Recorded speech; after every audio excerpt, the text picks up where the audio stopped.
But it looks like the education candidates are just taking to the stage. So running for this position, there looks to be 4 candidates on the stage, and the candidates for this position are Jack Biles, Chris Green, Helen McKenzie and Ben Harper.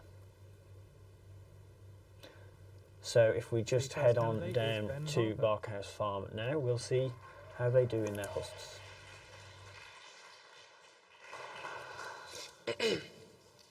Next year will be a vital year for us students.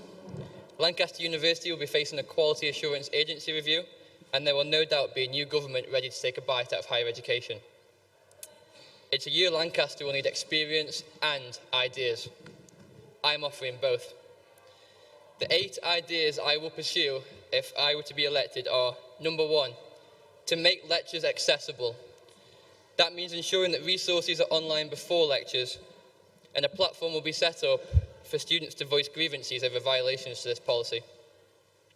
Lecture accessibility also means video recording. If the Open University can charge 1/3 of what we do and have all their lectures video recorded, it makes you wonder why our students don't deserve that service. This will mean that students will be able to revise much easier and greatly improve on any materials they've missed out on. Number 2, I will fight for work-free Wednesdays, not just afternoons. Let's end the failing Wednesday afternoon policy that often forces students to choose between their education and other commitments. A work-free Wednesday is a Wednesday that students can play sport, volunteer, be in societies, and do paid work. To suggest we should maintain our current Wednesday afternoon policy is frankly uninspiring and defeatist. Number 3, I will fight for bursaries and scholarships to rise with inflation. This is in the interest of fairness and to tackle the rising costs of education which are besetting us all. Number 4, I will continue opposing rent and fee increases at Lancaster and the pillaging of young people at Westminster. Next year will also see the introduction of the postgraduate student finance. No doubt this will come with unwelcome small print. I will lobby nationally to ensure students get the deal they deserve. Number 5, I will fight for more integrated placement schemes to boost the employment prospects of students in every faculty. LUMS do it so well, and there's a lot to learn from their model. Things which I am currently learning in the LUMS periodic quality review, which I'm a part of. It's about time that other faculties caught up, and I'll be the one to deliver this policy. Number 6, I will work to implement better English language provision for international students. The LUSU education team fought for the Maths and Statistics Help Centre, which has been a great success. We should now deliver a similar service to students to overcome academic jargon in their subjects. Number 7, I will campaign to support postgraduate teaching assistants, and in turn, they will be able to give undergraduates a better teaching experience. Currently, when you account for lesson prep and marking, some are paid less than the minimum wage. Number 8, I will continue building on the success of the Academic Rep Development Scheme. This will include introducing new training modules and removing others based on rep feedback. The academic reps are the backbone of academic representation and the student voice. It is only right that we continue to evolve their training and their experience. And now for the experience I have gained, which has formed my policies and made me the one for this role. As County's JCR Education Officer, I have a proven track record of delivering study space with County's study room. Before my term in office, County students had nowhere in their college to study. Now it is used most hours of every day.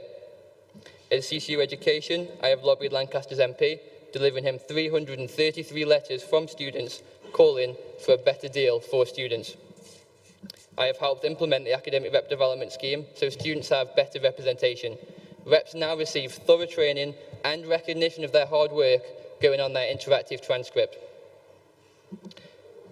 I have seen increased academic representation with 8 new faculty reps, meaning that PG representation is better than it's ever been before. And finally, I have been out in the square every 2 weeks with our academic reps, collecting over 4,000 student responses during the Student Roadshow and going away to analyse those results. Some of my research is what has allowed for informed discussions over topics such as January exams and study space. So vote Ben Harper, VP Education, for a candidate with ideas and experience. Thank you.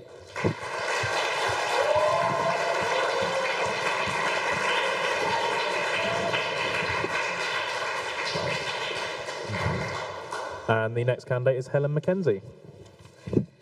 Hello everyone, my name is Helen Mackenzie and I'm currently studying for a Masters in International Relations.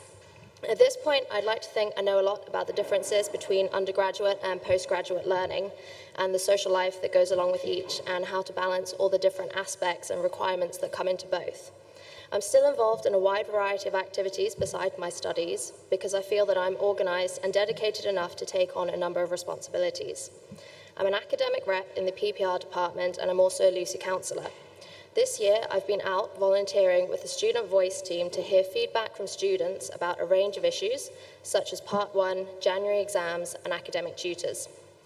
As a Lucy counsellor, I'm currently working on getting students to register to vote in the upcoming general election. Your degree, your space, your university. I chose these 3 main points because I think they encapsulate the core educational needs of students. Your degree focuses on undergraduate issues such as Part 1 and whether students would still want this diversity in their degree. Then it looks at the potential introduction of January exams for half modules and how students will feel about revising over Christmas. A large amount of consultation with students is important, culminating in a referendum. I think it's important for master's students to have an academic tutor, particularly when coming from a different university, as they provide extra support for what can sometimes feel like an in-between year. And finally, I will continue to lobby the university management about the unnecessary increase in postgraduate and international tuition fees. At the general meeting, a quorum vote showed students' dismay at this move. The university is already worried about student retention, and this is likely to be detrimental to that, not to mention the fact that it will further discourage prospective students from applying to Lancaster. Your space is about continuing to request feedback from students about the ongoing library refurbishment, which is set to be completed in Lent 2016. Do students feel they have adequate spaces to study on campus? Having spent my time volunteering in Alex Square every other Tuesday and talking to students, the majority say no. I would like to work with the university to improve the atmosphere in the study zone and look at other ways that LUSU and the university can work together to provide students with more study space. If the university really wants to retain its position in the league table, then it must dedicate time and money to providing students with a space they can work in. Your university revolves around the community that is Lancaster. The Higher Education Review is coming up, and I would collaborate with the university on that and look at using results from the NSS, the PTES and PRES to enhance the experience of students at Lancaster. I would work with the future VP Union Development, the PG Board and college JCRs to implement the recommendation mentioned in the college review about allowing postgraduate students to become members of undergraduate colleges. If this is deemed a success, then I would consult with JCRs about creating an academic mentoring scheme led by postgraduate students within the colleges. Finally, I would maintain the rep development scheme and potentially use this as a base for future officer training. There may be issues that you think I've missed out in my manifesto or this Hust, but that's okay. There's no way that anyone can preempt the issues that may or may not arise during our terms, especially with the general election coming up. Each one of you has your own experiences and expectations from your degree, and I look forward to hearing about what you want from your education if you elect me. I'm not professing to know everything there is to know about the academic side of university, because honestly I don't. And I know that I'm going to be learning more every day, but I do know that I have a lot of valuable experience which I want to use to be the best VP education.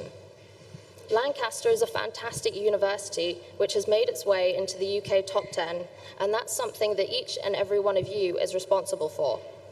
It has so many things to offer which other universities don't, like the collegiate system, like Part 1, and like LUSU.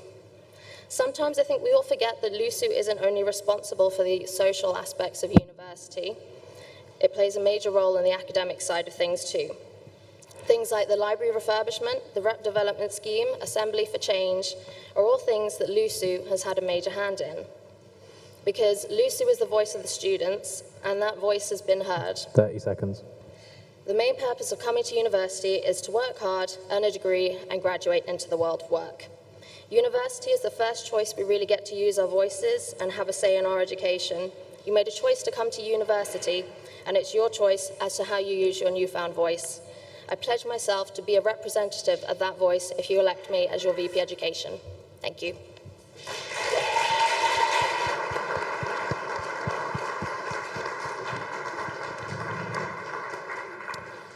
And the next candidate is Jack Biles.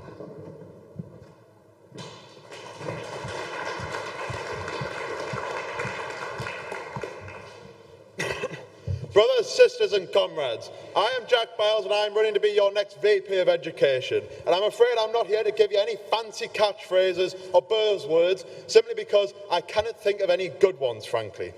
One of my major concerns is the lack of workspace on campus. The fact of the matter is that we need more computer labs. We need more space that students can study individually and in groups. To this end, I propose, firstly, we need to open up more computer labs on campus. The university has the space, the university has the resources, and students from departments without specific departmental computer labs, such as the English department, are genuinely struggling. Furthermore, I propose that we push to open up seminar rooms on weekends and to make it easier for students to book seminar rooms to use for group study space. The library refurbishment is hitting some students quite hard, and the solutions are not impossible, and I will push for them. On top of this, I believe LUSU needs to be doing more for our academic societies. I've spoken to several students on this matter, and students from the History Society, for instance, have told me that when planning events which are of academical benefit to our students, they've received little help from our Students' Union. On top of this, they've been weighed down by bureaucracy and red tape. This needs to end. And to this end, I will work closely with the VP of Activities to assist our societies, especially when they are putting on extracurricular events for our students, which are absolutely fantastic. I will also continue to fight against unfair fee and rent rises. As a socialist, I believe that education ought to be open for all, not a few, and these higher costs punish students from a variety of backgrounds. We cannot encourage an academical flourishing at Lancaster if students are placed under such financial pressures. I have been active in this campaign in the past, and as VP Education, I will take this issue further. We must ask, is our university to be operated for the benefit of its students and the knowledge of humankind, or is it to be operated for profit, coins, notes, and fat wallets? I know some students are worried that a hardline approach to uni management is a bad thing. I completely disagree with this. Management have ignored us repeatedly. The current FTO team can testify to this. Licking boots and backsides gets us absolutely nowhere. And if you want someone who will negotiate firmly and stand up to management when they threaten students, then vote for me. So what the hell is it that I do? For the past year, I've sat on LUSU Council as a LUSU councillor, and during this time, I've campaigned on a variety of issues, such as encouraging voter registration. I say what I mean, and I mean what I say, and I will not allow personal friendships or grudges affect my decisions when it comes to voting or debating. Further, I've stood on the side of those who get a rough deal from the university. For instance, I supported the recent UCU Unison and Unite strike action. This may be seen as controversial, but I wish to make it clear that I stand with the common people, not management. We must in particular support postgraduate students, many of whom are employed in academic roles within the university. Often their pay is shoddy and their hours long, and I believe this is one area where dramatic change must be effected. Postgraduates at Lancaster need our support now more than ever. On issues such as Wednesdays off for sports days, I alone cannot decide on this matter. The people who ought to govern the Students' Union are the students themselves, not a small clique.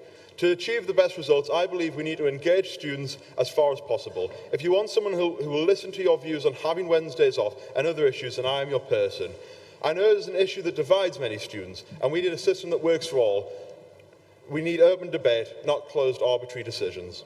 In terms of the details of the job, I know where students are to go to resolve academic disputes, find out what support they can get, and I intend to assist in this area and become a central hub for students to go to with academical complaints. But this is not enough. If elected, I will purposely make time each day, and I will come and meet with you to discuss your concerns where you feel most comfortable. This, I believe, is the best solution for our students, and I'm prepared to step up and give you this promise. On the issue of academic representation, what I hear from students is mixed. There is too much variance in quality of representation across the board. What I propose is more training for both faculty and department reps, greater support for the campaigns and actions of department reps, and generally we need to ensure not that students feel that they are being fairly represented, but that they are actually being fairly represented. Overall, I'm a fighter who will fight on the behalf of students not self, for education, not profit. The role of AP education is not an easy one, and there are rarely moments of glory. I merely wish to help students and to fight for their side in the academic corner of our university. I look forward to your questions. Thank you.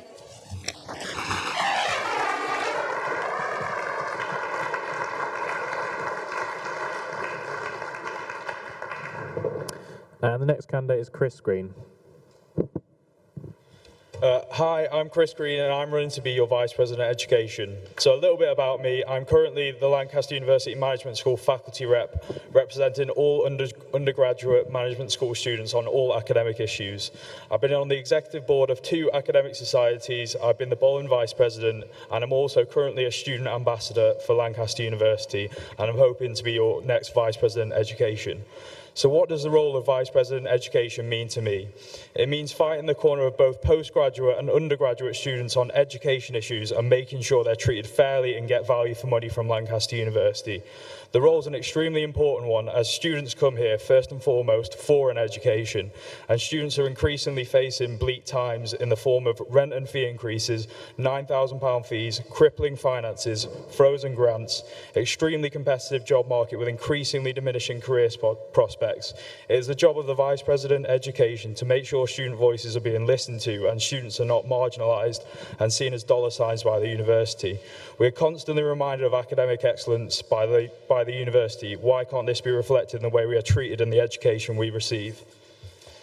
So next I'm going to talk about my policies. Firstly, rent and fee increases. We need to continue the campaign and the fight against rent and fee increases and look into the proposed tuition fee increases for postgraduate and international students, and also look at the 19% rent premium paid by off-campus students in comparison to local residents. We also need to speak to the university about their agreement with UPP, where on-campus accommodation is increased by 1.5% above inflation annually. Also, we need to continue the fight to stop the university lining its pockets at the expense of the growing overdraft and debt of the student body. Next up, I want to speak about Wednesday afternoons. The university doesn't honour its current policy of having Wednesday afternoons free of academic study. So students often have to miss lectures and seminars to participate in sport and society events. I want to lobby the university to have Wednesday afternoons free of academic commitments. It's going to be a long, hard slog, but it's achievable through the backing of the students and the Students' Union. One of the other candidates proposes a policy of work-free Wednesdays. I propose that this is completely unrealistic and addresses the symptoms but not the problem, i.e. students still have to miss lectures and seminars. This is not fair on students. And also there's not enough lecture recording equipment to make this actually feasible. This brings me neatly onto lecture recordings. Currently, only a minority of lectures are recorded, and 96% of students think the recordings are beneficial to learning. I want to lobby the university to invest in more equipment and use the current equipment that we have more adequately. So next, I want to speak about study space. There's a lack of study space on campus, and this was apparent even before the library shut for refurbishment, especially around exam period. From my research, I found that 2/3 of students think that the current space is inadequate, and there's still a distinct lack of study space for off-campus students. I want to lobby the university to invest in more study space and push them in the keeping of the study zone. I also want to improve the room booking system to make it more simplistic so people know where there are rooms available that they can study in. Also, I want to focus on marking turnaround. It's your right as a student to get your coursework marked and back to you in 4 weeks. Almost half of students are subject to late returns on a regular basis. Also, I want to introduce a policy where all students know when their work should be returned. And I think a main cause for this problem of poor marking turnaround is the poor treatment of postgraduate tutors, where they're underpaid and overworked. I want to lobby the university to restructure the pay system and hire more people to take this burden and workload. I also want to have a referendum on January exams. I don't necessarily want to introduce January exams, however, I want students to have their say on when they take their exams. From my research, I found that 68% of students are in favour of January exams. I think we should have an overall referendum and assess and implement this on a departmental basis. So why should we do this? To reduce the workload and stress on students, and to give students the opportunity to achieve to their full potential. So to conclude, why do I stand above the other candidates? I'm the most ambitious of the 4 candidates, and I have the passion, persistence and drive to make things happen. I've been Chris Green, and I'm running to be your Vice President of Education. Thank you.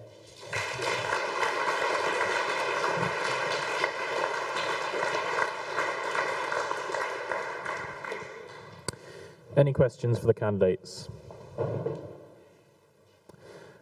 Yeah. Becky Cook. Hello. So you've all talked a lot about postgraduate students, which I think is great because I think they're an area that doesn't really get any attention. But what about international students? Because they're a large proportion of the campus, but they're not really represented well in LUSU. What would you do for them? We go Chris first, please. Well, I think it's hard to gauge exactly what international students want because they're extremely underrepresented within LUSU. I mean, I can't sit here and say I know exactly what international students want. I'm not an international student. Some people in this room are international students. At the end of the day, we need to ask what they want and not just assume what they want. I want to send out polls and surveys to international students. And at the end of the day, they're paying a higher price than home students. So they expect a higher provision of education, arguably. So I want to send around polls and surveys and ask international students exactly what they want for their money. Helen, next, please. Oh, sorry. I think you're right, Becky. Obviously, it is difficult for us to get representation from international students because sometimes they may not feel that they want to put themselves out there, especially if they have particular language barriers. It might be worth making focus groups and inviting people rather than waiting to get their feedback about issues. Ben, next, please. When I was chair of academic council, I got a few international students approaching me about instances they knew of where students were struggling with the level of English language they were required to understand when on their course. This is an example of a time where I've created a policy based on what I know to be an issue at the moment, which is why I'm proposing that we increase English language provision with a service similar to the Maths and Statistics Help Centre, which was already set up through LUSU lobbying. But I mean, I completely agree with some of the things said by the candidates. I can't prescribe the things which we should do for international students, but I can propose ways in which we can reach international students better. For example, international officer integration with academic council. At the moment, international officers don't sit in academic council, but international officers do have academic issues. And Jack.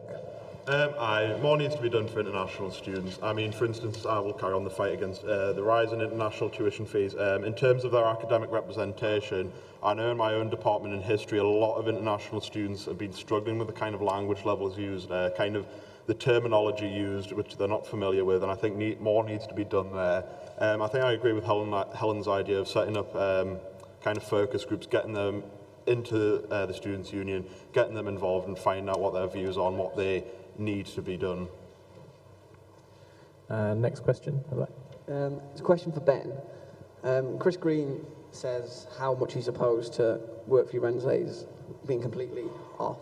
But I'd like you to defend why you feel like Work Free Wednesdays is a good idea. Sorry, I didn't hear, I'm sorry. Sorry, okay. Okay, so Chris Green is opposed to having the entire Wednesdays off, whereas you are for having the entire Wednesdays off. I'd just like to know why you think it's a good idea to have the whole day off as opposed to just the morning. Well, as it stands, we have Wednesday afternoons off. To propose that we have Wednesday afternoons off is to not suggest anything. It's just to suggest we should keep things the same.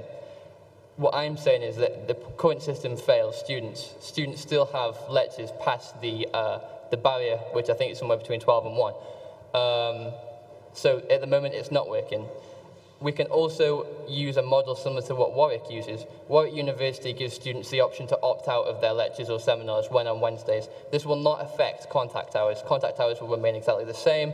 It just gives students the choice to participate in sports, in paid work, in volunteering, in societies, without having to worry about missing out on their education. Justin. Hi, oh, it's working now. I've got two questions.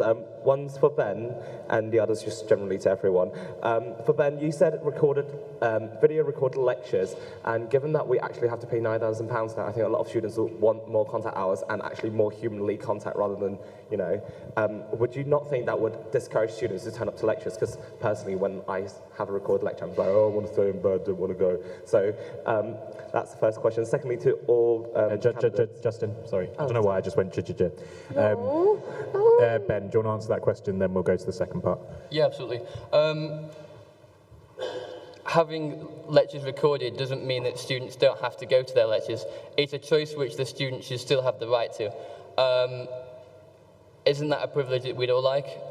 If you don't want to go to your contact hours, that is completely up to you, is it not? And this isn't the issue which I'm focused on anyway, about students choosing whether to miss out on their contact hours or not. I'm talking about lectures which you have had to miss, or times where you're revising and actually the lecture would make all the difference. We've all had modules where our lecturers have recorded something and we've seen the benefits of that, but at the moment only so few do it, and we can put it out on a much wider scale. I'm going to open the question up about video lectures to all candidates, just if anyone has any comments on. So we'll go to Helen next. I spoke about lecture recordings too, so yeah, I'll answer the question too. Basically, we need lecture recordings, especially for when people can't go to lectures. I mean, I had a lot of lecture recordings, for example, in first year, and there was a lot of times, well, not a lot of times, but some of the time when I was too ill to go to the lecture, I could watch the lecture back, and it's much better than just having PowerPoint slides online. So you do have the issue of people can't sometimes go to lectures. And also, one thing that I found people almost unanimously agree with when I was doing my research is that if the lecture recordings were uploaded in the summer term strictly as a revision material, so people didn't have this excuse to miss lectures, that would be strictly beneficial, and people couldn't miss lectures and sort of use that as an excuse. So I think there is a trade-off, but if it was uploaded as a revision material, I found people almost unanimously agreed with that. 10 seconds. Would it be all right if I spoke on this issue as well? It's just on the issue of lecture recordings, the problem that we face is that lectures are the intellectual property of academics, and part of the issue I think we face by saying we will have lecture recordings is the fact that I know in the history department, for instance, there are some lecturers who don't want to work with that technology, and there are some lecturers who have actually said that they will leave this university if their hand is forced and if they are told that you have to start recording lectures. I think the best solution would be to go department to department, academic to academic, and say, look, you need to do this for the benefit of your students, rather than saying in the students' union itself, oh, well, we're going to have this and we're going to have lecture recordings, because I think ultimately that will get us nowhere. What we need to do is go to the academics themselves and convince them over. Helen, do you have anything to say? It's something that we did speak about quite at length in our Bailrig FM interview, and Jack's right. I've had the same discussions in my department, and lecturers are just worried about their intellectual property and whether students will attend lectures if they can get them beforehand.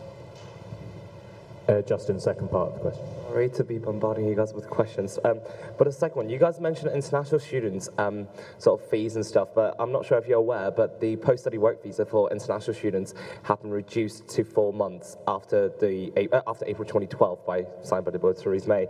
So how do you plan to increase international students' employability and help them find work within these 4 months?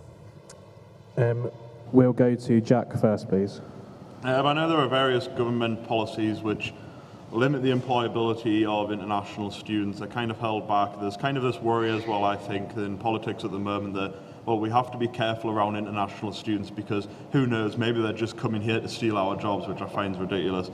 On this issue, I think we need to support international students in terms of their employability, in terms of assisting them in jobs, where they want to go with their lives, and generally speaking, I think we need to sort of a few groups to assist them on that matter, encourage departments to help their students in terms of their employability as well. Ben? At the moment, nationally, it seems that the current government is set on actually making it more hard for international students to stay and work here after they graduate. I would like the university to publicly oppose that position and show that they can put their money where their mouth is and actually award more work permits to our international students in the Tier 5 range, etc., to ensure that actually our students can work for this university, and from then on that gives them a springboard to apply for other work permits and make them more employable there onwards. Helen? I know we've spoken about this after council sometimes. I personally think international students have just as much to offer as home students, if not more, because they have a wider variety of potentially languages, transferable skills, and I know that we potentially can't do anything about companies and visas, but we can definitely help students by giving them sessions that we sometimes get for reps, and just support them in any way that we can if we need to support them for job interviews, English language provisions, things like that. And Chris? I completely echo what Ben said about the university putting their money where their mouth is about visas. I think essentially a lot of international students come here to better themselves and to improve their employability prospects.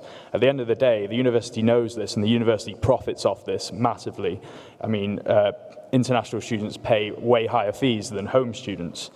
So I think the university does need to put its money where its mouth is and let these international students stay here and work at the university if they want, to use that as a platform to move into their future prospects and their future career. Next question's from Nick. Hi. With sports teams increasing success, they're having to travel further away for away matches. Often they have to set off before 10 a.m. or even earlier than that. How would you support them? We'll go Helen first, please. Obviously, both Chris and Ben have talked about lecture recordings, which, if it did come into play, they could use that as a basis if they're missing out. There's always contact hours. I know that we're sort of introducing more tutors for undergraduates, so talking with your own tutors, finding out the work that you've missed. Obviously, it is difficult to pick if you're dedicated to a sports team and you're going up the rankings and trying to pick between your education as well. Obviously, I wouldn't know, so I'd have to talk to the sports teams, see what they think could be potential solutions and work with them and the university. Chris? The university doesn't provide for this whatsoever, which I find an absolute joke, to be honest, because it shouldn't come as a shock to the university that people have to set off in the morning to go to sports tournaments, etc. So I think the university needs to allocate other times and other contact hours where people from sports teams can speak to their tutors and get the provision that they deserve. I mean, they're paying the same amount of money. Why should they have to miss lectures simply because they play a sport which falls under the university anyway? It makes no sense whatsoever. So I think that there should be a reallocation of contact hours. It shouldn't be simply, if you miss it, you miss it. That you should be given a reasonable alternative, and you should be given alternative contact hours. And also, if should they request, they should be given materials to catch up on their work, not just PowerPoint slides, but like I say, lecture recordings, extra materials, extra notes from the tutors. And Jack? So mainly your question relates to should we have Wednesdays off, and from the students that I've been talking to, I know a lot of students in, for instance, the physics department don't want Wednesdays off. Now, I think the solution going forward is, one, we need to have it done on a department by department basis. So for instance, now obviously I'm not a very sporty person myself, but if I wanted to go off and play sports on a Wednesday, I wouldn't be able to, because even though I have virtually no contact hours, I have a seminar on Wednesday in the history department. I think we need to talk to departments and see what the best solution is, because I don't think there's any one-size-fits-all for allowing students in different departments to go off and play sports on Wednesdays afternoon.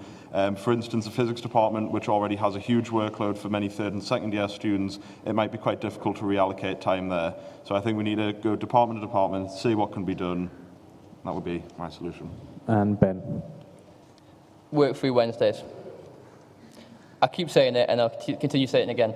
If this university wants to be a good sporting institution which can compete with the highest in books, we need to have Wednesdays off. It's not only for sporting institutions, it's for many other reasons. But to link to your question, if we want our sports teams to be able to travel to Durham, to Edinburgh, down to Exeter, they need to have Wednesdays off, or at least the choice to have Wednesdays off, with their contact hours unaffected. Next question from Colin. I actually have two questions. Yeah, just one at a time. Yeah. The first question, if you win this role, you will be the lead officer for the Student Union Senate delegation. So can you name one policy or one issue which has come to Senate in the past year, and don't say rents and fees because it did not go to Senate? Ben first, please. I was actually going to say rents and fees. I actually don't have anything to answer that question now. Jack? Sorry, did you say me? Yeah. If I recall correctly, one issue that's been brought to Senate recently is the issue of the library refurbishment in itself and how that's affecting students. I could be completely wrong there, though. But if I recall correctly, that was brought up in the past year. Chris? I mean, I don't sit on Senate, so I'm not 100% sure. Obviously, to be sure of what is said in Senate, you have to be there. But I would assume something to do with the college principals, perhaps. And Helen? I'm pretty sure that the NSS came up. A second question, Colin? Second question is, can you name one thing that Joe O'Neill, the current incumbent, has done well, and one thing that needs to be improved?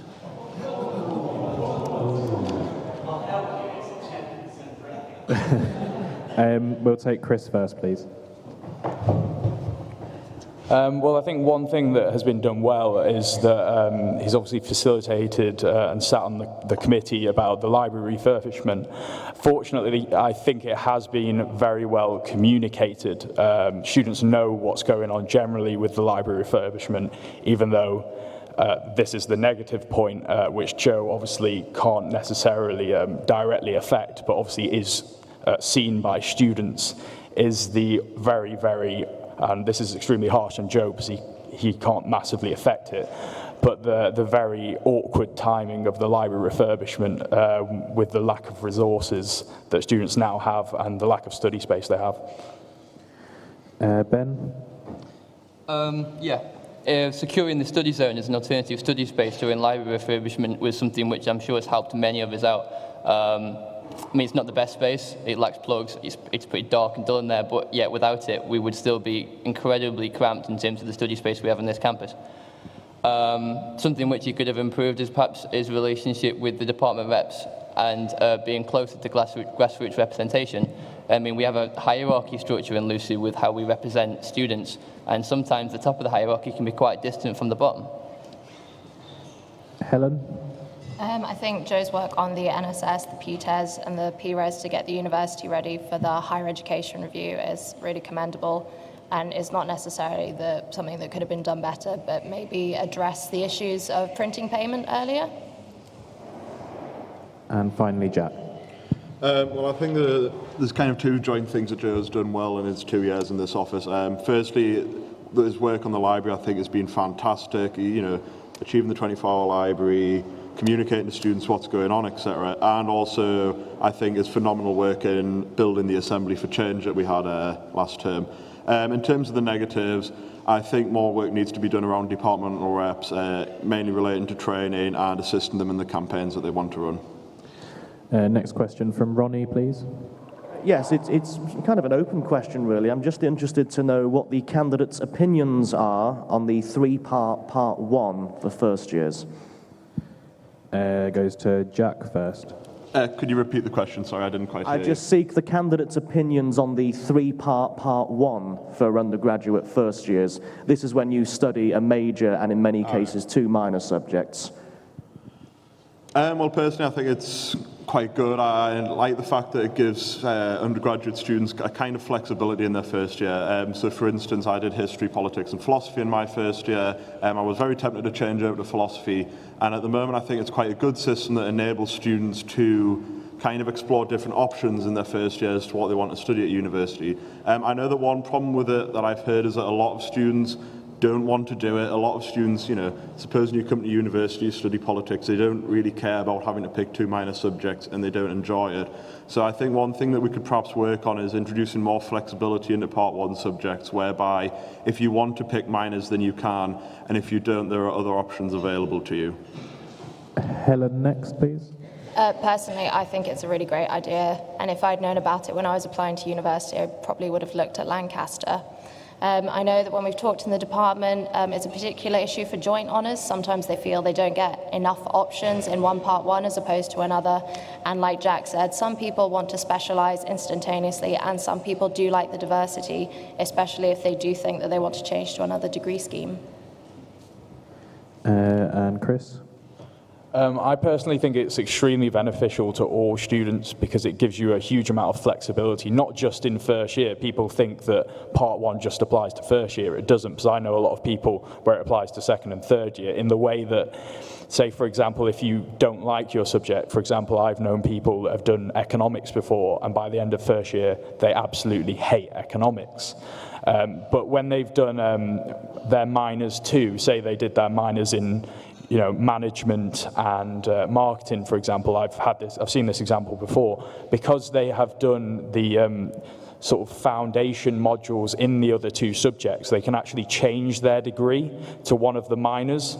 So instead of literally dropping out and starting from the start again, it gives people flexibility on not just in first year, but what they do throughout their whole undergraduate. And Ben. In preparation for the Quality Assurance Agency review this year, Lucy wanted to know what students thought of the Part 1 system. So rather than telling you what I think about it, I'll tell you what the students actually think about it. We went out with a whiteboard and we did stuff that you've seen other candidates do this week and last week. And we asked them a variety of questions. How does Part 1 work for you? Do you like the Part 1 system? And we heard various things. We heard something like what Helen said today. She would have come to Lancaster had she known that the Part 1 system was here. Other students said flexibility, it's great, I switched my course. And then other students said it wasted their time a little bit and they felt like they were studying something that they didn't want to in the end. Me personally, I like the system, but I like the system because the students want it. And that is the very point for why that's kind of my ethos in this role. I want to be a student voice officer, an officer who goes by what the students want. And if the students think the Part 1 system's good, so do I. And Laura, where's the next question? Oh, Becky Cook. And then Katie. Thank you. So last year there was a proposed marking boycott as part of a wider scheme of industrial action. And there was a lot of aggravation between students and staff who didn't understand what the other person wanted. And obviously it didn't benefit students, but it also didn't benefit staff. How would you cope if that happened again? Because it might. And how would you make sure that both students and staff don't turn into this massive sort of argument when really they want the same thing? Helen first, please. At a departmental level, I know that this was a real issue when we talked with professors in my department. They honestly didn't know what they were going to do about marking, and there was about a 20-minute debate with no real conclusion. So it's about working with all the different departments and seeing the provisions that they have if a strike were to come about. And it is just about lecturers are people too, and I kind of hate myself for saying that, but they do have lives, they have to mark our essays, they have to do classes and seminars, and they spend a lot of time researching and dedicating themselves. So it is just about trying to find the best compromise for both them and the students. And Chris, next, please.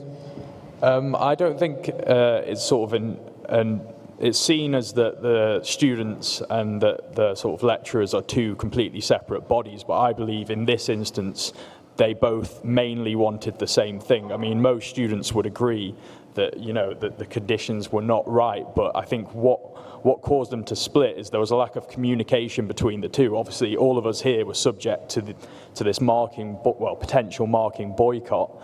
And a lot of people were angry simply because they didn't know why this was going on. It wasn't being communicated to the students why this was happening and why this treatment was unfair to the other body.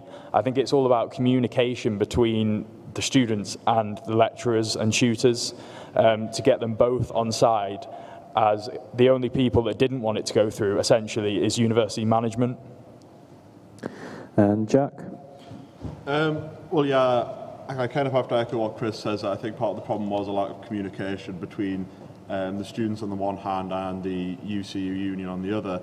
To get around this, I think in order to kind of help students see why this is happening, because I know that when our seminar tutor said that they weren't going to mark our stuff, that they were going to support the marking boycott, there was all these questions, oh, well, can you just do it for us, oh, well, when are you going to be doing it, etc. And I think one thing that we need to do is to work closely with the trade unions that represent staff at Lancaster, so UCU, Unite and Unison, in kind of conveying their message across to students that we're not taking these actions to spite you, we're not taking these actions to kind of harass you, we're taking these actions because management are trying to screw us over.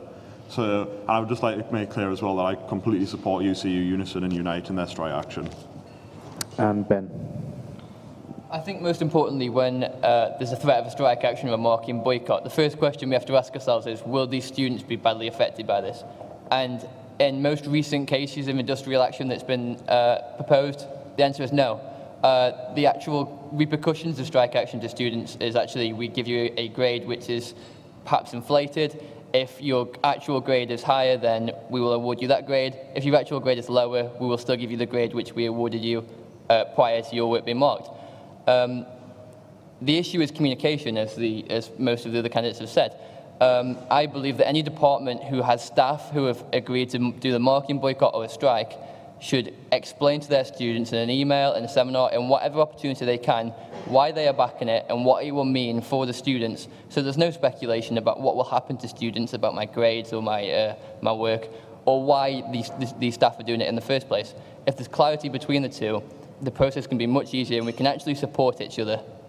The students can support the staff and the staff can support the students in the process. Next question from Katie. Hi.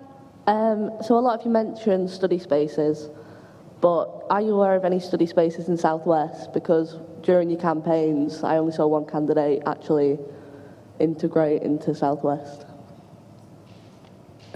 Ben first, please.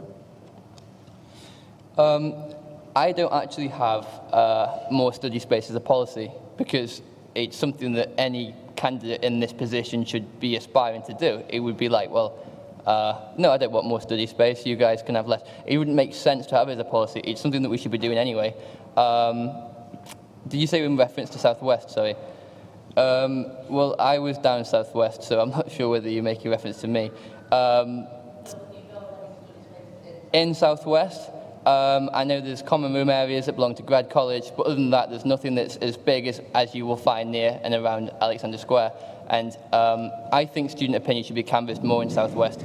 And if it is canvassed more in Southwest, perhaps you wouldn't have to be asking this question, because I could be saying to you right now, we should have study space in Southwest. And that is something that I will certainly look into. Jack, next, please.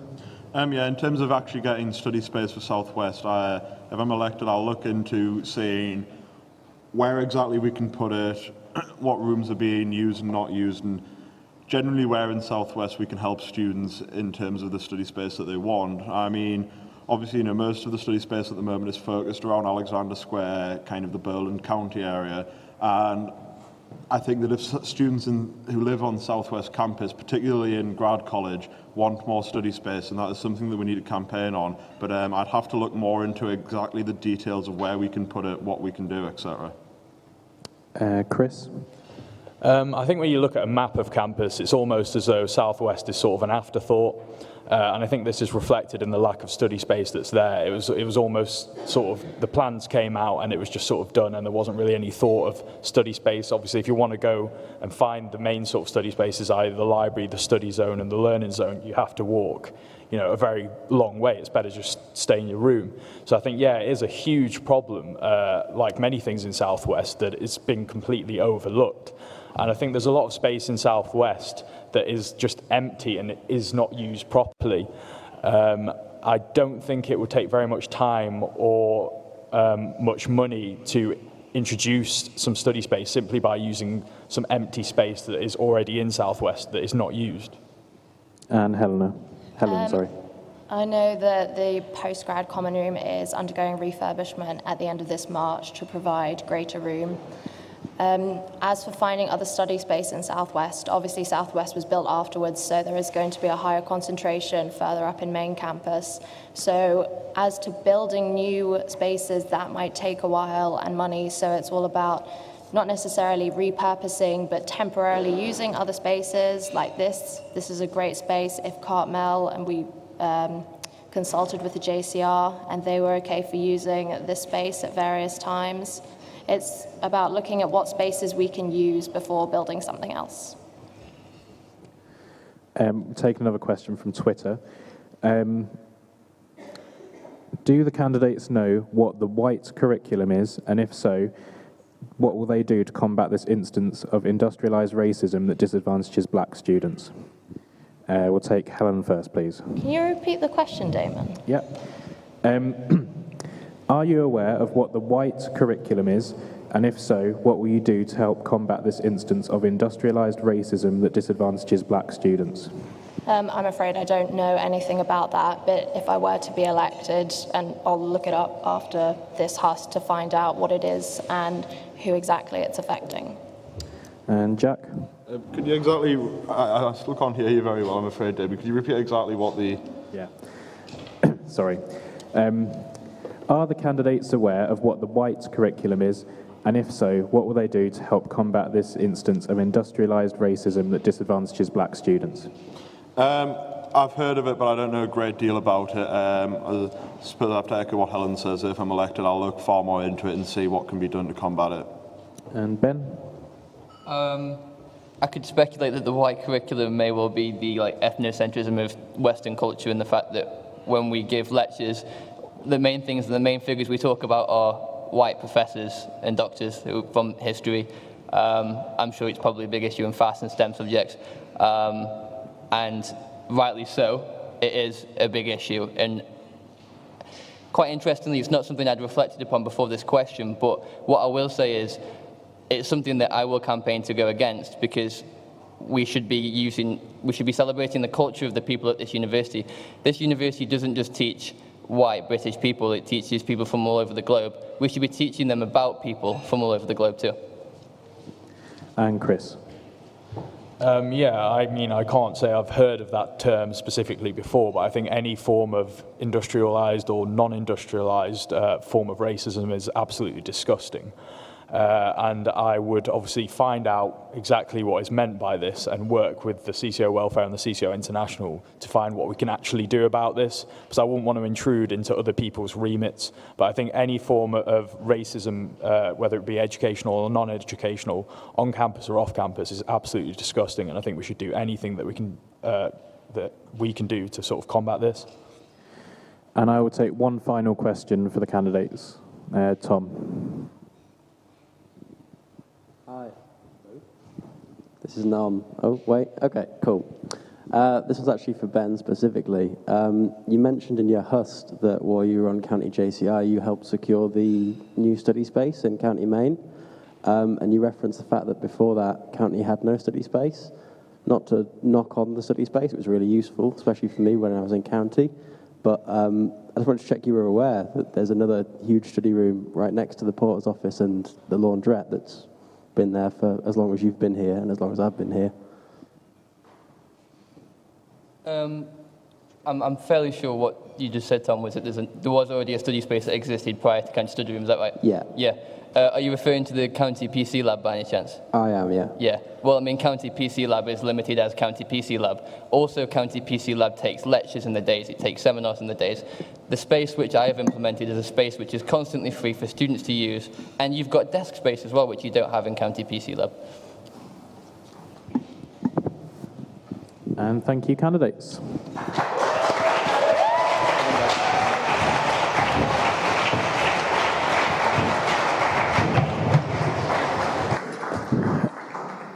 We'll just be taking a 5-minute break and then we'll be back.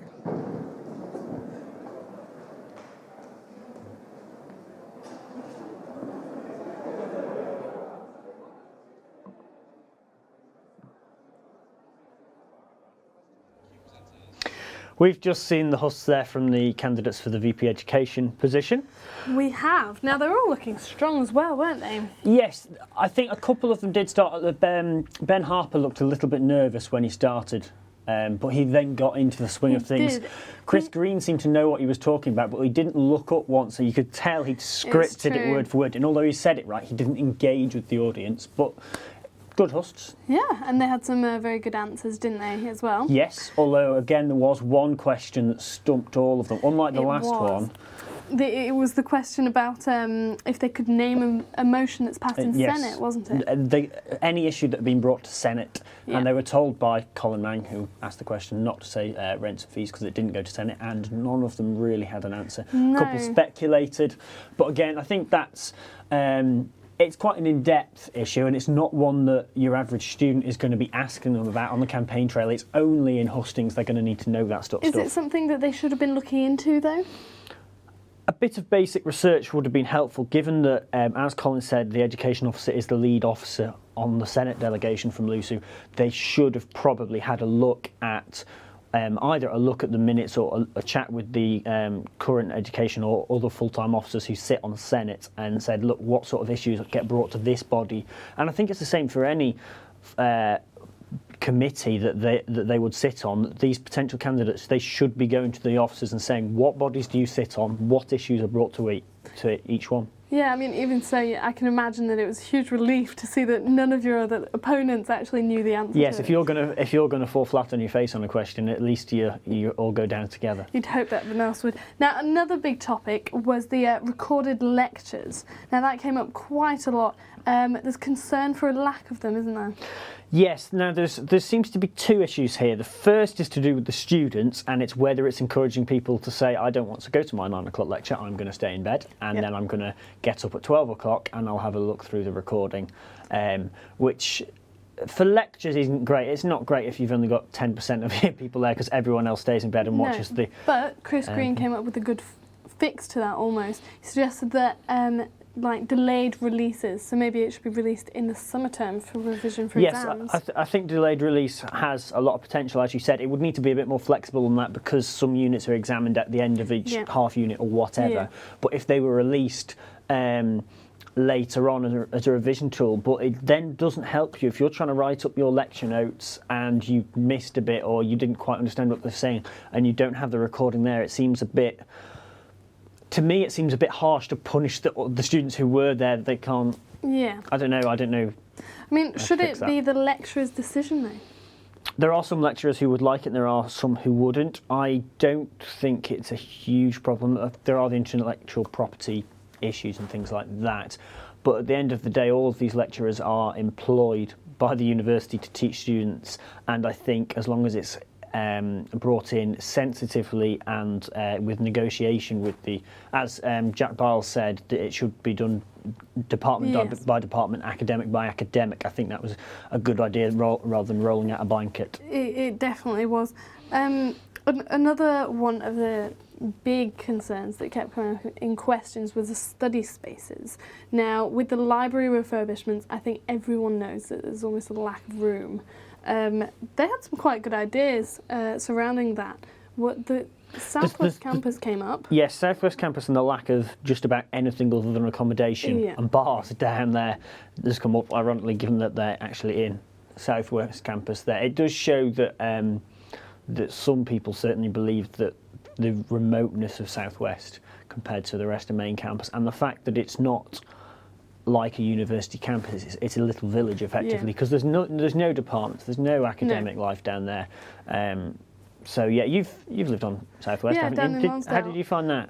I found that the only place that you could properly study was in the common room, but not many people actually knew about that, which was the biggest issue. So I think it's about awareness.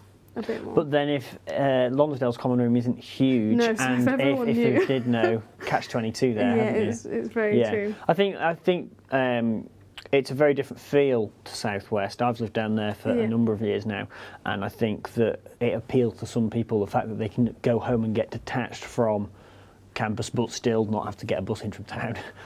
So there are certainly benefits if they can put facilities down there, but I don't think it's... there's not a huge amount of consultation being done on it, so I don't know how much it actually affects students.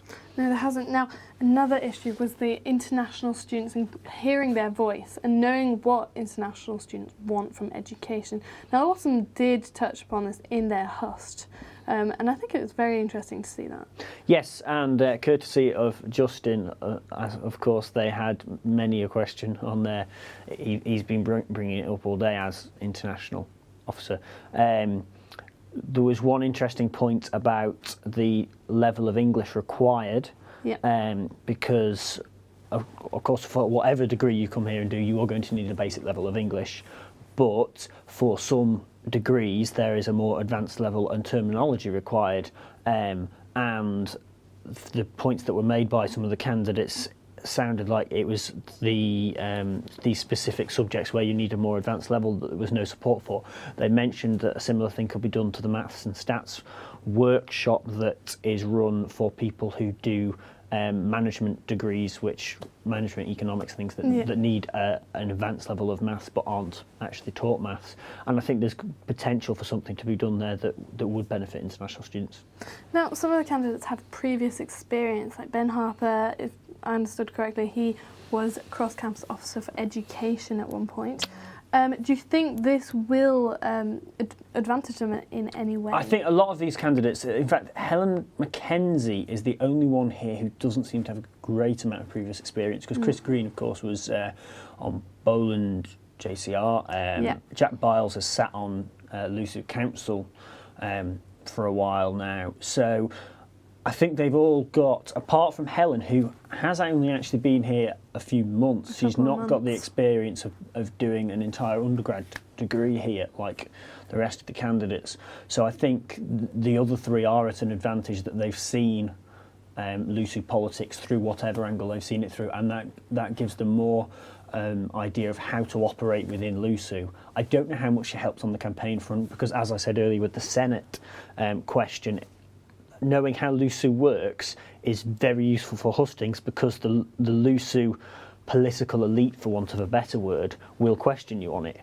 But how much it matters to the individual student, they're not going to ask you when you're out campaigning what motions got sent to Senate. I mean, Helen Mackenzie, as you just said, has only arrived at Lancaster a couple months ago. She hasn't done an undergraduate degree here, so would she have sufficient knowledge of the experience that students go through? I think it's an interesting point that because it's a strange one, because there are so many issues that affect undergraduates, yet there is always this big push, we must do more for postgrads, we must do more for postgrads. So it's great to see postgrads and people who haven't been here very long running. I think the main disadvantage in an election of only being here a few months is your publicity, rather than your knowledge of how anything works, because you simply will not have had time to go out there, build those networks and just get to know everyone. Yeah. I mean, one of the questions asked was about the competence of an incumbent officer. Yes. How should the candidates respond to these types of questions? I mean, it puts them in a difficult, it's a little position. bit of a tricky one. I remember a few years ago there was it was about 5 years ago now, one of the main candidate who actually won the president vote was seen, up until the hustings, was pretty much seen as a clone of the incumbent president, but went out there and the hustings and said, yes, we've done these things right, but we've done this, this and this we can do better on. And I think a healthy amount of criticism, especially if you're a candidate who's seen to be in the LUSU political clique, which, to be honest, there isn't a huge amount of in this election. If you're seen to be in that clique, it's good to go out there and stamp your own voice onto things, but it's probably not a great idea to go up there and slate everything everyone's ever done, because the existing officers are well known and they have a significant following on their personal Facebook and social media accounts, and if they choose to push out stuff for one of your rivals because you've slated them, it is not going to do your campaign any good. No, but you've got to assume that if they're wanting to go above and beyond, they must have certain criticisms of the previous ones. Oh yes, I think it's fairly easy to criticise student union officers. They're only in the job for a year, 2 years at most, so they can't change the world as much as some of them would promise to in their hustings. So it's fairly easy to pick on points that they can do better on. Now, another topic that came up a lot was the Wednesdays and Wednesday afternoons, or the full day to be free. They didn't all agree on this one, did they? No, there was some pushing for Wednesday afternoons. There seems to be a unanimous decision, they all want that. And it's interesting to see that I think it was Ben Harper said that if you're pushing for Wednesday afternoons, you're not pushing for any change, because the university doesn't teach on Wednesday afternoons. Well, to be honest, I've been in meetings with some of the university senior management and they've said, well, we do not teach Wednesday afternoons. That does come with the caveats that I think postgraduate and some optional undergraduate stuff is taught on Wednesday afternoons. But in addition to that, there are departments breaking the rules on that. There are. I've personally had seminars on Wednesday afternoons. Yep. So, and I know. And were they many optional people, or no? They were compulsory. So exactly, there are some departments out there breaking the rules, and I think that there needs to be greater work between LUSU and the university senior management to crack down on that. The work-free Wednesdays, personally, I think it's a great idea for the reasons that some candidates said about in sports, because if you're going to go and play a match in sort of south of England or wherever, even Midlands, or you're going to have to set off before lunchtime, so you're going to miss something. I don't know what your views on having Wednesdays entirely free of teaching. I mean, I'm not sure. I thought Jack Bowers brought up an interesting point again about the departments and it maybe being dependent on which departments. He said that the physics students don't necessarily want Wednesdays off. Yes, I'm not entirely sure I agreed with that, because A, I don't think he can have spoken to every single physics student, No, and of course B, not.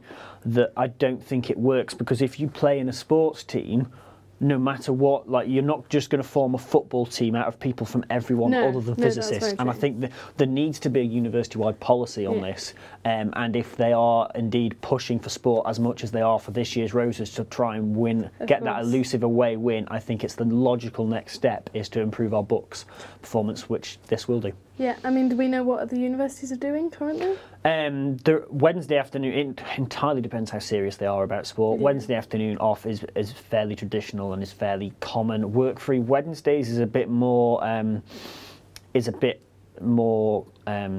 difficult to sell to university management because of time limits, and fewer universities are doing it, although one of the candidates did mention that Warwick only have optional stuff on a Wednesday, and I think that might be the way to get a greater degree of freedom on a Wednesday. Okay, I mean, there were also, variety of things that came up, some of which were the flexibility of Part 1 studies and choosing a minor degree. Yep. Now, I did history, so I chose two completely unrelated minors, and I loved it. I think it was absolutely great. Yourself, I don't know. I couldn't personally because I do triple major, so there's no room for minors there. Yeah, as that shows, it entirely depends on the degree you're doing. I think some of them take up 2 blocks and give you 1 free. Some of them, like history, you do 2 minors in your first year.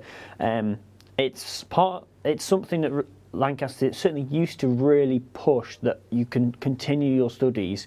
We're not a university that's like Keele, for example, which specialises in double combined degrees, double honours, things like that.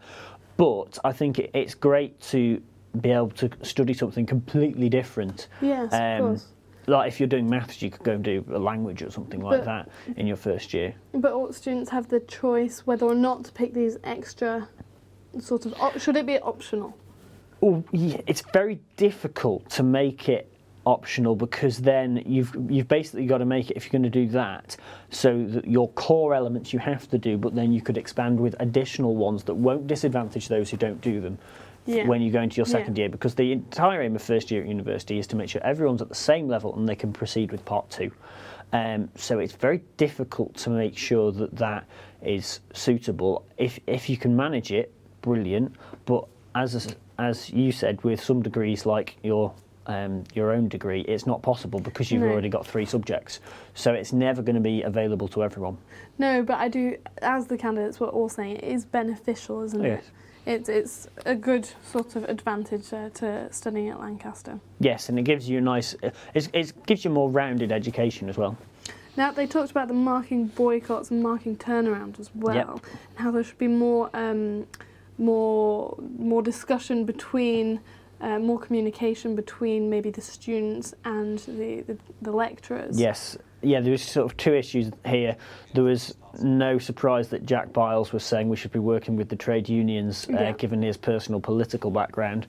That could have always been predicted. And the other candidates were saying that it's about communication between lecturers and students, because as long as it's not going to have a serious detrimental effect on the degrees that students are. If it's going to change the degree that you end up getting, then the Students' Union has to, as a body that exists to support students as students, it has to seriously consider the effects of that. But if it's not going to seriously affect it, then I think supporting it is good. And as the candidates all said there, it's about communication. I mean, has it been a problem, would you say, in the past year with awareness? Awareness, definitely, yes. I don't think the marking boycotts and the proposed marking boycotts, whether they go ahead or not, have had a huge effect on students. But I think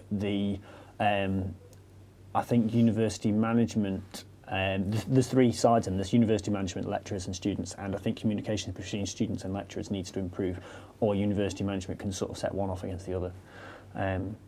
So yeah, if we have a quick look at Twitter, there's been a huge amount of tweets with the hashtag FTO Elections, and there's loads enough. Ellie Vowles is clearly very concerned about one issue. I don't have enough patience for the bar queue during the break. I keep getting bored and wandering off. So it looks like it's fairly busy down there. And there's a whole load more. Andrew Goddard has tweeted that more than 6 people turned up on that last time. I presume that might be about CCO hustings, which we mentioned earlier had a fairly dismal turnout. Yes. So it looks like there's a significant crowd in there. I expect it'll fill up during the day, but there seem to be a lot of people on Twitter. What do you think it's like compared to last year? I don't think there's quite as many there. No. To be honest, they've changed this in the last sort of 2 or 3 years. They've gone for this all day on a Sunday. Now, I don't think that's the best idea, given that people have probably been out on Saturday night and are either hungover or still in bed on a Sunday morning. A bit of a generalisation there. I remember sort of 3 or 4 years ago when it used to be held in the Minor Hall on a weekday evening, Monday evening, I think it usually used to be. They would literally fill the place. You could not fit any more people in, and there were more people than there are there now. So I think. But it's a long event, so surely it would have gone on. Oh yeah, it used to go on till like 1 or 2 in the morning, and it would sort of filter out during the evening as sort of candidates left after they'd spoken. But again, I still think there is more that can be done to look at the timing of this event and say, is this the best time for students? Yeah. So I think we'll be going down to Barkhouse Farm in a second. Yes. Next up, we have the campaigns and communications candidates. Now, this is something of a particular interest to us as members of student media. We have this is the only category actually for which the incumbent officer is running for the same position again, Ronnie Rowlands. So no doubt he'll have a lot to say on what he's been doing in the last year. He's up against Josh Dickinson. And Lizzie McGee. Yeah, and Katie Capstick. Yes. All 4 candidates. All 4 of them do have some form of involvement with student media. Katie was treasurer for LO1 TV. Lizzie presented the Strictly Come Dancing stuff with yourself. And Josh Dickinson is Berwick Station manager. So they will all have a lot to say on that, but it's interesting to see how much they will play on that because media is such a small part of the role now. So it looks like we're ready to head back down there. Yes, as they get installed.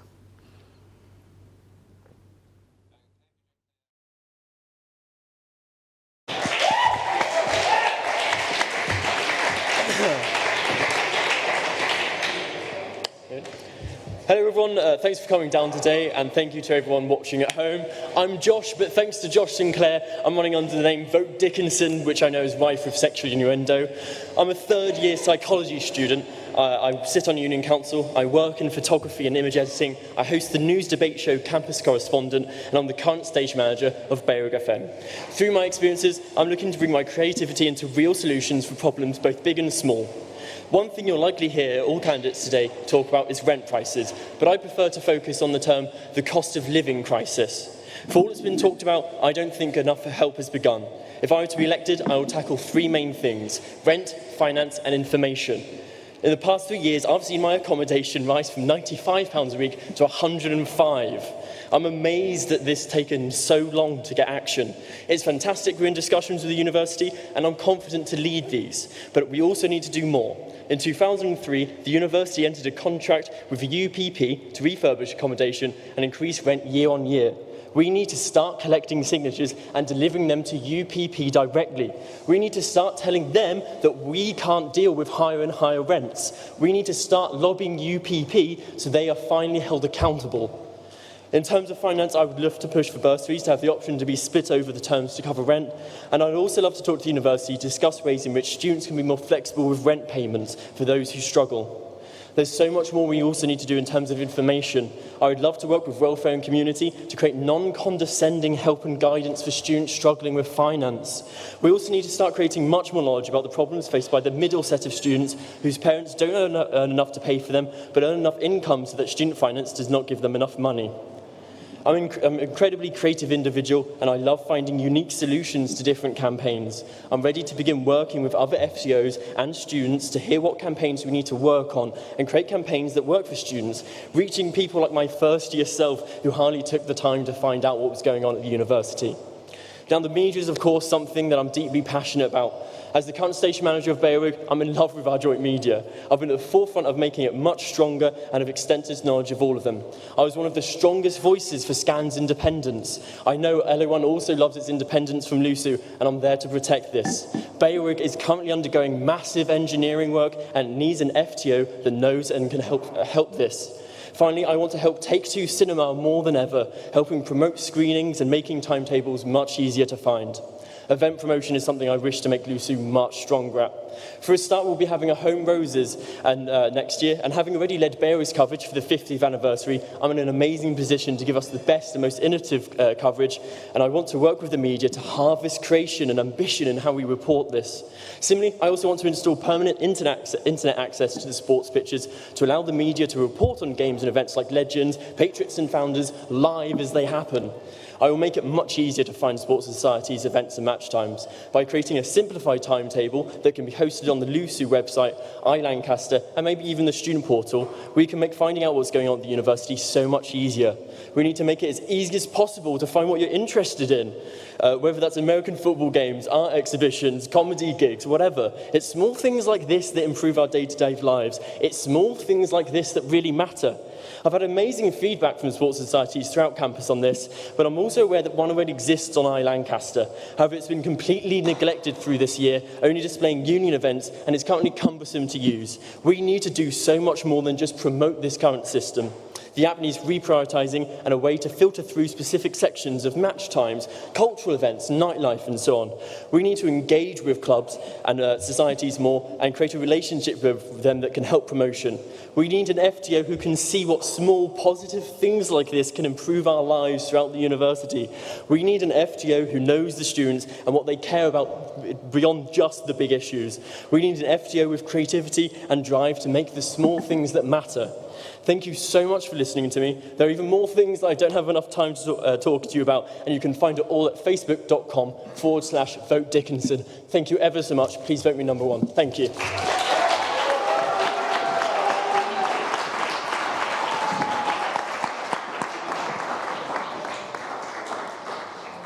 And the next candidate is Lizzie McGee.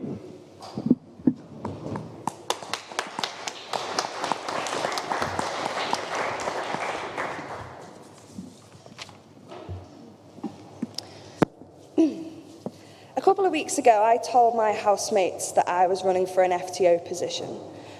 Unsurprisingly, this group of 8 regular students who focus on getting the deadlines in on time and 3-for-1 drinks and Bentleys replied, "What are they?"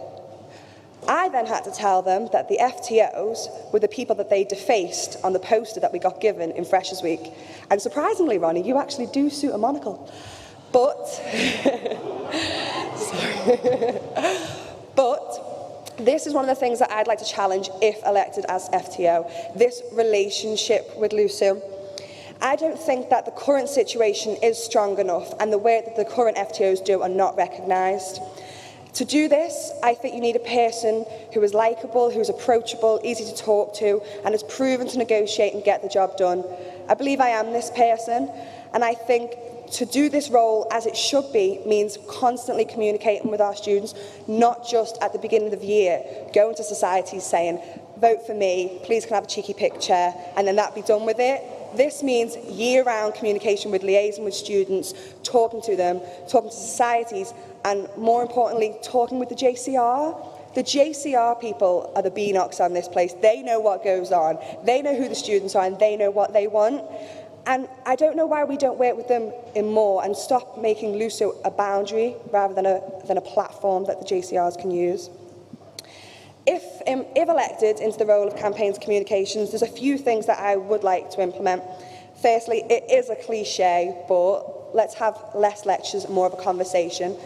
As the other candidates will go on to say, this university time and time again will do something and say something, and we students have to sit there and put up with it. I'm talking about the increase in rent, the increase in tuition fees, the marking boycott, the netball court closures, and we don't have a leg to stand on to get our voices heard. We never have. Yes, we have university council, university court, but regular students, everyday students, don't have that opportunity to challenge high members of staff. If elected, I would like to make it my personal ambition to, at least once a term, have this platform, have this debate style where high, important members of staff are questioned by students. Students can submit. And actually, when we did the radio interview last week, a candidate I ran against made a very good point. He said, do you think that Mark Smith or Alan Milbourne will stand up and admit to supporting the increase in tuition fees? No, they won't. They're not. They're pragmatic. But we need to give students that opportunity to challenge them and say, well, why did you do that? Can we expect an increase in fees in the future? Can you give us the reasoning behind that? It's just giving students that voice. Secondly, I think we're all going to mention it, and it's been said probably for about the last 5 years, but I do want to promote the student media more, and I think to do this you can't just say that, you need actual strategies. I think the main issue at the minute is accessibility. The team at SCAN, LA1, Bailrig, Take Two, they're fantastic. They're all talented individuals, they're all going to go far in life, and they have a lot to offer for other students. For example, they could record this mentioned Q&A style debate. They could do sport and activities. They're doing it here today, but students aren't aware of what goes on campus. They are not promoted enough. I don't mean to sound rude, but the lack of turnout of regular students today. They've come in for the breakfast and they've gone back out. They're not here. They don't care about this issue. A few might be hungover watching us, but they need to know more. They need to know what's going on. And another way of doing this is by killing two birds with one stone, really, promoting sport and activities, books, founders, Cart Shield, Patriots, I almost forgot to mention the other day, making sure that what students are doing is actually captured on tape, on film, on record.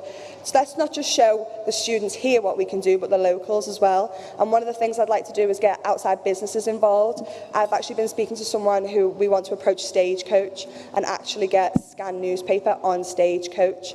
We had to make sure this was physically possible before presenting it forward, and we're still waiting to hear back on that. And finally, the last thing, if elected, that I would like to push for is you students.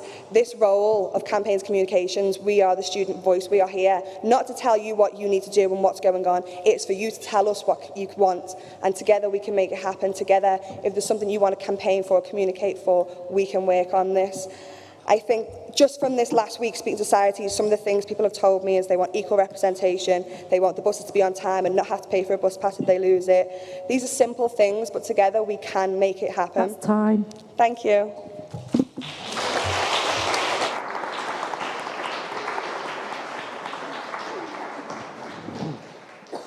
Next candidate is Katie Capstick.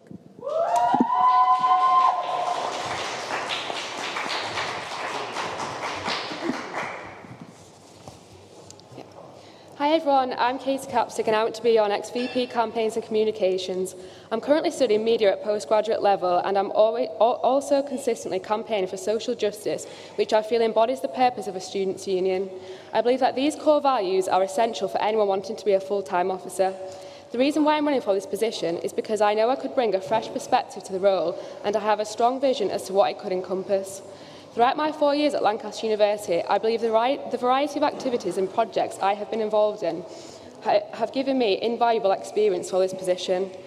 I have been involved in various campaigns, such as the 1 Billion Rising campaign, and in my third year, I was the treasurer of LA1 TV. I filmed various Roses events, presented for LA1 TV at Lou Radford and Sugar TV, and oversaw the communications at Freshers TV. I also have my own show on Bailrig FM, and I'm in the midst of writing an article for Scan. I have the knowledge and skill set to have the ability to merge both campaigns and communications in order to maximise impact of the two aspects of the job role. As for campaigns, one of my ideas is to bring campaigns run by student union members in colleges to large annual events. If elected, I would support and empower a diversity of campaigns being run across campus. I would organise workshops with external campaigners who can teach and share their knowledge with students on how to effectively campaign on various important issues. After attending a workshop by the No More Page 3 campaign, I learned that in order to set up an effective campaign, it is indispensable to firstly identify a societal issue and then subsequently establish what is referred to as an axis of power. That is, in regards to a campaign, who would you lobby, who would you ignore, who would you work with, and who would you mobilise? These 4 questions would initiate the foundation of every campaign I either support or run myself. For me, a successful and influential campaign involves a collaborative approach from a variety of stakeholders. If to be elected, I would collaborate with the welfare officer, for example, to run a campaign on men's mental health, and would fully support this, as I know this is an issue often overlooked in a society infiltrated by hegemonic masculinity. I believe my background in campaigning and knowledge of how to establish a successful campaign will allow me to create proactive changes in our current discriminatory climate and within our campus community. As for communications, I will increase the celebration of society's successes. For example, I want to see more coverage of niche activity, such as the Kendo Society, although I think we know about those now. They recently won a gold in a national competition. I feel that some smaller groups are often pushed to the periphery, and I want to give them the student media coverage and celebration that they deserve. I would also create stronger communication with execs and JCRs. The majority of students here are involved in societies. We need to give them all a voice. Our student media is the perfect opportunity to enable this. Furthermore, I will contribute to and offer practical support to the student media. As a student who has experience balancing both a degree and contribution to student media, I know that in a full-time position, I would step in when student volunteers needed me to.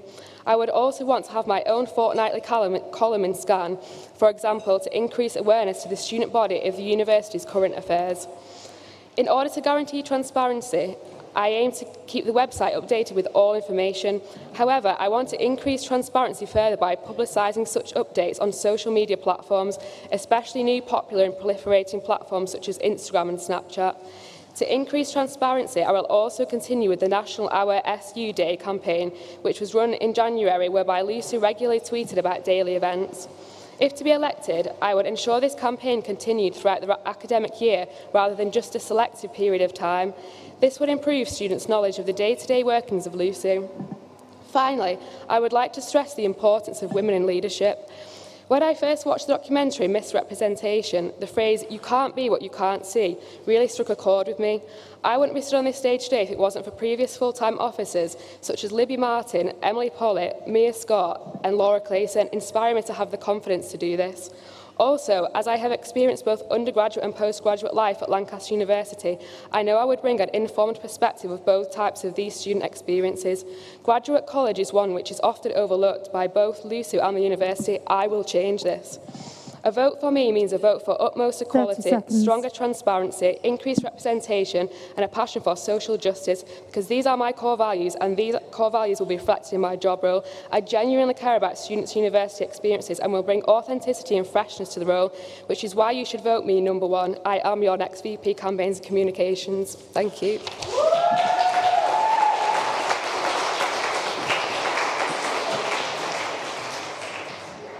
And the next candidate is Ronnie Rowlands.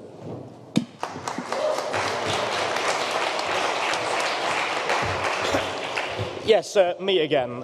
For those of you who don't know me, I apologise in advance, but my name is Ronnie Rowlands of the County College, and I'm standing for re-election as your Vice President, Campaigns and Communications. When I stood here last year, I said I wanted to make the Lancaster student voice prominent, both on our campus and nationally. I said that the loudest possible voice for students was vital to ensuring that they are at the heart of every decision the university makes, because when 52% of the university's income comes from your fees, yet only 1.6% of it is reinvested in financial support for students, when swinging rises in fees and rents are announced in the same breath as multi-million-pound building projects and scary new logos that you pay for with a lifetime of debt, this is more important than ever.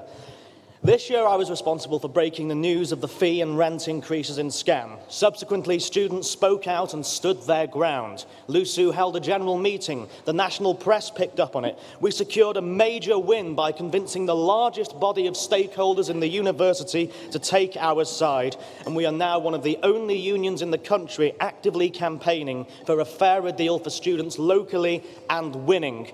Since our action, the university has already committed to introducing up to 146 new bursaries for postgraduates.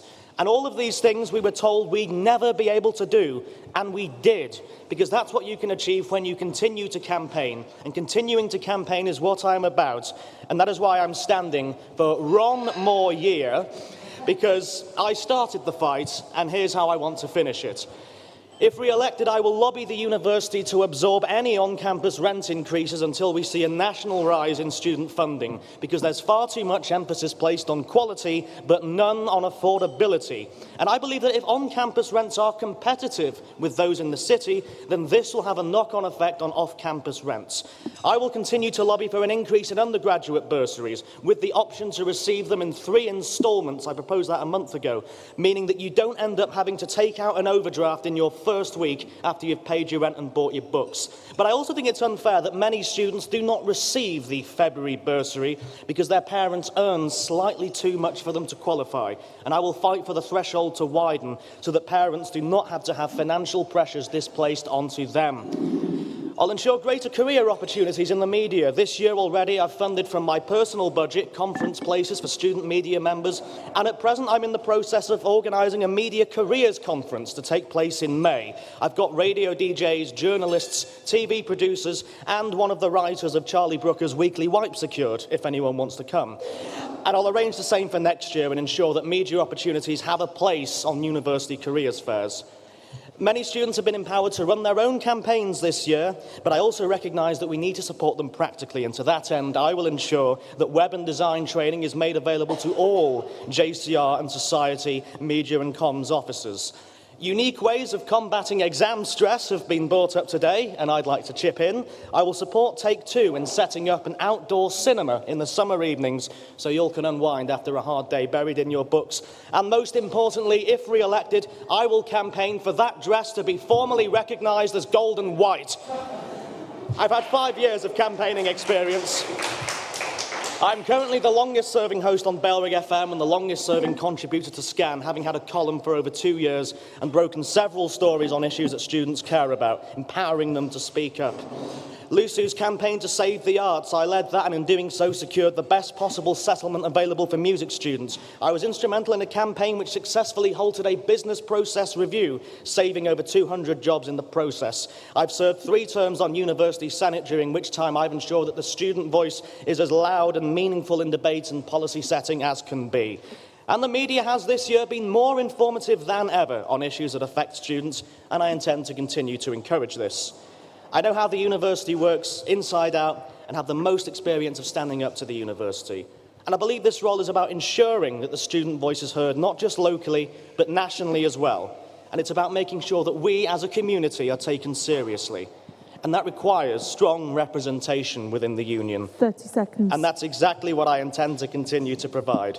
So, if you want a candidate who time and time again has favoured action over excuses, who listens to the voice of students over the demands of university, then please re-elect me, Ronnie Rowlands, for one more year. Thank you very much.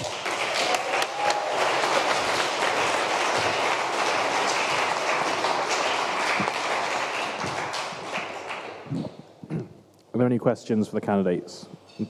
Yeah.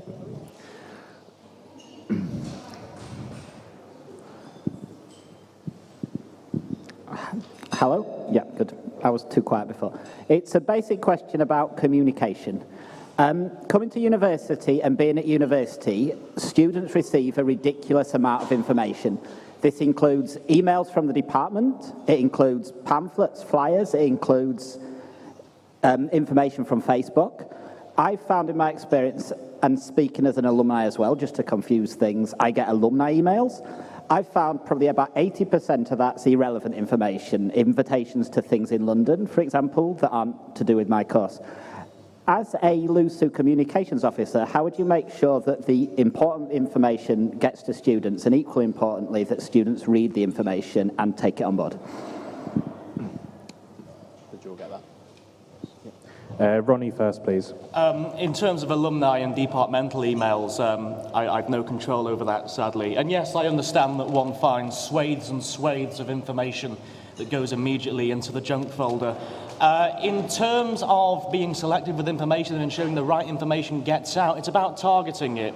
Now, sometimes issues which affect all students, such as fee and rent increases, have been shared across the campus because it affects everybody. But things regarding societies, things regarding careers in specific areas can be better targeted at departments and student societies instead.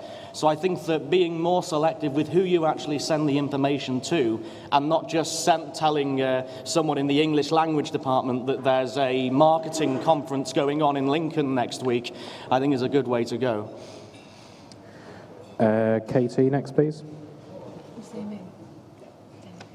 Yeah, I understand that it's like really irritating to receive emails that aren't relevant to you, so I think we need to like filter out what's sort of being sent and what's relevant to people. But I think one of my ideas was to write a scan column, like every fortnight that scan came out, to sort of tell students about the highlights of the week, which hopefully would increase transparency and give them the vital information, not information that isn't relevant to them, but relevant to all students. And Lizzie? I completely understand what you mean. Most things people look at, well, don't even look at. It goes, like you said, Ronnie, goes in the junk folder. But I think it's great that there is so much going on. There is so much information to be said. One of the things I'd like to implement next year, if possible, is give each week of term a theme.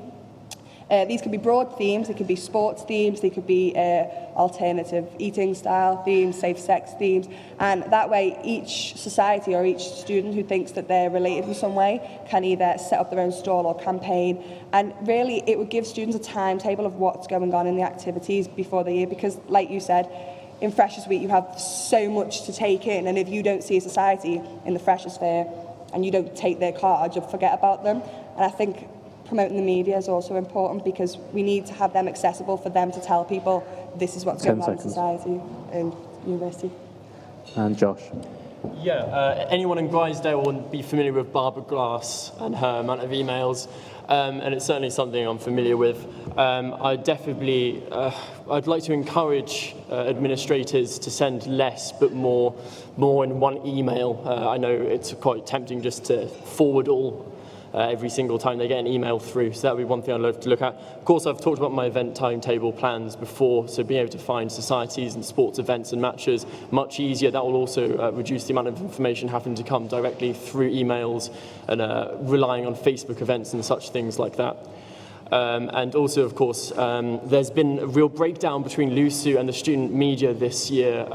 As station manager, I often don't find out about events until I'm invited to them on a Facebook event. I want to make that much better again. I want to start sending that through earlier and making sure that student media knows well in advance and can advertise the right things at the right time. And next question from David. This one's for Josh. You mentioned you'd like to work with the elected VP Welfare and Community on a rent campaign in a non-condescending way to low-income students. Can you expand on that? Thanks for asking, David. So in the VP Welfare and Community's job description, it does talk about accommodation and rent prices, so they are directly ready to do that. So that's kind of talking about where to find open and honest rent information, where to find out about hidden fees, where to go to help with, so talking about the base, talking about where in your college you can go to talk to people about rent and about finances, and also just working maybe with some external experts on just giving broad advice that can go into a handbook, that would just go into all first-year accommodation. Working with something like Money Saving Expert, I know they do a lot with students, and it'd be great to see that at the start of the year, placed in everyone's accommodation ready, so that when they need it, it's there. Justin? Katie, you mentioned in your self-manifesto in your Husts that you said you worked with a few women's campaigns, and I just wanted to ask all the other candidates, how do you plan on getting women involved in terms of elections and coming into being an officer? That's to all candidates. That's to all candidates, yeah. Lizzie first, please. Sorry, can you say that again? How do you plan to get women into sort of election, put themselves up for roles as officers and get them involved? I think the main thing is for more women to be voted in to the FTO positions to show and demonstrate that we can do it, we can do a good job as a male. I am a feminist through and through, and I think it doesn't really matter what gender you are. So I don't really want to push people to go for an FTO position. It completely depends if they want to do it or not. But I completely agree with the fact we should get rid of any barrier that stops a woman from doing it. And Josh? Yeah, I was quite disappointed to see the She Should Run not rolled out much earlier this year. I think that a lot more could have been happening there. And certainly I'm all for getting early information so that this year we had a sudden push at the very end for women candidates, and that really isn't on.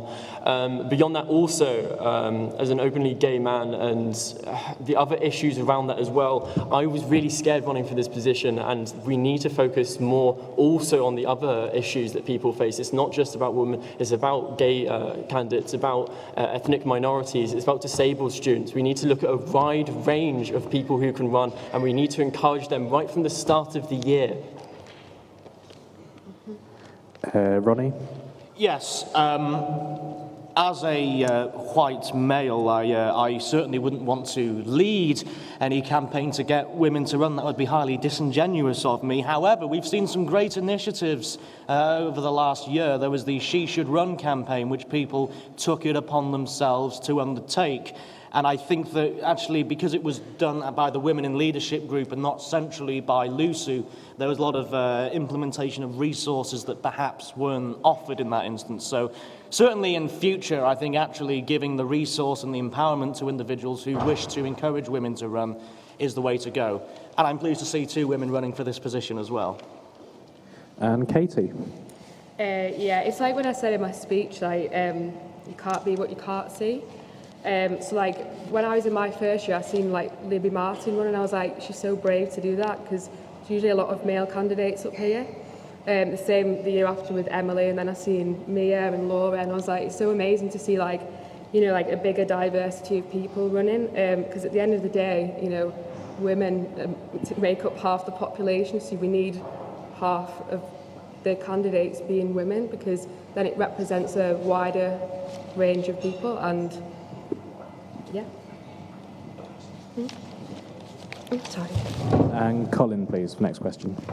Okay, so if you're elected to this role, you'll be the chief officer in charge of student media. So we have 4 student media: SCAN, Bailrig FM, LA1 TV, and Take 2 Cinema. Can you name one thing that each of those 4 media does very well, and one thing from each of these 4 media that needs to be improved? Colin, are you wanting to go through all of them? Right. Good luck, candidates. Thank you. We'll go to Ronnie first, please. Okay, so SCAN, I think that their sort of proactivity in bringing news... Do I have a minute to answer this? Yeah, you can have a bit longer. Yes, thank you. I think that SCAN's general proactivity in getting news to students and actually granting much broader coverage of societies this year has been absolutely terrific. I think in terms of SCAN, one of the improvements we need to see is self-promotion. I'm currently in the process of getting them some nicer dispensation units rather than those crappy bits of scrap metal. Bailrig FM, again, splendid with covering live events. You know, they have their stuff in order. They have a broad gamut of show. They cover a lot of things that students are doing. At the moment, Bailrig FM's engineering has been quite a significant issue due to a variety of reasons, but I've been quite proactive in investing a lot of resource and energy into helping Bailrig to fix up the station. LA1 TV, I think, as a technical operation, is utterly phenomenal. It's incredible. Look at all that stuff. I have no idea what it is. But one thing I'd like to see LA1 doing more of is less factual stuff based on what LUSU and students are doing. Well, the same amount, but also branch out with other societies, such as, you know, the Writers' Society, the theatre group, and actually have some drama being put out, like they used to do in my first year. So more genres covered in LA1 TV. Take Two Cinema, to be honest, has been splendid. They've really outperformed this year. Got a lot of people in watching their films. I can't think of anything really negative to say about Take Two Cinema at the moment. And Katie, next, please. Yeah, I think the good thing about Bail Rig is that like anyone can have a show, so that means that anyone can have a voice. I find it really good that when I went to my own show on Bail Rig, they were just like, yeah, you can just do whatever you want, you can play whatever music you want, and I think that's really, really good because it's all about freedom of speech. I think Bail Rig could improve by like maybe introducing like a society hour, so like bringing in like heads of societies and telling people what they're up to, because like I said earlier, like some societies, like the awareness is like really low. So for example, like I'm on the cheerleading squad and no one really knows that we go to competitions. So I think we need like to really push for more celebration of society's successes through the student media. With LA1 TV, like I've worked with LA1 TV and I see how hard they work. I think the best thing they do is when they film Sugar TV, it's literally up the next day, edited perfectly. So I think that's amazing. Again, with LA1 TV, I think like we should invite them to, say if like a society had a competition, maybe invite them down and like interview people taking part. So for example, if like Loo Dance had a competition, like bring them down, interview them before, so that we've got like really push for the celebration of society's successes. Scan, I love how like anyone can write an article about anything they want. Like I say, it's all about freedom of speech. I think Scan could improve by again coverage of, because in the sports section I feel like there's a lot of football, which is they deserve that coverage, but I think like there's other sports going on. I think that we need to give them coverage as well. With Take Two Cinema, I like how they always show really popular films, and I think we could improve Take Two Cinema by sort of getting them involved in campaigns. So, like I said in my manifesto, if there was a current campaign going on, maybe show a relevant film to help boost the campaign, and it also gets Take Two Cinema involved more. Josh? To speed things up a little bit, I'll group a little bit. I'm really pleased through all media how open the media is, how easy it is to join, how easy it is to voice your opinion, how easy it is to get involved and start up and get trained in fantastic things that really give you great job experiences. That goes for all of them. In terms of things I like to see improved, a lot of it, from the FTO point of decision, is what I've said before. It's increasing the amount of communication between the FTO and the student media to events coming up and what's going to be happening.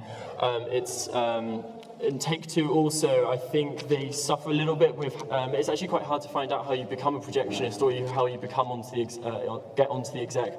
I think a little bit of push from the FTO of how you join will be really beneficial. Otherwise, it's just about, and this is something I've done as station manager, I really want to emphasize creativity and ambition and what you can do with the student media. It's all about promoting that, and that's how you really get the most out of student media. And finally, Lizzie. Yeah, I'm trying to think of what's not been said. I think one thing that all the media does really well is actually working together, but at the same time maintaining their own identity. So, for example, we have Good Morning Lancaster with Scan and LA1 TV, and also within Scan you've got such like movie reviews, and you work with Take Two on that. And what's more, I think Katie, you mentioned it, like the content, like. These guys are like Big Brother. They know what's going on in campus. They're always watching. So they have the resources and they have the ability to tell people about that. One thing that could be improved is, just touched upon before, self-promotion. They don't get the recognition they deserve. They really, really don't. I don't understand why on the Lancaster homepage there's not a tab that you could just click on our student media and go straight to a website or straight to a live feed, because they're absolutely fantastic and not enough people know about them. Next question from Chris. Yeah, this is to all candidates. If you could make one and only one difference to student media between now and this time next year, what would it be? Katie first, please. What? Sorry, I couldn't. Did you say what would I improve? Sorry, could you just... Yeah, I'll read it again. Yeah. If you could make one and only one difference to student media between now and this time next year, what would it be? Right, okay.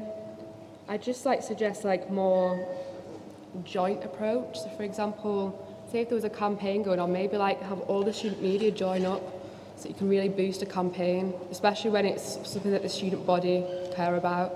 So joint approach, more joint. Lizzie, please. I don't want to seem like I don't want to answer that question, but I don't want to say I'd change this about the student media. It's up to them what they'd like to do and what they'd like to change the most, so it's not really for me to say one thing I would change. It's completely up to them and what they want. And Josh? Sorry, I suddenly had a blank. I really want to improve internal job prospects. Currently, as at Berwick, and I know mostly LA1 and SCAN, we don't have much going on within the university in improving our job prospects. We have to go out to joint associations to get any kind of information on that. I'd really like to improve the amount of speakers, the amount of information that's available, and the job prospects from within the own university, rather than always relying on going elsewhere. And finally, Ronnie. The greatest promotional drive for skilled members as possible, so that none of the four media ever find themselves struggling or lacking with expertise in a certain area. So a fully fledged engineering team for Bailrig, lots and lots of content writers for LA1 TV, more writers for SCAN, specialising in a number of different remits to do with journalism, and technicians for Take Two Cinema. At the moment they're fairly strong, but I just know how catastrophic it can be when there's one weak link in terms of running the media. And just before I move to the next question from the room, we'll take one from Twitter, which is, what is the role of the Media and Comms Board, and how important is it that the Vice President Campaigns and Communications attends? And I'll go to Josh first, please. So the Media and Comms Board is where we get the different college communication officers, as well as the heads of student media, together to talk and discuss. One thing it hasn't been doing very well is talking about events. Again, we haven't been getting in time ahead of events and getting together and talking about how we can help each other and support each other while not stepping on each other's toes. Otherwise, it would be good. It's mainly there to voice any problems coming within the media, which is usually very few, so that's okay. Otherwise, it's just promoting each other and how we can help each other. Lizzie? Yeah, I think the student media, they're based around publicising what students are doing. They're all run by students. They're all doing it in their free time. And I think it's basically just to make people aware of what's going on campus. Ronnie? As has already been said, it's about finding out what everybody is doing and working out how we can support one another and where resources need to be allocated to. In terms of the importance of the Vice President attending, sometimes it's useful, but that meeting is chaired by the cross-campus officer for media and communications, and sometimes I think it's very important to actually trust them to get on with their own stuff and not try to micromanage everything. And Katie? I think attending Media and Comms Board is essential for this position, as it's the only opportunity where all student media and college media officers can come together to discuss campus communications, and I would definitely attend all meetings. And next question from Julia. Hi, pleased that you mentioned college officers, Katie. My question is, well, to start with, a lot's being talked about student media, but not much about JCRs and the student media that they output. So on my JCR, for example, we have a publicity rep, we have a communications rep and a magazine editor, and thus far they've received no training on the actual equipment and software that they have to use. So I was just wondering how do you combat this and how you'd work with and support with the JCR communications publicity magazine editors? I can't really hear you properly, sorry. Just repeat just the question part again, please. How would you work with the JCR officers who are involved with communications, so the magazine editors, the publicity reps and the communication reps, and how would you combat the issue that they've received no training so far in the software that they have to use? Okay, I can't really hear the whole question, but I think it's essential that we get all the presidents communicating with each other to increase transparency.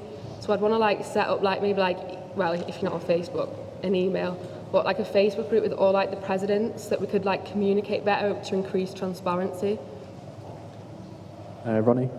Yes, as I said in the speech, this year I will admit it's been slightly ad hoc. When people have needed some support, I've offered it.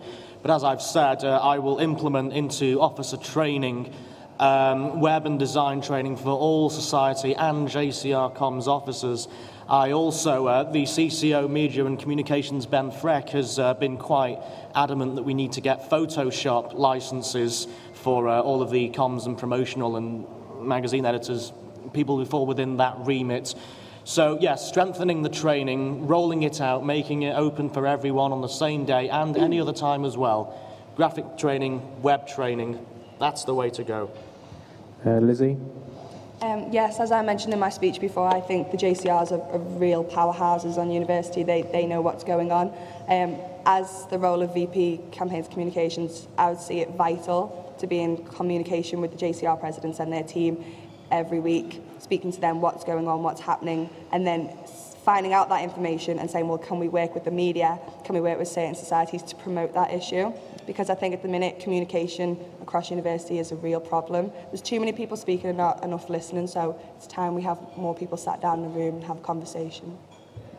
And Josh? Yeah, the current CCO has done great work in trying to get Photoshop, and that was brought up in Media Comms Board before and is an ongoing thing. Hopefully that will be implemented soon. One of the main problems is also, of course, access to the websites. That's been a real problem. I know, once again, Ben, CCO, is kind of fixing this right now. So hopefully the colleges will have access to their own communication systems again. Also, though, I'm also in favour of teaching Photoshop. I'm lucky enough to, have worked with Photoshop in my job, and I'd love to, bring that out for the opportunity for JCRs to really get training on that. Next question from the front. I'd like to direct this just at one candidate, all right? So this is a question for Katie. Some of the things you've said in your Hust and some answers have particularly worried me. You harp on about how you know so much about media, but I'm not sure how much you get student media. For example, there already is a show on Bailrig that does sport societies for an hour. Scan already regularly comment on sport societies and other societies. So these things are already in place. So just to see how much you know about student media, can you name me the station manager of Bailrig, station manager of LA1, editor of Scan, and the president of Take Two Cinema? I hope you'll be able to answer one of those. Is it Harry? And I'm not sure about the Take Two Cinema, sorry. In the interest of fairness, I'll open that question up to all candidates. So it's well, because as soon as one person goes, So Josh, who is the station manager of LA1 TV? of LA1 TV, Chris Osborne. Take Two Cinema is Meg Bates, by the way. Lizzie, who's the editor of Scan? Daniel Snape, I believe.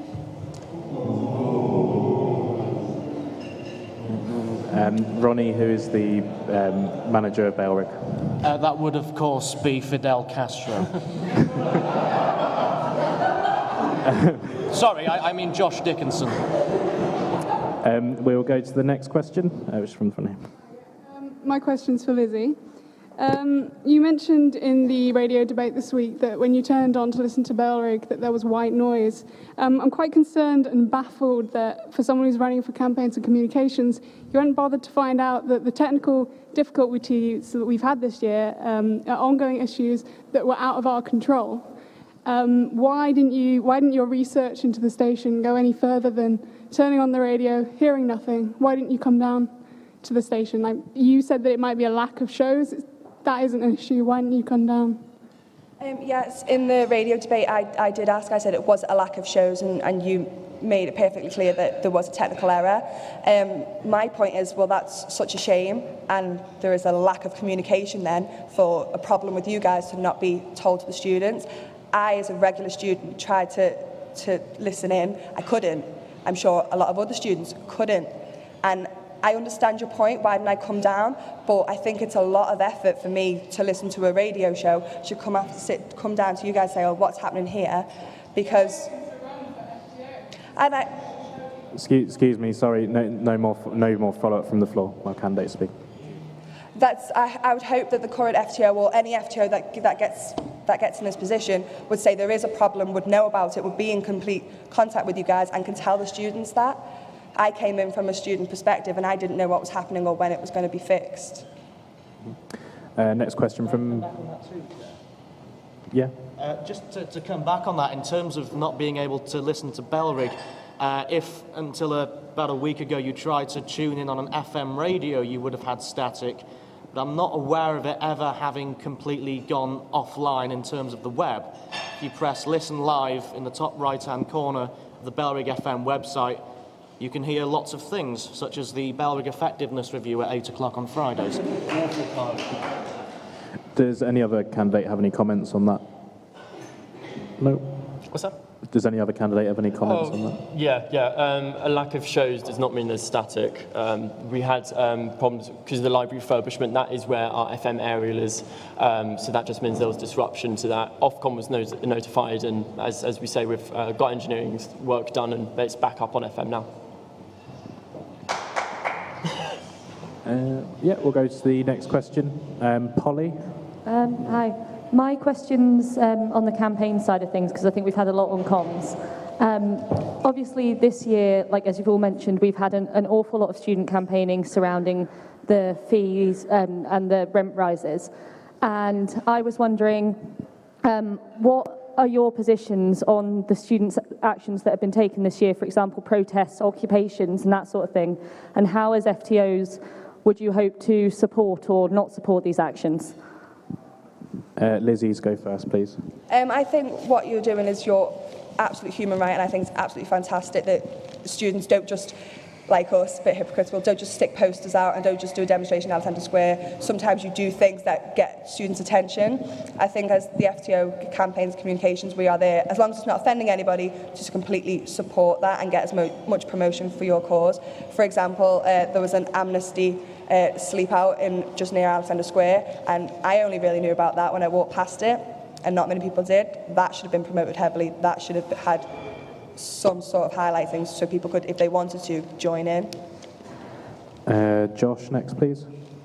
Yeah, of course. I think an FTO should be there to support students if they feel that they need to take action.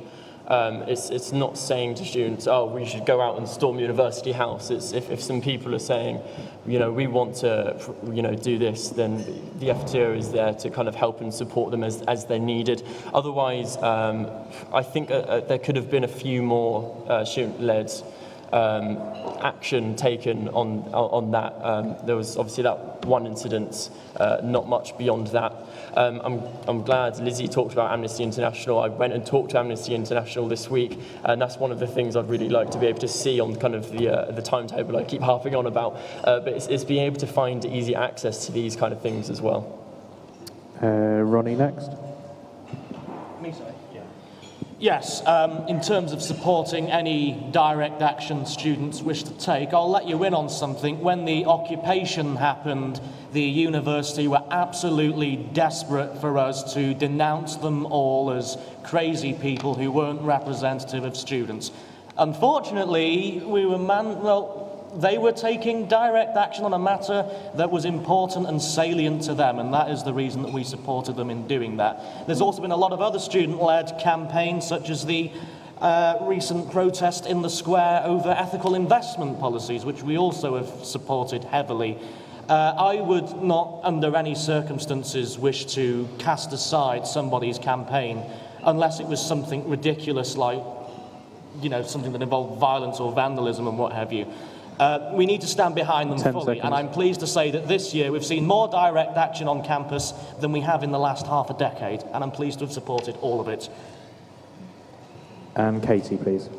Yeah, like I said in my speech, if somebody wanted to come forward with an idea for a campaign, I would fully support them, no matter what it is, especially when it's important to the student body. So like I said, I want to run workshops and teach people how to, bring external people in and teach people how to run an effective campaign, because when I went to the No More Page 3 workshop, they were basically telling me how the No More Page 3 campaign actually started off and how it became successful, because they looked at different notions of power and then who you'd lobby, who you'd work with, who you'd materialise and who you would ignore. So I'd want to teach that because I think it's a really effective way to make a campaign, and the No More Page 3 campaign is proof that that's a successful way of making a campaign.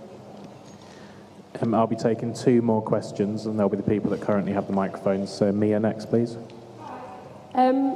First, I just wanted to say that I don't think it's important necessarily to remember the names of the heads of each of the student media before you're actually in the role. You may have spoken to them, but just because you don't remember their name doesn't mean that you're a weak candidate. I'm also a bit disappointed at the fact that women in particular are being targeted by Josh Dickinson's campaign team. Anyway, I was just wanting to know what the 3 candidates apart from Ronnie understand to be the role of a trustee.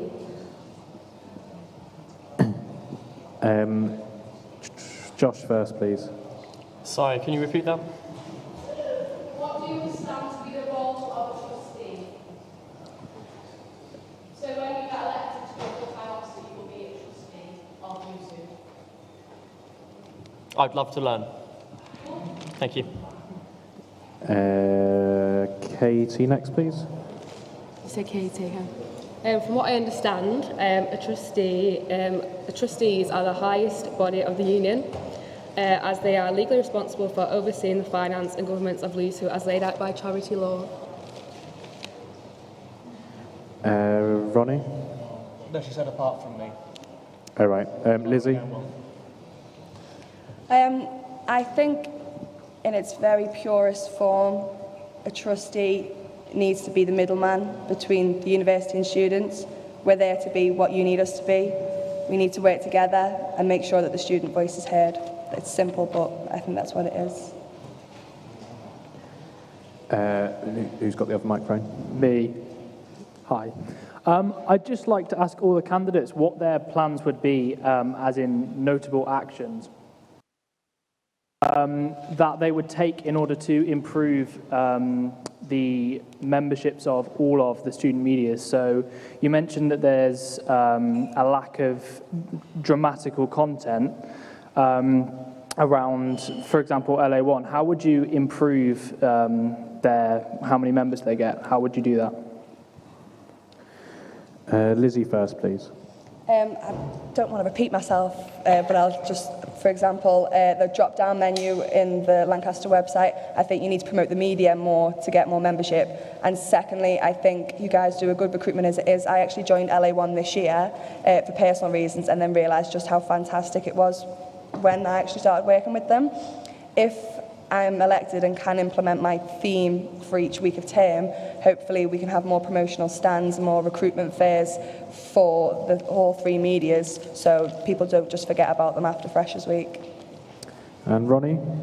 Just in terms of a drop-down menu on the university website advertising Scan, given some of the things Scan says about the university, if they wanted their applications to go down the toilet, they could go ahead and do that.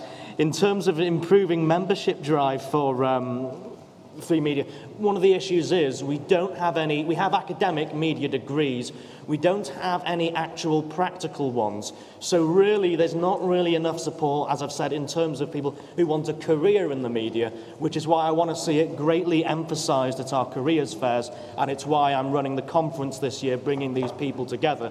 So introduce more of a broad gamut of media experience that students can get outside of just the one they've joined, and then people will have more of an incentive to go. Katie next, please. Yeah, I agree with Ronnie because I do the media studies degree. I've done it on the bachelor's one and the master's one, and it was originally just like media theory. It wasn't practical. It's become more practical, but that's why I turned to LA1 because that is where I could improve on my practical skills, and I think that's what we need to push. We need to say, if you want to work in the media, it's good that you have a media degree, but you also need to work with the student media as well. So really, especially when people want to be like broadcast journalists, it's like an amazing opportunity to take advantage of all student media to like put that on your CV, and then I think that it helps people get ready for the real world of like broadcast media. And I also want to like promote the fact that people can utilise student media to promote their campaigns as well. If a student wanted to run a campaign, like the student media is like the perfect opportunity to do that. And Josh. In terms of recruitment, there's not too much of a trouble. I led Berwick's recruitment this year, and we've had the largest uptake seen in quite a few years. However, I am ready to help continue that. I'd love to see much more joint presence at Freshers' Fair. Maybe like a marquee on Alex Square handing out scanned newspapers, Berwick blasting up music, Take Two handing out film posters, and LA1 be able to film things. In terms of content, it's up to the people there. I know LA1 likes its independence and it needs to decide what shows it can do, what it should do. It's up to them to kind of decide what they would like to see more of or less of. Same with Berwick, same with Scan, same with Take Two. And thank you, candidates.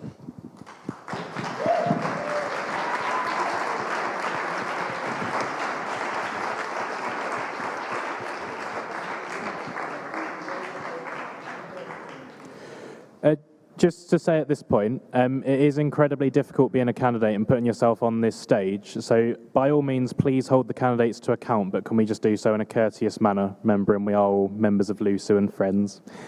There'll just be a 2-minute brief break and then we'll be back, and I mean 2 minutes this time.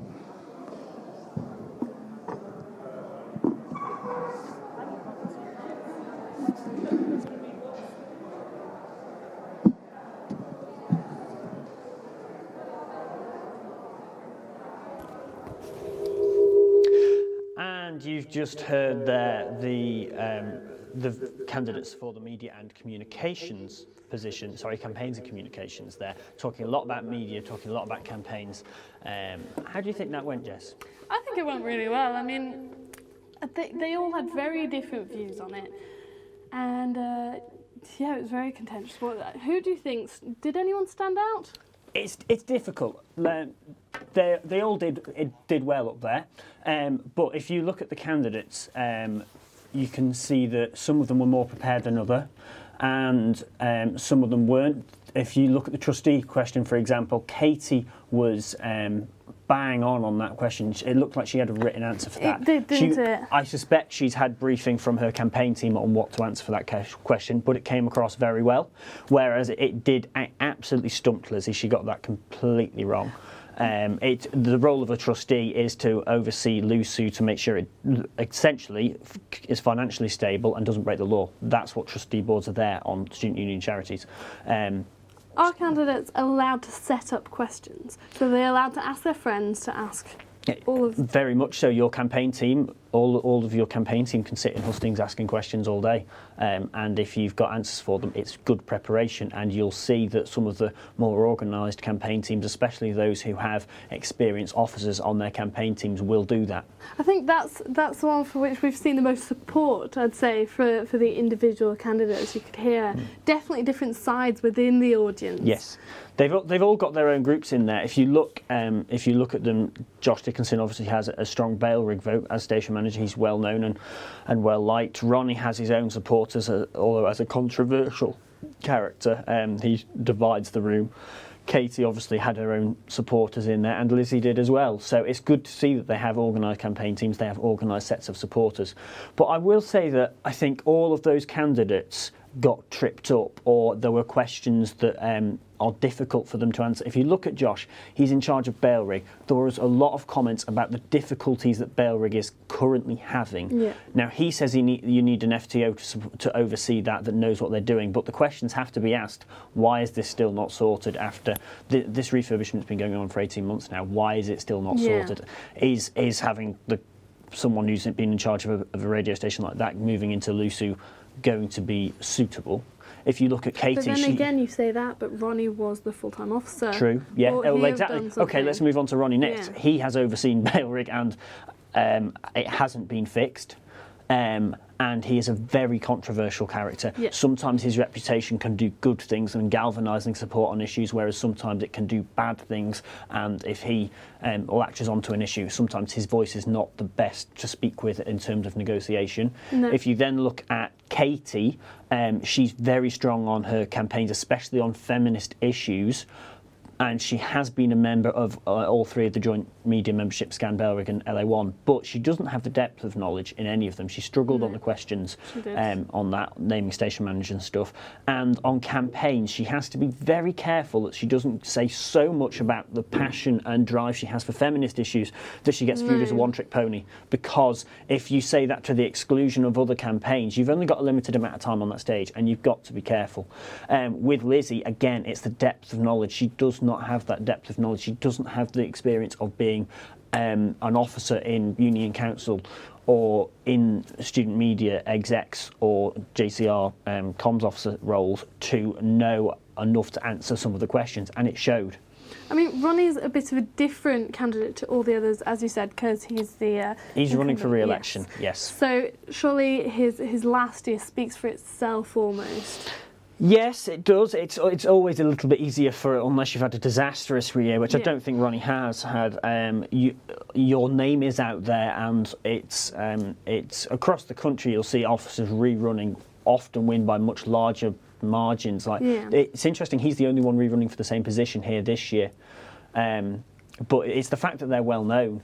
I know that when my own brother actually ran for re-election at York, he won his first election by about 10 votes or something, and he won his second one by a few hundred. So it shows that that's just one example that being a BNOC, as it will, has its advantages. I mean, I think we've just got to see whether people did enjoy what he's done in the past year and think that he was good for it, and it's all shine through votes, really. With Ronnie, I think things like the direct action on campus, the protest, the occupation of University House, he was very strong on saying he would support that, and I think that's played into his hands a bit because it's the sort of confrontational style of working with the university that he advocates. He does do negotiation and stuff, but he's very firm on his points, and seeing that some students are taking part in that puts more fuel on the fire for his way of working, shall we say. But there must be a reason for which the position is up for re-election every single year.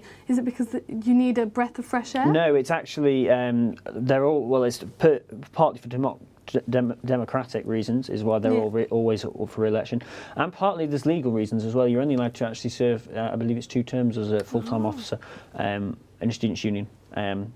So yeah, but re-election campaigns do tend to have it a little bit easier. Although if you speak to the officers, they themselves will struggle to get through the week because effectively they have, some may question this, but they do have a full-time job, and okay, they don't quite do the hours in the office that other jobs do. Typically, a lot of them, it's sort of, they say they're in the office sort of 10 till 4 or 5-ish, but they do a lot outside of that, and it's not just a degree they're doing. They don't have the flexibility where students do. They don't have lectures and then time off. They are supposed to be in the office for working days, and it's very difficult to manage a campaign. Now, on Twitter, there was a big debate about whether or not the candidates should know the names of all the managers of the heads of the stations. Do you think this is important before they assume the role? I think they should, yes. I'm quite surprised Katie got quite so tripped up by that. She should have just gone with the default answer of saying I'm station manager of LA1 because I was station manager when she was on our exec. Yeah. But I think they should. There is a little more preparation needed there. Although I must admit, I personally didn't know the name of the Take Two Cinema person. So I don't know. Does it reflect anything, though, would you say? I think they should have done a little more homework, but I think that's about all you can read into that. It's not a huge issue. It's just one of those embarrassing things that politicians have spin doctors to avoid. So should we have a quick look at Twitter? I did see a great one about Ronnie's campaign and Ronnie's speech earlier. Did you see that? I think that was from Tom Ruth, who was a candidate later on. And that went something along the lines of a Ronnie speech is like a big warm hug, reassuring and slightly uncomfortable.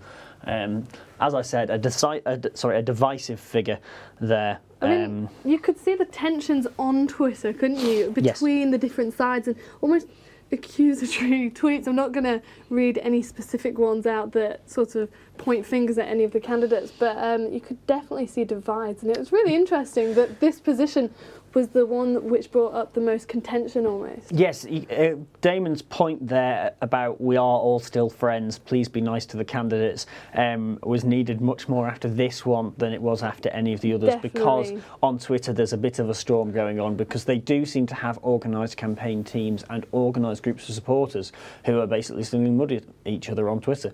And I don't know what your average student thinks of that on Twitter. I don't think a huge amount of people are going to see it, because if you're not tuning in now, you really probably, there's going to be so many FTO Elections hashtag tweets that you're not going to find a lot of them. No. I mean, Twitter especially went kind of crazy when someone suggested the outdoor cinema idea. Yes. And there were loads of tweets about that. I think I don't know why, because let's face it, Lancaster's not exactly the Caribbean, is it? No. Like, outdoor cinemas are very popular in sort of the southern states of America and that sort of area where it's a little bit warmer and sunnier and drier than it is here. So I don't know. I have been to outdoor cinemas a couple of times and I love it, but it works in the summer when there's no students here. You know, it's not what I would put as first on my manifesto for Lancaster. And we're seeing more and more tweets about food. You can tell it's getting on towards past lunchtime. They were supposed to have a 15-minute lunch break, but I think that's been cut short by the fact that they are overrunning quite substantially. Although I have noticed that Damon and Lucy seem to be tucking into some nachos from there. They look very good, so if anyone fancies bringing some, we're just in the LA1 TV studios, yeah, be great, thank you. And I suspect our crew down there have all made their way to the bar now to get some food. I wouldn't blame them, to be honest. No, nor would I, considering they're working in there all day. Now, do you think any of the candidates stood out particularly? I think they all stood out in different bits. In campaigns, Katie and Ronnie were strongest. Yeah, they were. Katie, as I say, absolutely on it with feminist women's liberation issues. She is absolutely on it. She knew what she was talking about. She knows what she's talking about. She's been involved in that sort of stuff for years. For her whole time at university, really, I've seen her involved in various different things like that. I mean, on Twitter, that's something a lot of tweets saying that it's lacking conversations about these campaigns. They kind of came on towards the end of the questions, but was there enough? I mean, some people are saying that it's a two-sided position. We're just talking about communication. It's a very strange position, really, because it's grown out of a media role, but media is now such a small bit. If you look at the job description for that, media is fairly low down, or student media, because if you take the communication side, there's the student media, but then there's all of LUSU's online media to look after as well, the website, the Vimeo, the Twitter, the Facebook, all of that side of things. There's loads of different bits of the organisation, like Green Lancaster do their own blogs and stuff like that, and it's trying to sort of oversee the general media picture, but I think as a legacy of it coming out of a media position only 2 years ago, it still does retain quite a student media heavy focus, but when they get into the role, they suddenly realise actually they've got a lot more on their plate. So I'm surprised student media came up quite so much. Campaigns, as I said, Ronnie was there talking about various different campaigns. UPP came up as the target.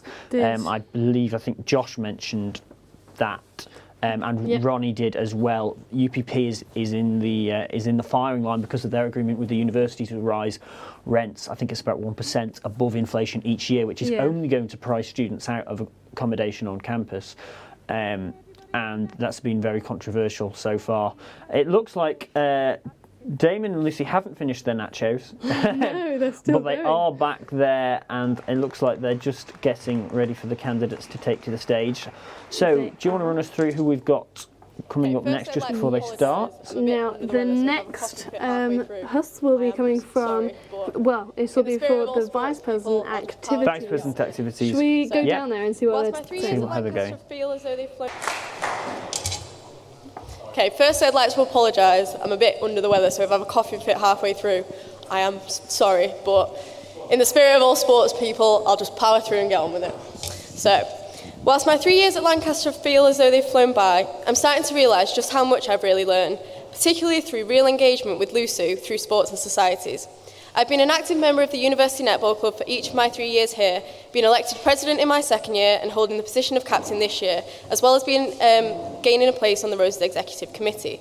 I've therefore seen the way sports and societies are run from all angles, with an increasing involvement each year.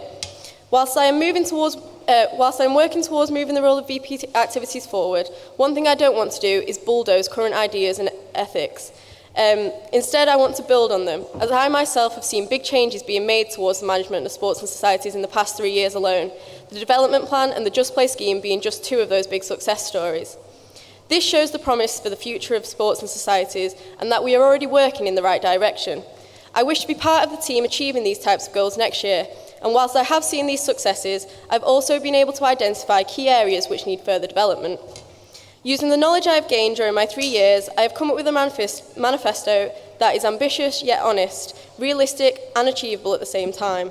I've broken it down into 3 areas which I believe can effectively change and help improve the experience for both sports and societies in the smallest ways that have the biggest impact.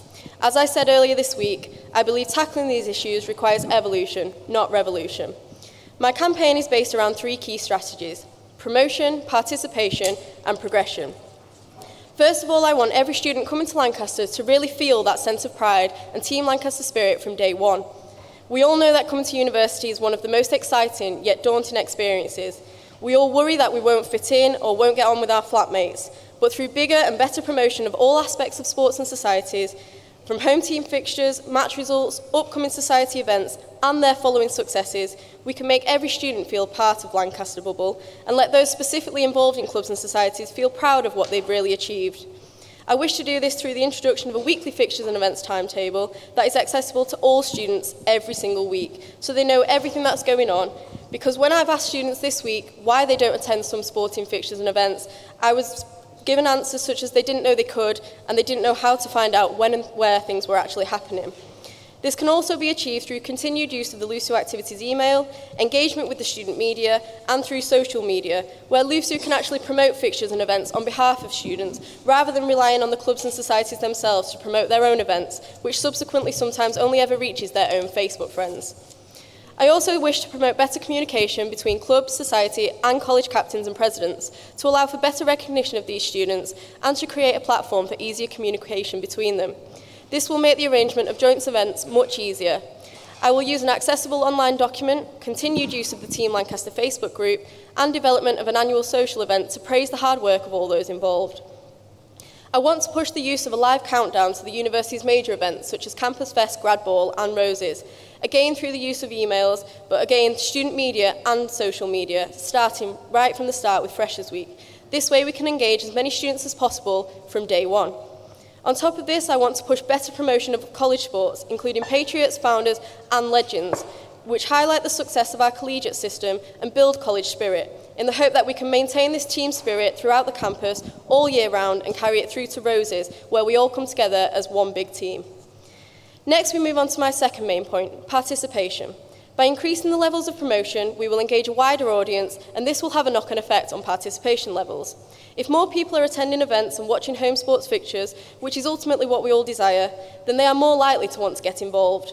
I therefore endeavour to attend sports fixtures and events on a regular basis and develop and maintain a good relationship with all club and society captains and presidents, as well as college sports captains and JCR members through regular contact to really understand their needs in regards to increasing participation levels. I will actively seek student interaction to gain their feedback on clubs and societies and spend time promoting the overall benefits of participation on your well-being, health and development of employability skills by being a friendly face students can approach and by working closely with all those involved.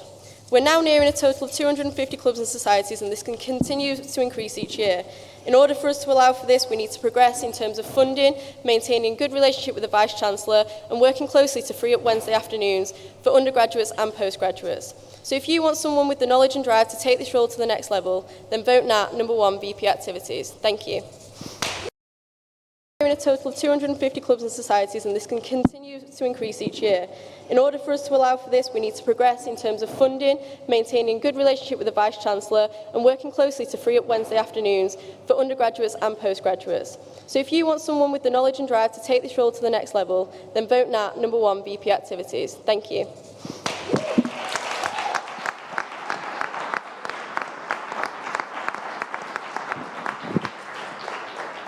Thank you. And the next candidate up is Hannah Ashraf.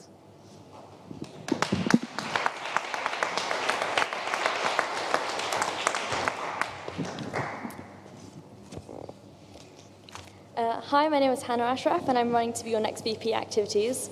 With regards to experience, I think I've accumulated quite a lot of experience in my 2 years here.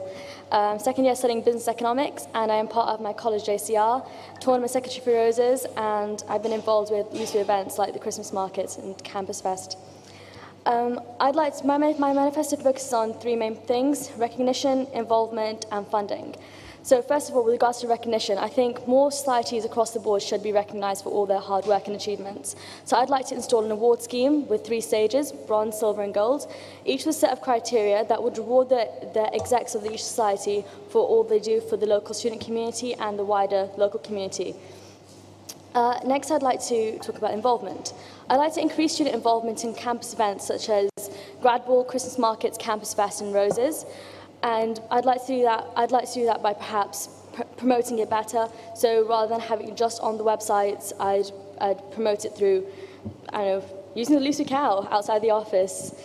I'd like to increase the amount of inter-college sports because I think not enough sports are available for students to participate in.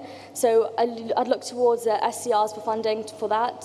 So if the college could field a team, for example, for rugby, or cricket, basketball, if they could field a team, then have it as an inter-college sport.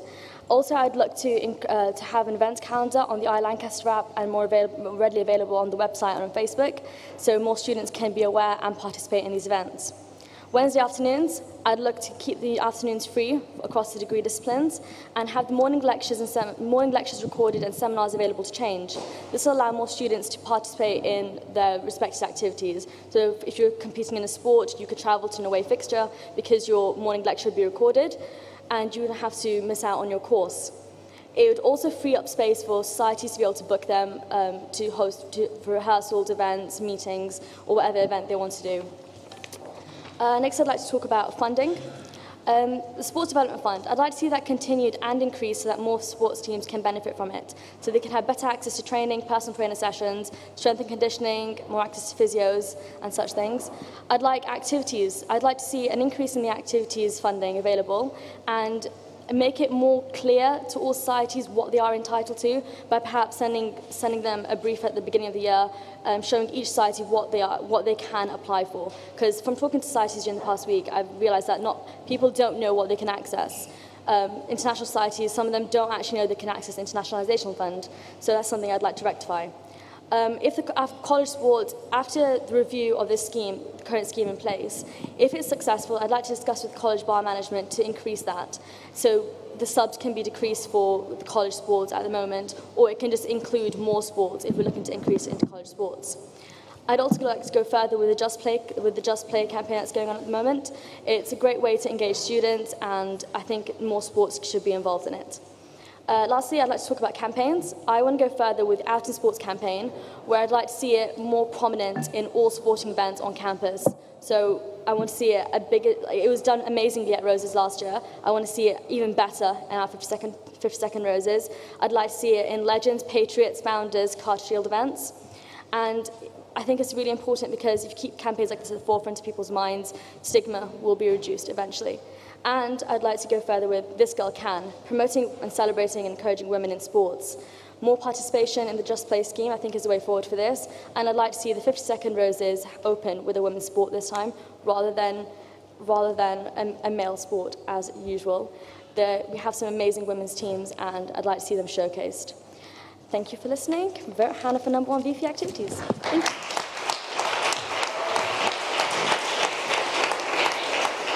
Thank you very much. The next candidate up is Nicholas Barton.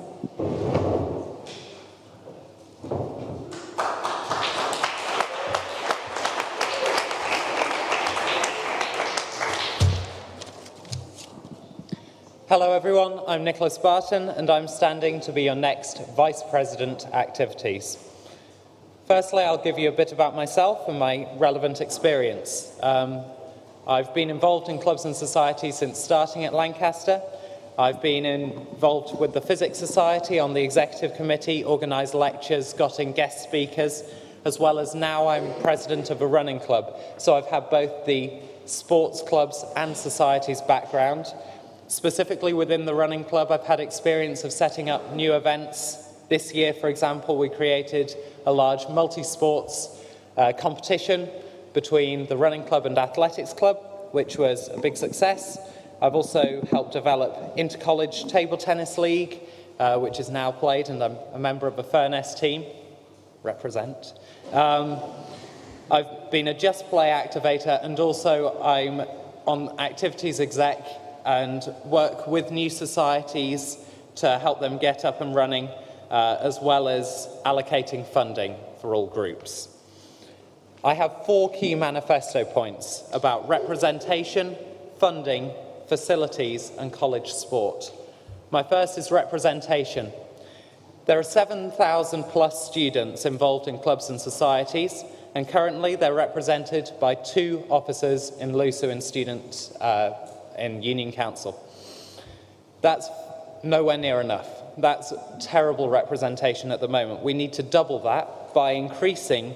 I'm going to work with the Vice President Union Development to create 2 new roles, a representative for sports clubs and a representative for societies, to make sure that you've got that more grassroots representation, able to feed into the decision-making and ensure that LUSU Council is actually representative of the people that it serves.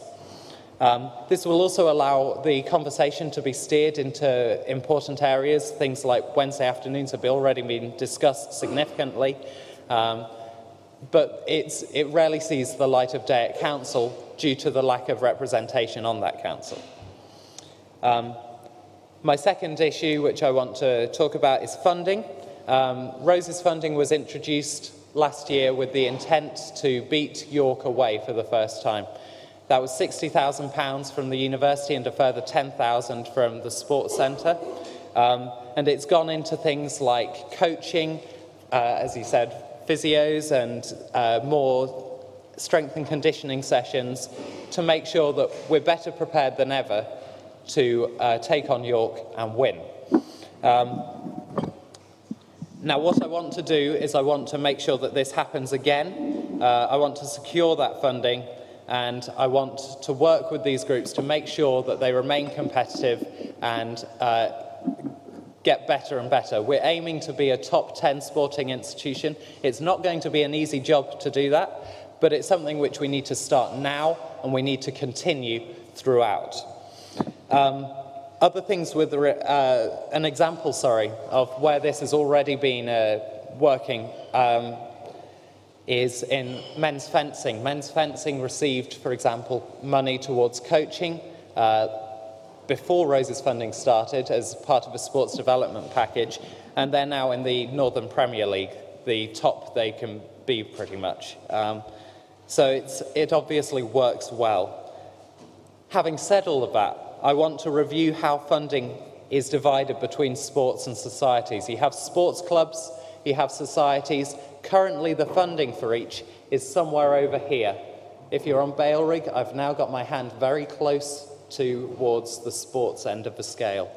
I want to ensure that it's more fairly split. I want to ensure that the people involved in that decision-making are the people who it's going to affect. That means I want to invite the sports clubs as well as the societies to take part in the conversation.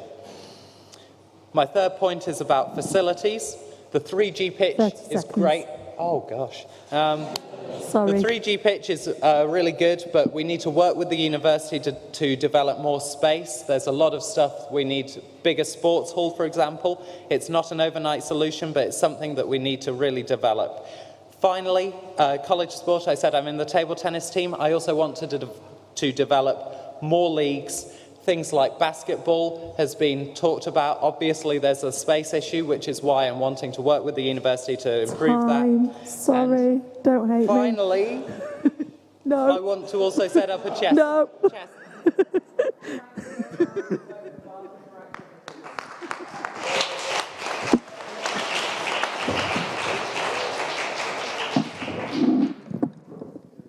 I feel bad now. The final candidate up for activities who's here themselves is Liam Hampton.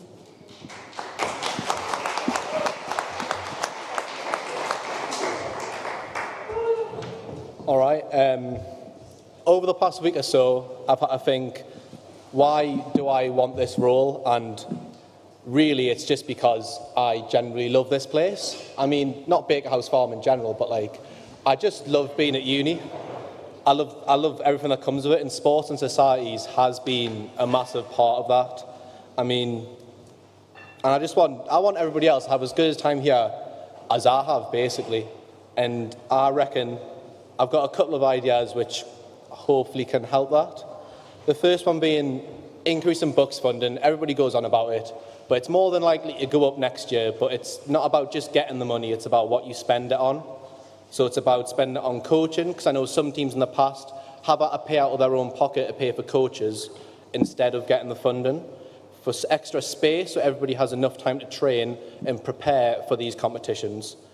And also to spend it on like non-books competitions, like teams like Ludans and Trampoline and compete in a lot, and cheer, compete in a lot of non-books competitions because it's quite difficult to get everybody together at once every week. But just because these are not deemed as books does not mean they're any less important. I'd like to increase the college funding. Again, this year I've helped secure an extra £1,000 per college for college sport. But I would like to spend it on like court and pitch hire. I mean, it's pretty ridiculous. You've got to spend extra money to put the floodlights on. I know it's using extra energy, but really you're just paying to see, which is pretty ridiculous at the end of the day. Right. Also, I'd like to say, so all the pool teams to get money to play as well, because normally when they train, they've got to pay extra. I know it's only 50 pence a game, but it adds up throughout the year. Furthermore, I'd like SCRs to have in their budget something for sport, because at the moment, some SCRs don't give a shit and others spend a lot. But it's not fair that there's a disparity across different colleges when they're all competing together. I'd like to improve the awareness of sport and societies to potential undergrads.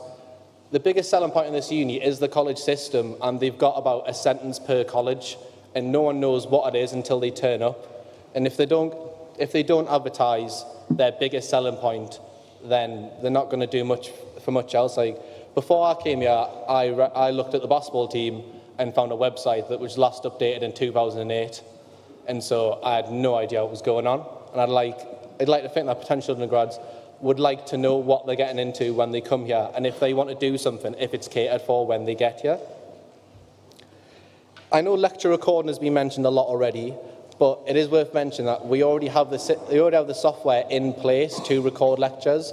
It's very similar to that of what Warwick University do, where if they have any sort of fixture that clashes with a lecture, they have a form that they fill in. They hand it into the lecturer about a week beforehand to request that lecture to be recorded. And I think that's a good enough compromise at the moment, which could be put in place pretty soon, than just saying nothing on Wednesdays, because that would take a lot of work. I'd like to expand Just Play. It's a great thing. There's a lot of people. I only really know from the basketball perspective. I go down there and we had at least 50 or 60 people there on Thursday. But I'd like to expand to other sports and societies.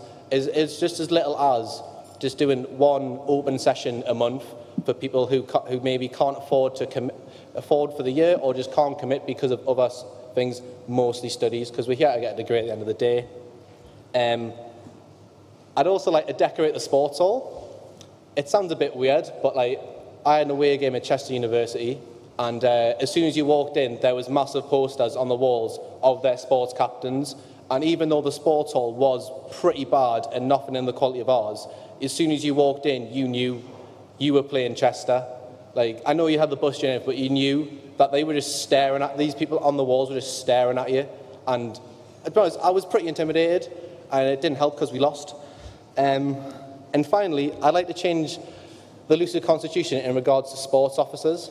At the moment, when we have a meeting, it has to be chaired by Caroline, the sports coordinator. Oh, shit. It has to be chaired by Caroline, the sports coordinator, and really, she can only do meetings during her lunch break.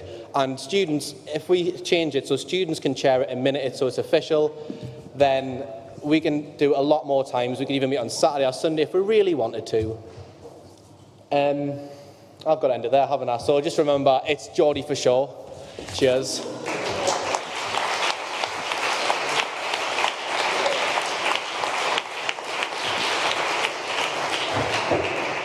Thank you. We do actually have one final candidate. I'm assuming Colin's not offering to read a speech, but I would take him up on it. She has a speech that she has sent in for us. Her name is Laura Langton, and I'm going to probably massacre her speech for her now, so apologies in advance. Hi, I'm Laura, and I'm running to be your next VP Activities. I'm really sorry I cannot be there today. I'm currently running the Bath Half Marathon in aid of the Leukemia and Intensive Chemotherapy Fund. If this is being read out, it means the video I've prepared has not worked, so I apologise for that and will upload it online. I'm a final year history student and currently cross-campus officer for activities and would love to be elected your new Vice President Activities. As an active member of the University Netball and Boat Club, I have extensive experience of sports within the university, and through my role as CCO, I am in constant contact with college sports teams, societies, and university sports teams, and therefore I'm familiar with the issues that each groups experience. Through my first term as CCO Activities, I worked on increasing the participation in the Carter Shield and the relationship between college sports captains and their JCR sport representatives. After being re-elected in Michaelmas term, the current VP Activities and I secured a £1,000 sponsorship for each college to subsidise sports costs. Alongside this, I am currently working on increased support for societies, as I feel that non-books teams and groups are overlooked. I am an incredibly passionate, driven, organised and determined person, and if elected VP Activities, I will work tirelessly to improve the student experience at Lancaster University. Although lots of work has been done this year, I still feel that there is a huge amount of progress to be made at Lancaster University in order to improve the student experience across the board. If elected VP Activities, I will change the current funding structure that we have in place so that it benefits more students. Currently, there is an unequal amount of money allocated for competitions, general activities and coaching, which means that some sports teams and societies have more access to funding. I will change this so there is more equal opportunities for financial support.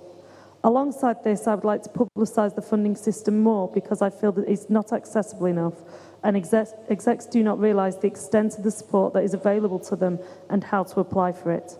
Secondly, I will work to increase the £1,000 college sports sponsorship that I secured alongside the current VP Activities this year, with the aim to make college sport free in the future. Currently, the college football and netball teams pay ridiculously high subs, which I feel discourages participation, something which is against the nature of college sport. By working on the relationships I've already built this year, I will further the financial support that is available and lobby SCRs so that more money is allocated to the college sports teams. As well as this, I would like to improve the access to and quality of facilities available on campus. I will increase the sports centre opening hours on a Saturday from 6 p.m. to 10 p.m. By doing this, there will be an increased access to training and rehearsal spaces, as well as increasing the flexibility of training and rehearsal times. Alongside this, facilities have to be improved, demonstrated most recently by the closure of the netball courts. Lancaster has hugely talented students, not only at sports but also music, dance, academia and many other forms, and the facilities they have available to them should be at the highest standard. Finally, I would like to implement better support for new society and club executive committees. Each year, new members of society and clubs are elected to exec positions, and although their predecessors hand over vital information, it can take a while for students to settle into their roles and learn how to successfully be the driving force in their group. I will provide a constant support system for each and every exec member, initially giving them all advice and support they require at the beginning, and then continuing this through informal meetings and constantly being available. Being an exec member is both a daunting and extremely rewarding role, and every student should be able to thrive from the start. This Husts is only a small insight into the big ideas I have for next year. My full manifesto can be found on my Facebook page or through the link on the nominations site. Please have a read and vote Laura Langton #1 for VP Activities. I hope to be able to follow hustings through LA1 and Twitter, so please tweet me any questions and I will answer them, or failing that, please get in contact as I would love to discuss my plans further. Thank you.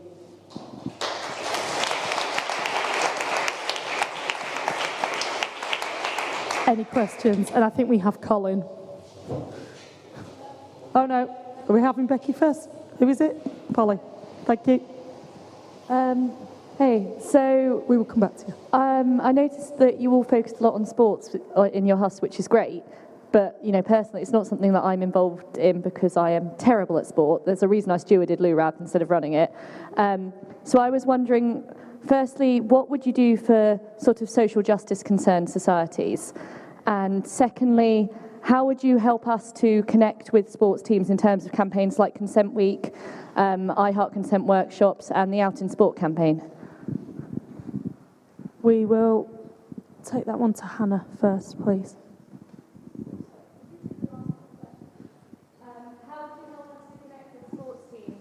In terms of campaigns like I Heart Consent or Out in Sport, because we've had some issues, particularly with I Heart Consent, getting sports teams to sign up for workshops and things.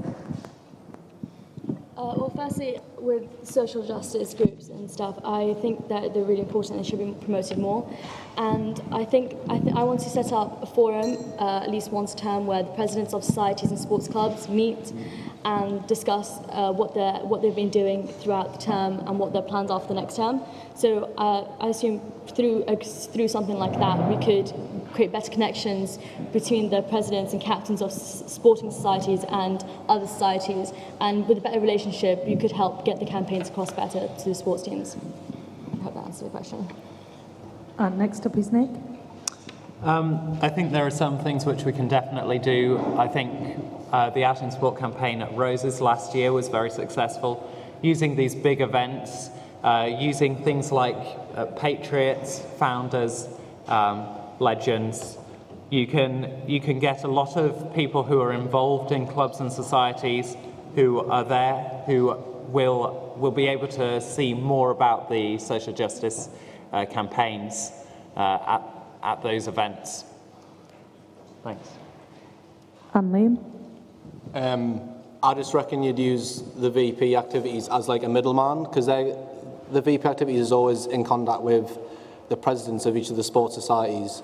So if you can contact them, they know exactly who to ask, and they can put it out to everyone at once to gauge an interest of people who can come back, and then they can refer them to you instead of you trying to individually go to each individual team. And Natalie?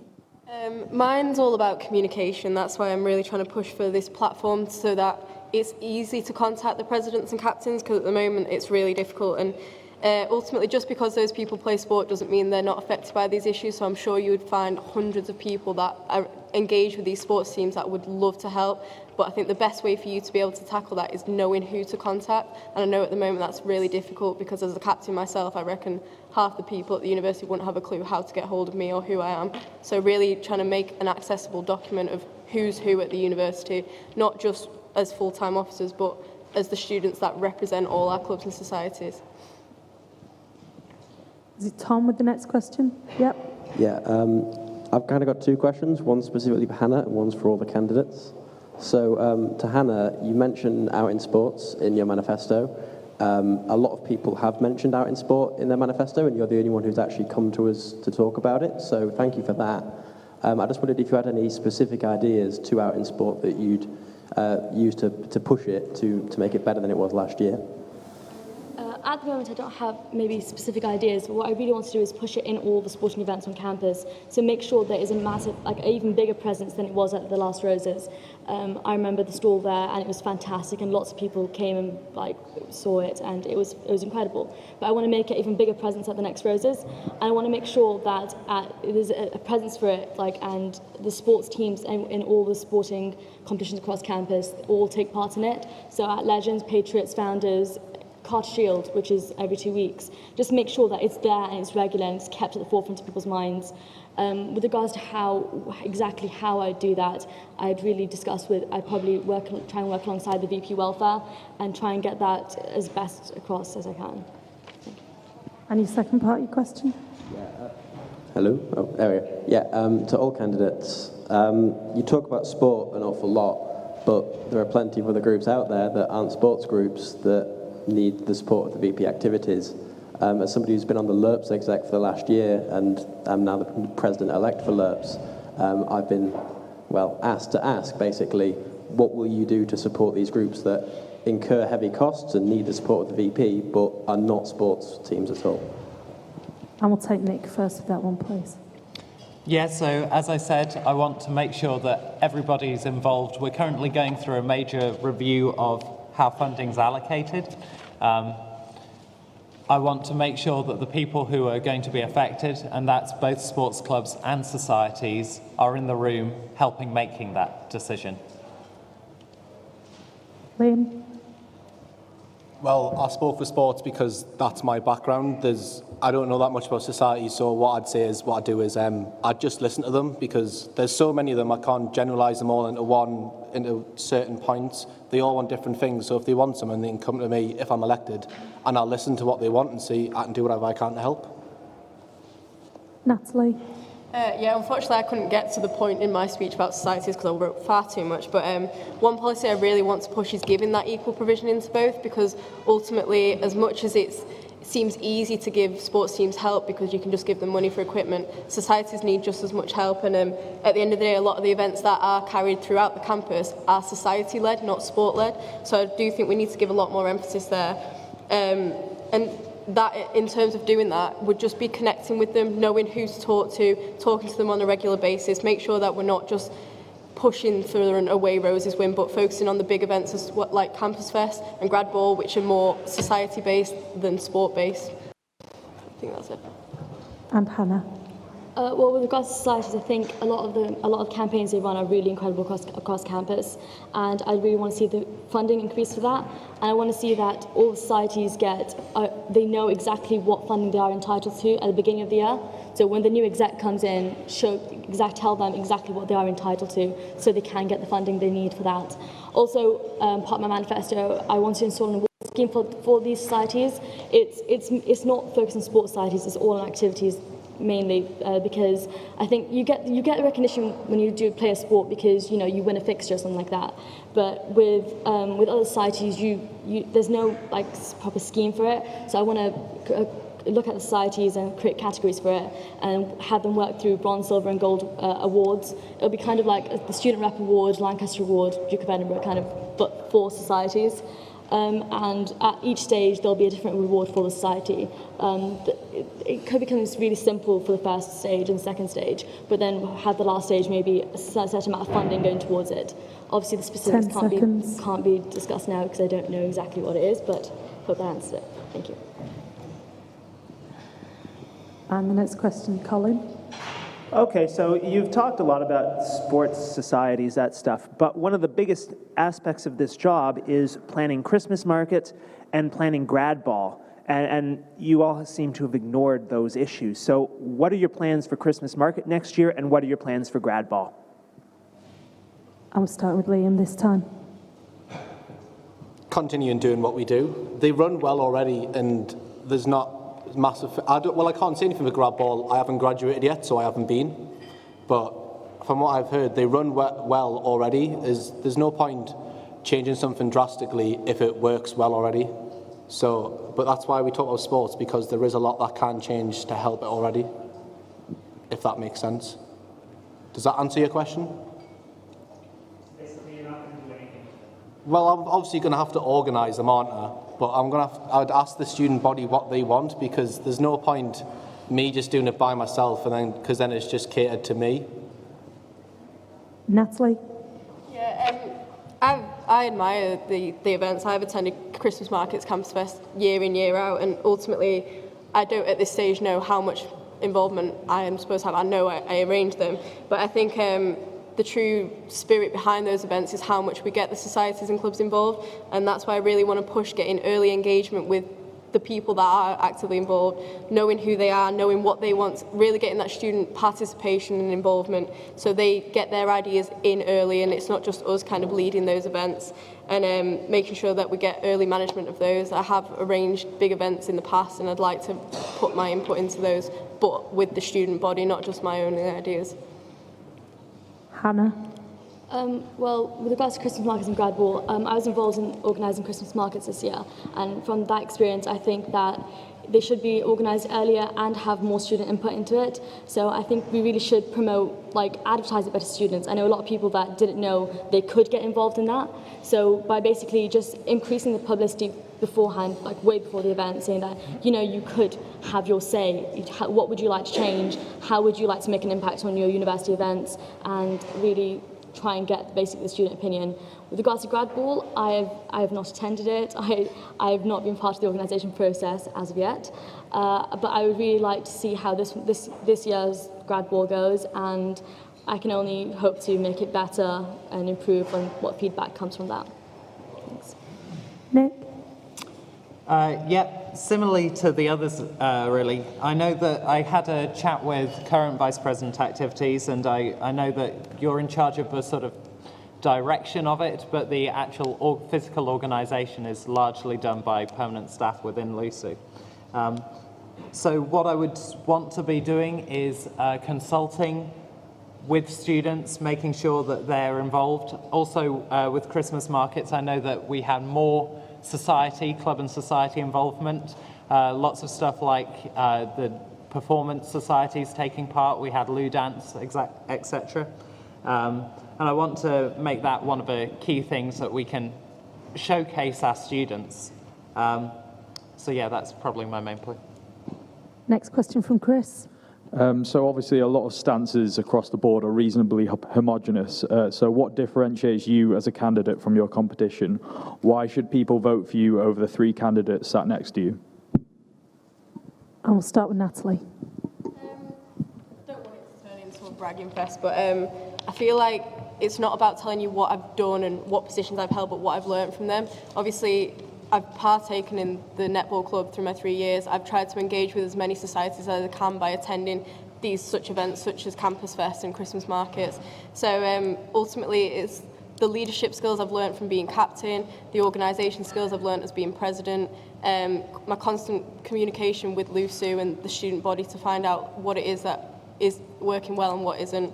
And I have a previous background in hospitality and events, so I'd like to think that that could come through and not just focus my route down sports, but really help engage with societies and helping them manage their events and really pushing the promotion of what they do and how successful they are and not just the sports. Thank you. Hannah? Well, currently I'm part of my college JCR team as the welfare officer, and I help run campaigns in that role. I'm also vice president of Friends of Palestine Society, and we organise some amazing events, week-long events, many times throughout the year. We've been doing it this year and last year, and I've been involved in organising Christmas markets, and I'm tournament secretary for Roses this year. I think all these roles have taught me a lot of skills I need, organisational skills, and I really think I could bring a lot to the role. I'm passionate and I'm driven, so. Nick? Thanks. I think every candidate up here obviously has a lot of commitment, and a huge amount of substance to actually stand. What I think I bring to it, I'm not promising the world. I'm offering what I think can realistically be done within the next year. I'm pragmatic, I'm diplomatic, and I'll be able to work with the university to make sure that students' voices are heard and that we're able to get what we want. So that's pretty much it. And Liam? Basically, I think I have the experience. I've been JCR sports rep for Grisel for 2 years. I'm the Intercollege sports chair this year. I've competed in Roses for basketball and trampoline, and I'm the basketball president. I used to be the vice president for the 20-Minute Society and the publisher for trampolining, and I feel like I've done enough or a lot with those different roles, and I just want to put them all together in this one role as VP Activities. And I just want you to trust us and say that I can do a good job. Thank you. And the next question is from Ronnie. Yes. Is this on? Yes. Yes. There used to be on the outskirts of campus a porter cabin that societies kept their stuff in. They got rid of that, and loads of it's gone into Sladeburn. Do you think that storage space for societies is an issue? And if you do, how do you intend to tackle it? And we'll start with Hannah. Well, I don't know much about the story, how many societies use that storage space in specific. I use it and for our society, and we've never had any issues with it. But I think I'd really have to just find out from the individual societies what they need, or if they need any more, and then look into it. So sorry, I don't have a proper answer for that one. Nick?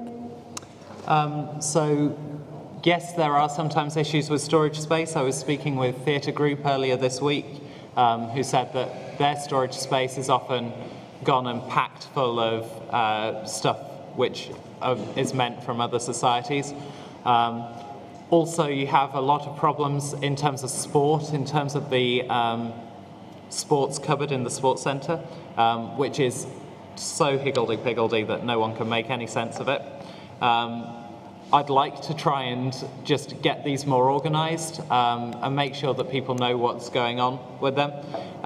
If it is a case that we need more space, then I'm sure I'll look into that. Liam? Yes.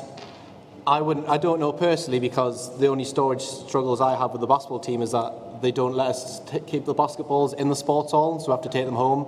So if someone's ill, we might have less, and so it kind of interrupts training. But I just listen to societies and teams and what they want, because I can't speak from all of them in one answer to a question. I could just got to listen to them and ask what they want and how I can help. And Natalie, please. Yeah, in terms of outdoor storage space, I think it really does require speaking to those teams that it affects and involves.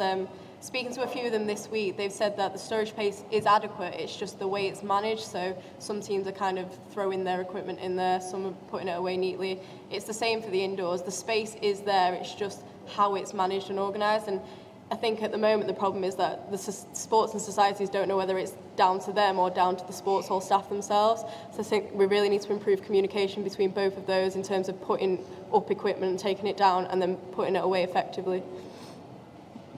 Thank you. And no plugs, but the next question is from the chair of the PG board, which of course is really important. Hello. Andy. Hello, everyone. I've found that it's less likely for postgraduate students coming from other universities to get involved in activities. And obviously you guys know from running how enriching activities can be. How would you encourage postgraduate students to get involved? And we're starting with Nick. I think there are lots of things which are barriers at the moment to postgraduates getting involved. I think there are things which we're going to really struggle to work on. Things like Wednesday afternoons, undergraduates have off, but currently postgraduates don't, and I can't see that realistically changing very easily. What that means is we're going to have to work to develop better timing. We're going to have to advertise it more, and advertising is sort of going to be a key thing within the graduate college to try and get more people involved. Thank you. And Liam? I think if someone wants to be involved, they'll get involved. I mean, we've got 2 postgraduates on the basketball team already, and yes, they've got a lot of work, but if they can't make it because of the work, they just tell us. I mean, there's nothing stopping. Well, if you go for postgraduate, you are focusing on your studies. That's the whole point of going for a postgraduate degree.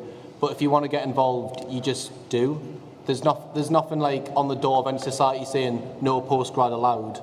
So I don't really understand where you're coming from. Natalie? I agree with Liam in terms of like if they do want to get involved, they will. But at the same time, I think it's still key that we get this promotion and communication across. And on what Nick said, it's making sure that all the policies we try and fight for undergrads are applicable to postgrads too. I was speaking to the lacrosse team this year, and there's a lot of them going through to postgraduate study next year, and they're really worried that they're not going to be able to participate in any of their lacrosse matches on Wednesdays because at the moment the policy is only to undergraduates. So it's making sure that we fight for the rights of both student bodies, really. Hannah?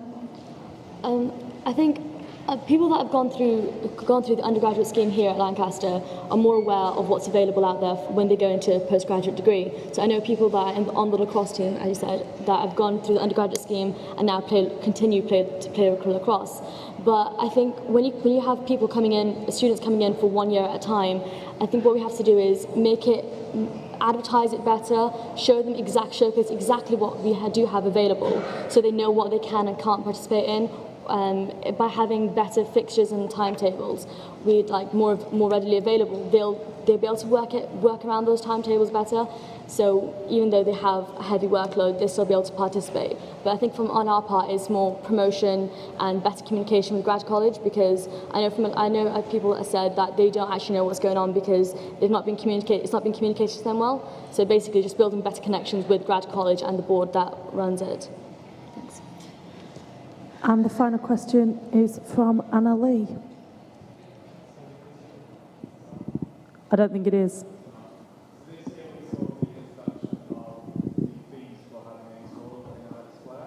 That this has caused massive issues for charitable societies, along with societies that wish to campaign in the square. Are you going to do anything to support societies that are wishing to do this, to deal with the huge fees that are involved?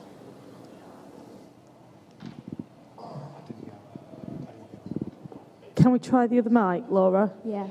Thank you. Anna's going to try repeating that with the other mic. Is this one on? Oh, it's on. That one is on. So this year we saw the introduction of fees to have a stall and table in Alexandra Square.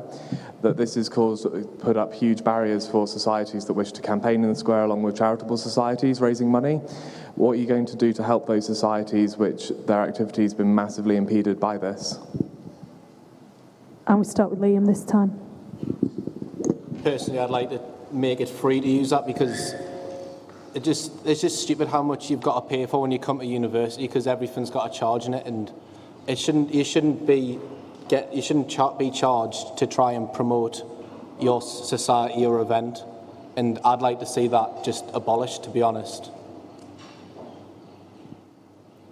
Natalie? Yeah, likewise, I just can't justify why they've introduced a fee, especially in the years that the fees for our tuition and all sorts are going up. So instead of just working to abolish it completely, it'd be finding out why that fee has been introduced, what it is going towards, and then tackling the issue of getting it removed. Because at the end of the day, if we're trying to better promote sports and societies, we should have access and the facilities and ability to be able to do that as and when, without having to pay ridiculous charges. Hannah? I agree with Nat. It is looking towards to find out why they did put the charge on in the first place. But I think a lot of the times it's regards to the activities budget. So even if it can't be completely abolished, I want to see that the increase in funding we're looking to get for societies can go to getting those costs covered. So let societies, especially ones that really require it for their campaigns and events and their charities, so that make it readily available for them to access funding to cover those costs. And finally, Nick, please. I know that Lucy's financial shape at the moment isn't great, and I know that previously they absorbed a lot of the costs because obviously you have to pay people to set up the stalls. I would really love to get rid of those fees, particularly get back to the previous system where it was free on Tuesday for societies. And we can definitely have days when it is free to be able to host your stall, and particularly in campaign weeks to be able to offer that across more days. Thank you very much, everyone. That's it for VP activities. And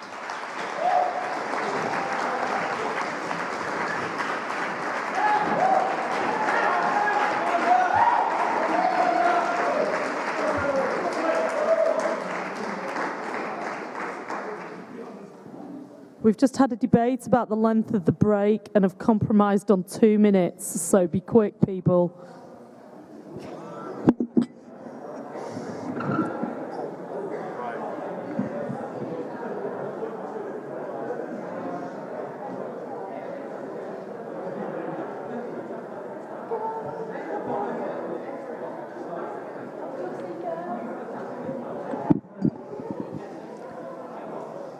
If the candidates for union development could be ready to go in 2 minutes, that would be great.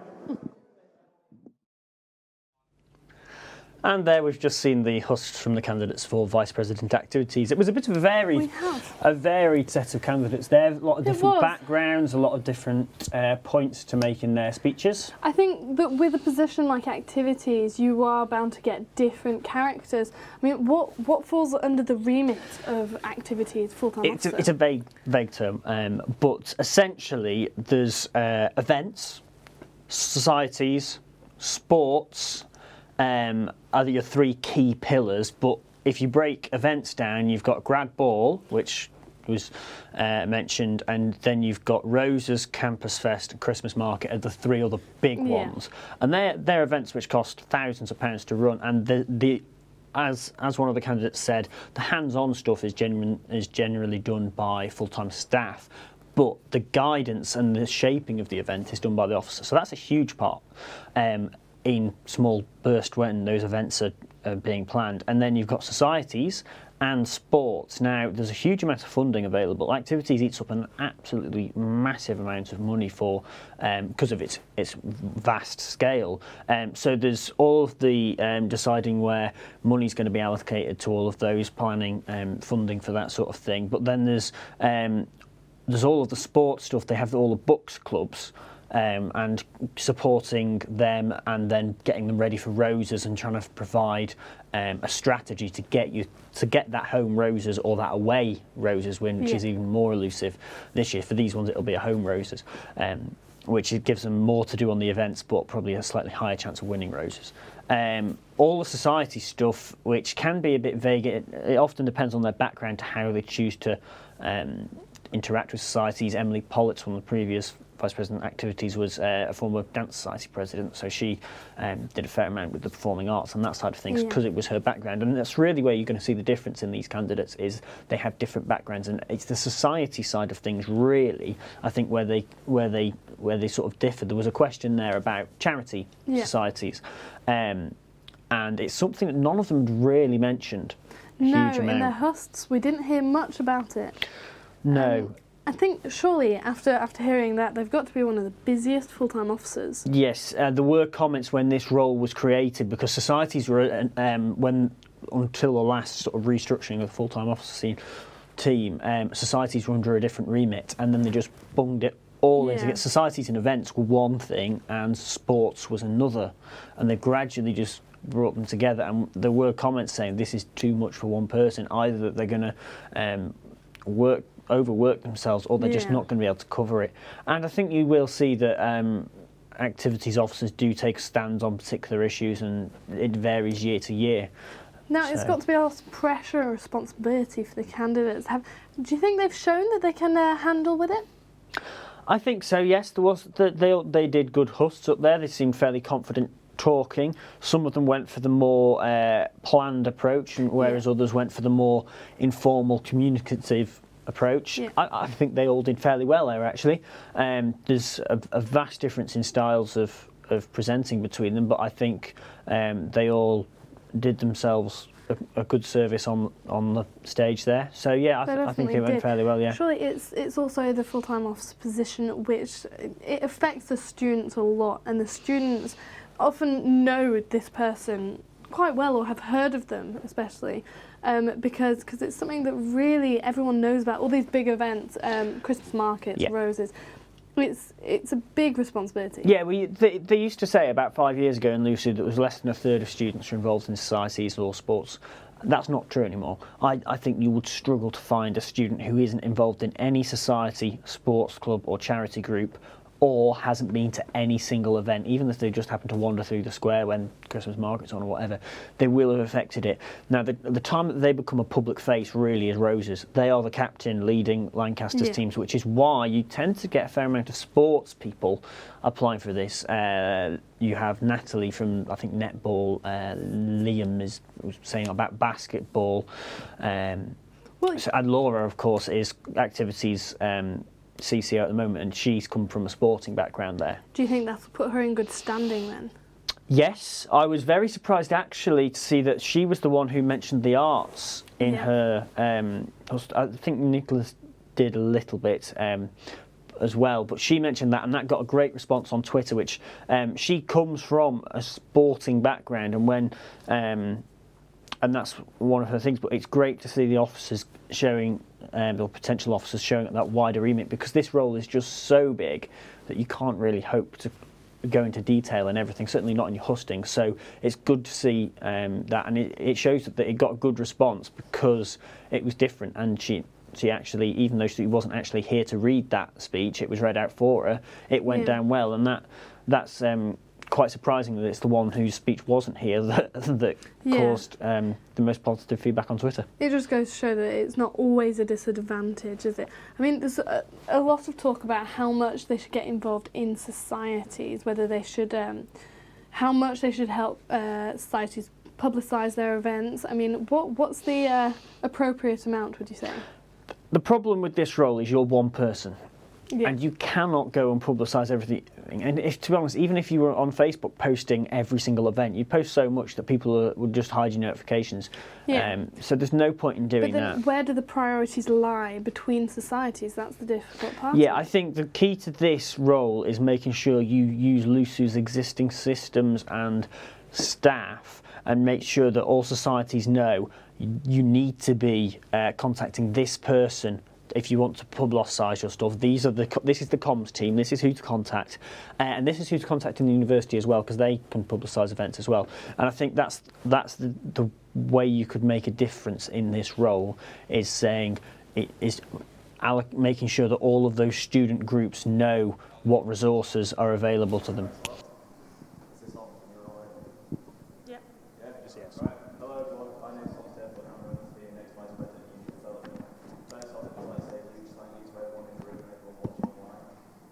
Than ever that students engage in political structures and represent their views on any available platform, and I know that this is a sentiment that's mirrored by the rest of the candidates as well.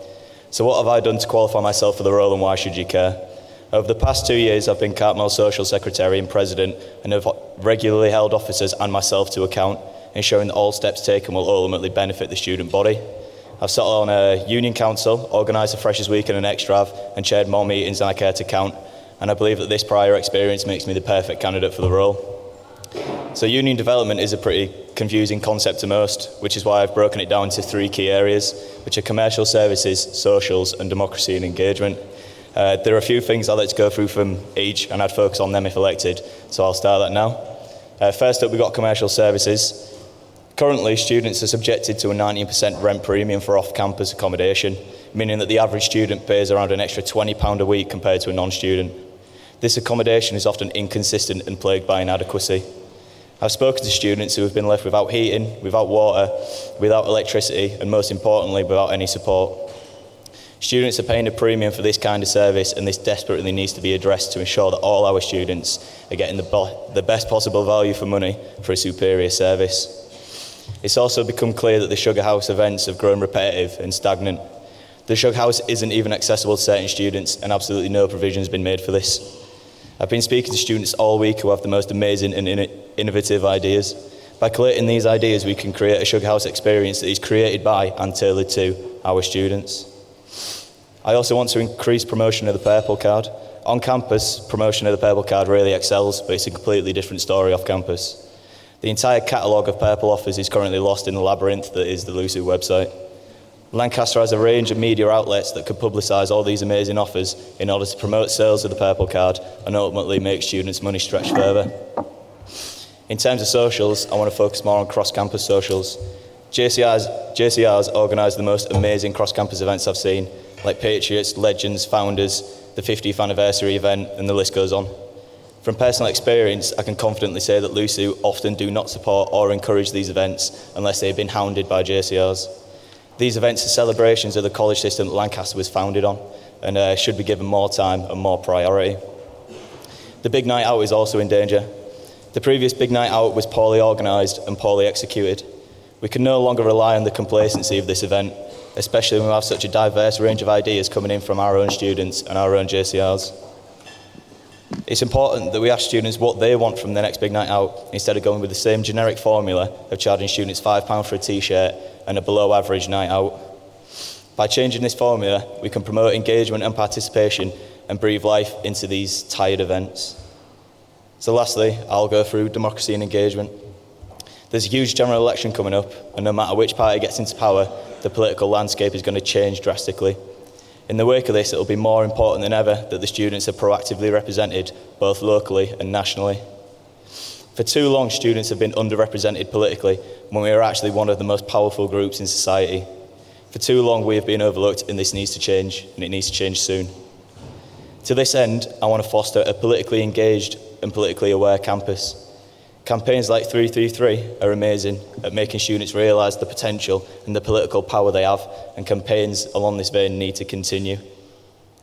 Lastly, I'd like to work with the VP Campaigns and Communications to advertise general meetings in advance as a realistic political platform where real student concerns can be addressed. LUSU is often accused of being far too insular, and by involving the student body and engaging them in these general meetings where their concerns are addressed, we can help fix this problem. So I'll wrap it up there, but I'd like to say a huge thank you to you all for listening and taking me into consideration.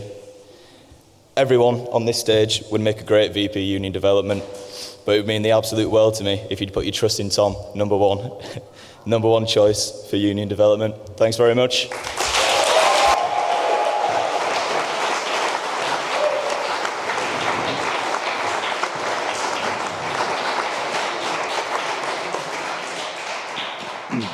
And the next candidate is Frankie Phillips.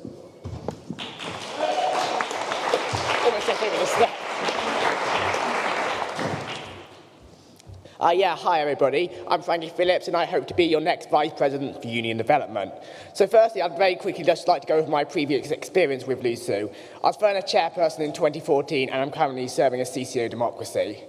So, my manifesto is all about student experience, representation and engagement. One of the main things I would like to do, if elected, is ensure that what students want is at the heart of LUSU services, such as LUSU Living, Shops, Central and the Sugar House.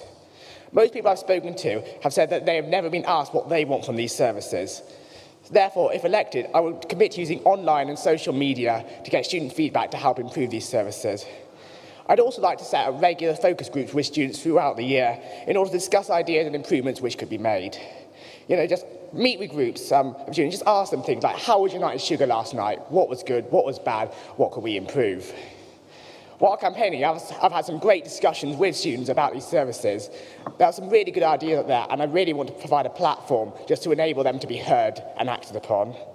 Furthermore, we've all heard the horror stories about LUSU Living, but what people I have spoken to, a lot of them have not realised that there is an elected representative there who can hear these, who they can go to with the problems with the service. I would be proactive to contact tenants via social media, via emails, just to make sure that they are getting the service that they deserve. Another key area for me is the college system. One of the things I love about Lancaster is a real sense of community that my college has provided me with. The work college JCRs do is outstanding with social events such as Extras and Freshers Week. And I want to make sure that they get the support and the assistance they need to organise these events. One idea I have, which you may have seen on the posters, is introducing free buses back to town after Extras, because as someone who lived off campus in town last year, it was really hard, 4 in the morning, trying to get back to town on a Wednesday morning. I'd also use my seat on university committees in order to push to allow postgraduate students to join undergraduate colleges. The university sells itself on the collegiate system, and I believe that all students should have a choice as to which college they're in. I also believe that this would help with the engagement of postgraduate students. Throughout my campaign, I've spoken to clubs and societies about what they want me to do if elected. Many societies have told me that they do not get enough support from LUSU at present, particularly with finances. The majority of students engage with LUSU via a club or society. I think it's important they are supported properly, and they should be a priority for all officers, not just the VP activities. I would particularly look to see how we can increase the amount of funding given to clubs and societies in order to improve the student experience, and also work toward the university's aim to be in the top 10 for sports. My final point is about governance and democracy. I would continue to work with other officers, particularly the Liberations officers and the postgraduate board, to see how we can increase the number of people standing and voting in elections. This is particularly important as these elections, these FTO elections, have seen a notable lack of diversity of candidates. For example, there's only 7 women out of 24 candidates running. And as CCO Democracy, I'm already looking to work with various student groups and liberation officers in order to see how this can be addressed for future elections. I would also commit to reviewing LUSU's bylaws and governance structures. Many of them were written many years ago and may not actually still be relevant to how LUSU is at present. Finally, I'd push for greater transparency and accountability across the union. I've said it before and I'll say it again. Democracy is not just electing someone every year. You need to be able to hold those officers to account.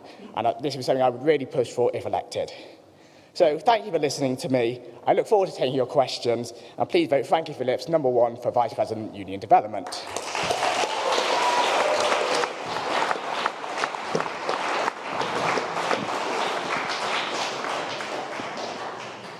And the next candidate is Lee Dudding.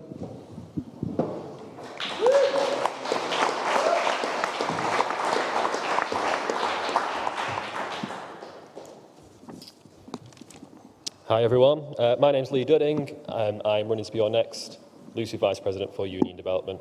I'm a third-year English language student. I used to be Bowling College President and I'm currently a LUSU councillor. My manifesto is broken into 3 main points, that is students, elected representatives and services. So looking at students first, I just want to see more student engagement. I know it's a buzzword, but I really believe that if we go up to Lancaster Square, come down to South West Campus and we go to the college bars and we speak to students, we will make them feel engaged with our union. You know, you go around, you speak to students, they feel disengaged, they feel disenfranchised. But I think if we ask them what they want to see and they can actually see the changes that are being made, they'll feel much more engaged and much more involved in our students' union. In terms of events, as Vice President Union Development, I'd sort of be the lead officer on Extrav's Intro Week and Big Night Out.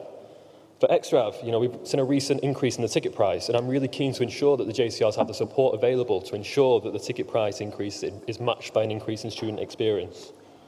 In terms of Intro Week, I want to ensure that JCRs again have the support to organise diverse events and especially engage in daytime events, which is something that's come up time and time again.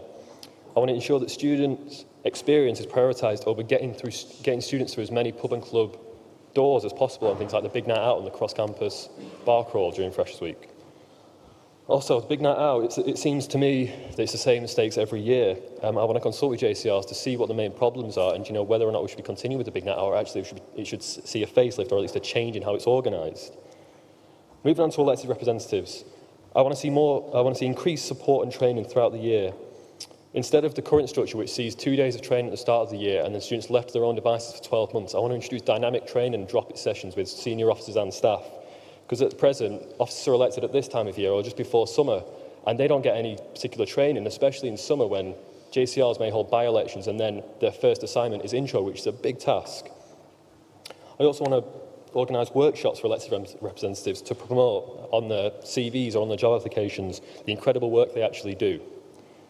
Looking at the CCO structure, that's cross-campus officers, it does need looking at. I want to introduce regular liaison between cross-campus officers and full-time officers through the cross-campus officer committee, which is actually set up but hasn't been happening. Because I think at present it's quite easy for cross-campus officers to get away with not doing work, and I think if we have those FTOs keeping track of them, they'll be more motivated to carry out the incredible work they can do. Looking now at commercial services. When I've been talking about Sugar House, I've been using the tagline, your ideas for your Sugar House. I just want to go out and speak to students and see what they want to see with their student union nightclub. I'm a third year, I don't find time to go out much, so it's not fair of me to make the decisions on behalf of students, so I really want to go out and hear what they want to see. LUSU Shopping Central. Quite often, I go into Students' Union shop, then I go next door to Spa because the Students' Union shop doesn't have what I want. That shouldn't be the case. There's a lack of variety in the Students' Union shop. Do we need that much room taken up by merchandise? I don't know, but it's something I want to go out and talk to students about. Also, I want to ensure that Central is value for money. It shouldn't just be marked up prices because it's the only available option for some students. We should actually be seeing great value for money in that shop. In terms of LUSU Living, it's already been alluded to by one of my fellow candidates. You hear a lot of problems, and I can't promise to fix them, but what I can promise to do is introduce that line of contact between LUSU Living and the students, whether that's through end-of-tenancy surveys or through like a social media presence, for example. I went through that very quickly. To sum up, I'm going to be a full-time officer who cares, somebody who goes out there and talks to students, see what they want, because I know I don't have all the answers, but I am really passionate about student engagement. I believe I've shown this over the past few years, and I would really like it if you were to vote me number 1 to be your next LUSU Vice President Union Development. Thank you for listening.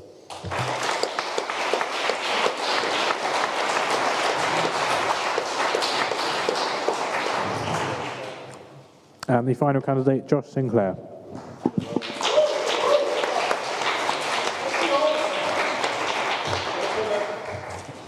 Okay, my name is Josh Sinclair. Just a bit of an introduction from me. I'm a geography student, second year.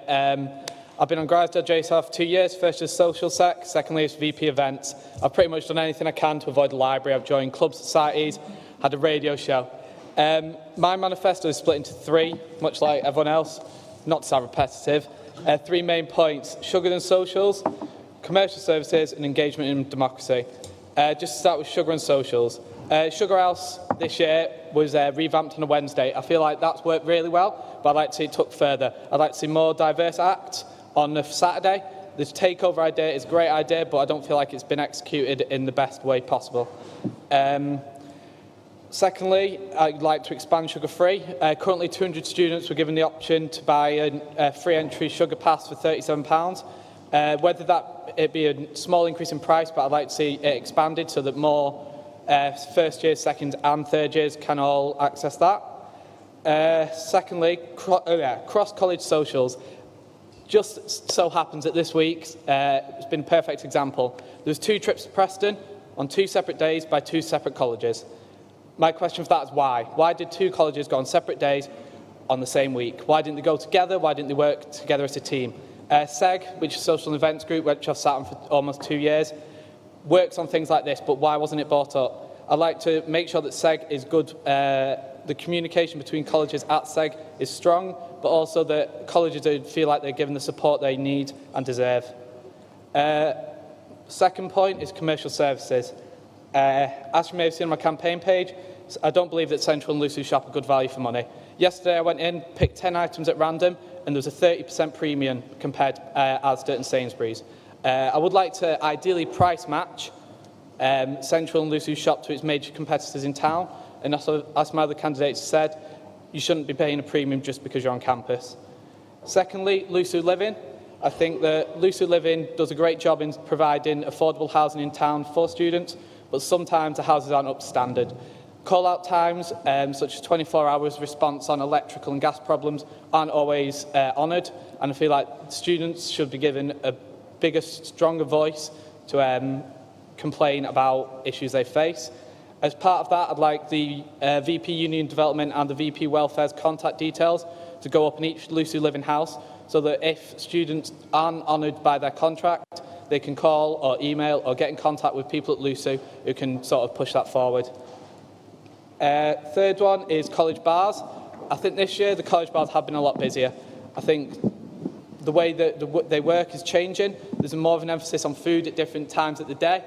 I'd also like to see more bars open. Trev has been obviously closed in the mornings and afternoons now, but there's no reason that can't take some of the weight off another bar and do different types of food during the day.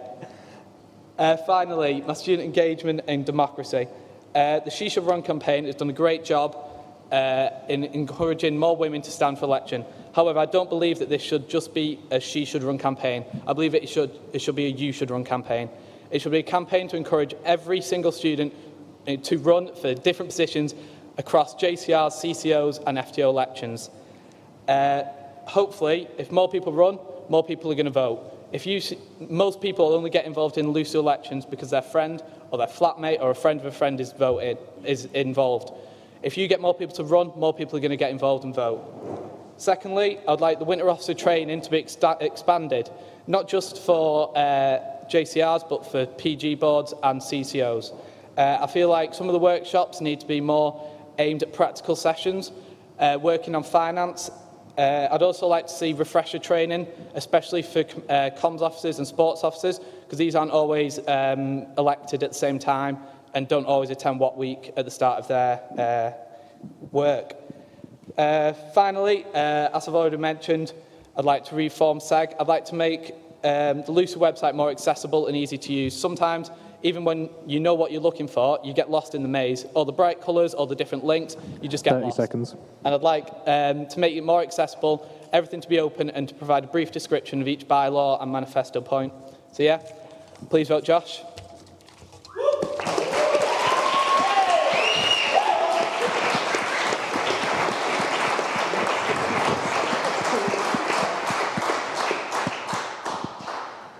And hands up for questions, please. Yeah.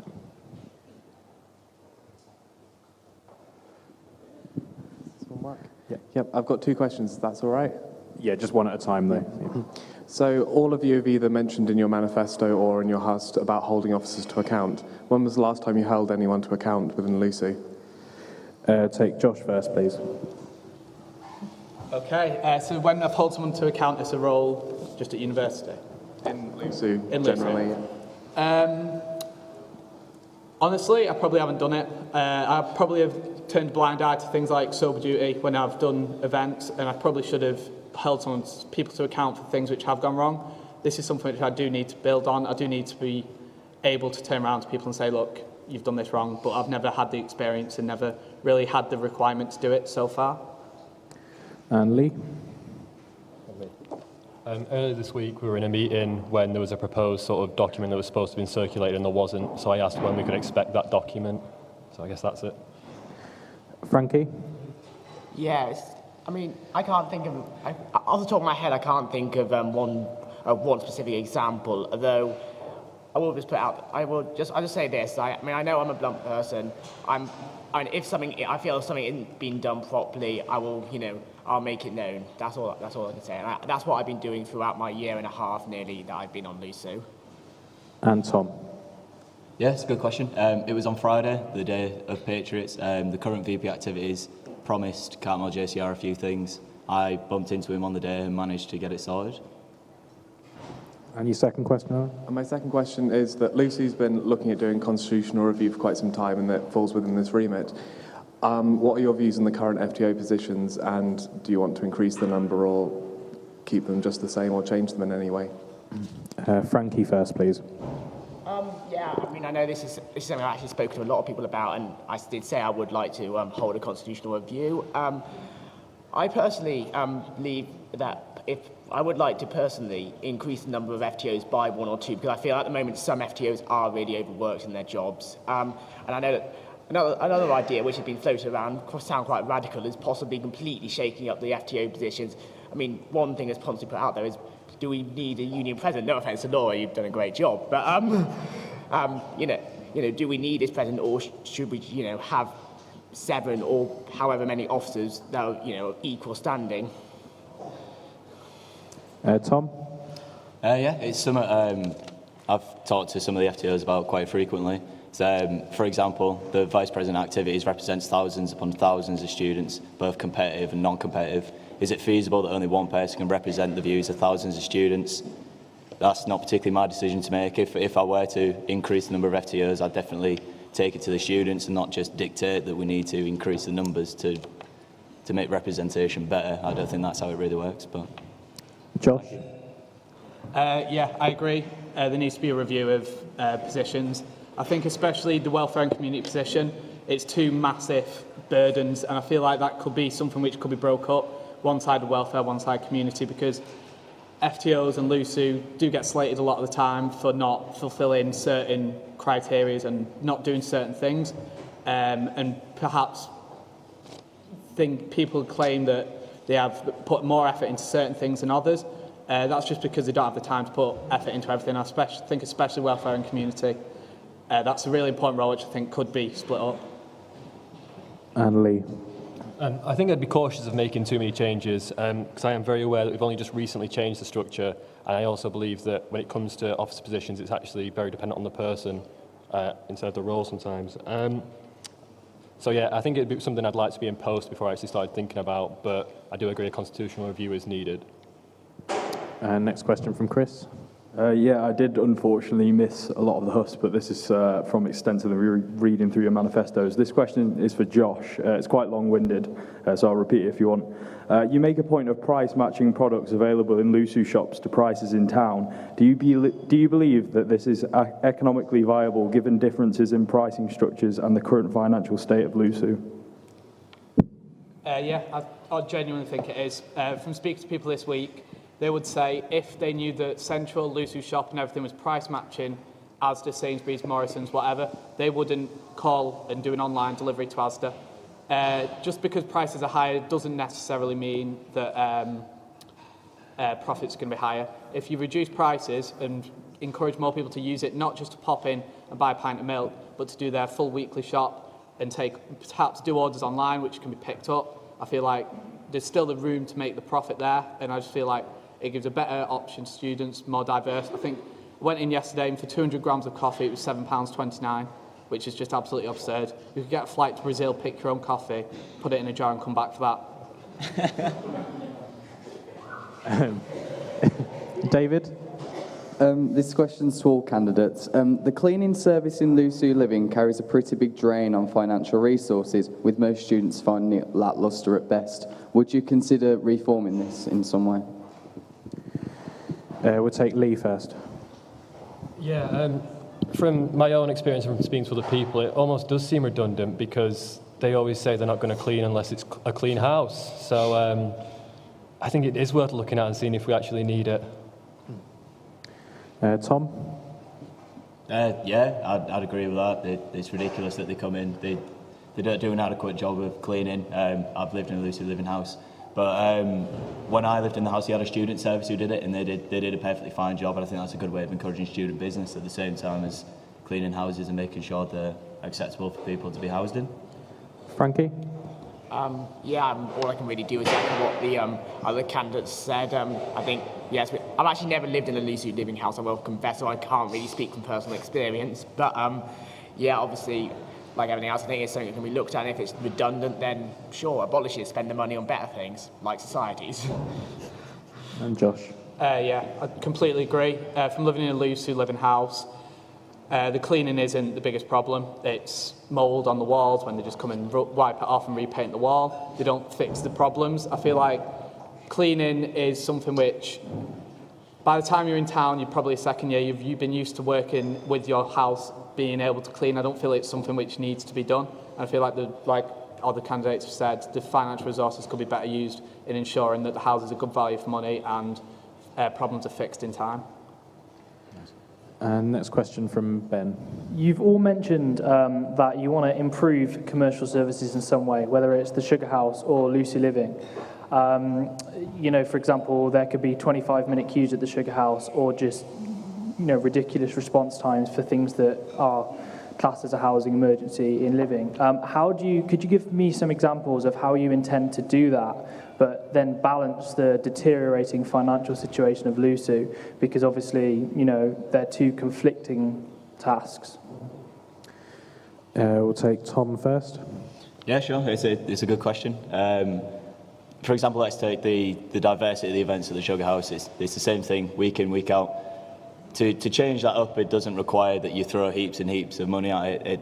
Whenever there's a problem, that's usually not the solution. That just causes more problems when you just throw in money at stuff. But yeah, that's just one example. It's a difficult question. I can't think of another example right now, but thank you. Frankie? Tom just basically said this, but not. Obviously, I'm aware that Lucy is in a bit of a difficult financial state at the moment, but yeah, not every problem is solved by throwing money at it. A lot of problems, for example, with the Sugar House, a lot of people I've spoken to say they don't like the fact that every week is the same DJs week in, week out. It wouldn't cost anything to vary the DJs, have different events there rather than the same events every week. Again, with Lucy Living, we promise to provide these services, and I just think it's right that we do provide it and just make sure that the response is being met. So, yeah, thanks. Lee? In terms of Sugar House, I can only echo what the other candidates have said. But looking at Lucy Living, my main suggestions are just to increase communication, whether that be through Lucy Living having a Twitter account or just through sending out an end of tenancy survey to get tenants' opinions. And I don't think that would require maybe a few hours of man time, but I don't think that would require a huge amount of money being thrown at it. And Josh? I think it's a really good question, and echo what all the other candidates said, where throwing money at stuff isn't the answer. In terms of Sugar House, I think a lot of people get frustrated by the queuing times. If you reintroduce sugar free and expand it, people aren't going to be messing around with change. The queuing times to get into Sugar House are going to be reduced. So not only will it save people money, make it better value for money, it'll also reduce queuing time. So it's little things like that. I also think communication more than anything will make people happier with the service that Lucy provides. I think people know that things are going to go wrong, but when they don't feel like they can approach someone or speak to someone about it, that's when they get frustrated. Next question from Ronnie. Okay, yes. So in terms of the election processes at the moment, you have a week of nominations, 2 weeks campaigning, 3 days voting, hustings on a Sunday afternoon here in Barker House Farm. Do you think that that works well, or do you have maybe a different idea for the schedule and venues of the campaigning period? Josh first, please. Yeah, that's a good question, difficult question. I think turnout is good for FTO elections, but it is something which can be improved. And maybe speaking to people, seeing why they don't come to hustings, why they don't tune in on Bale Rig or LA1 TV, and seeing if it is a problem to do with the structure. If it is a problem to do with the structure, maybe consider reviewing it. But I think getting feedback on why people don't engage with elections first is key, rather than just thinking, let's change it and see what happens. And Lee next, please.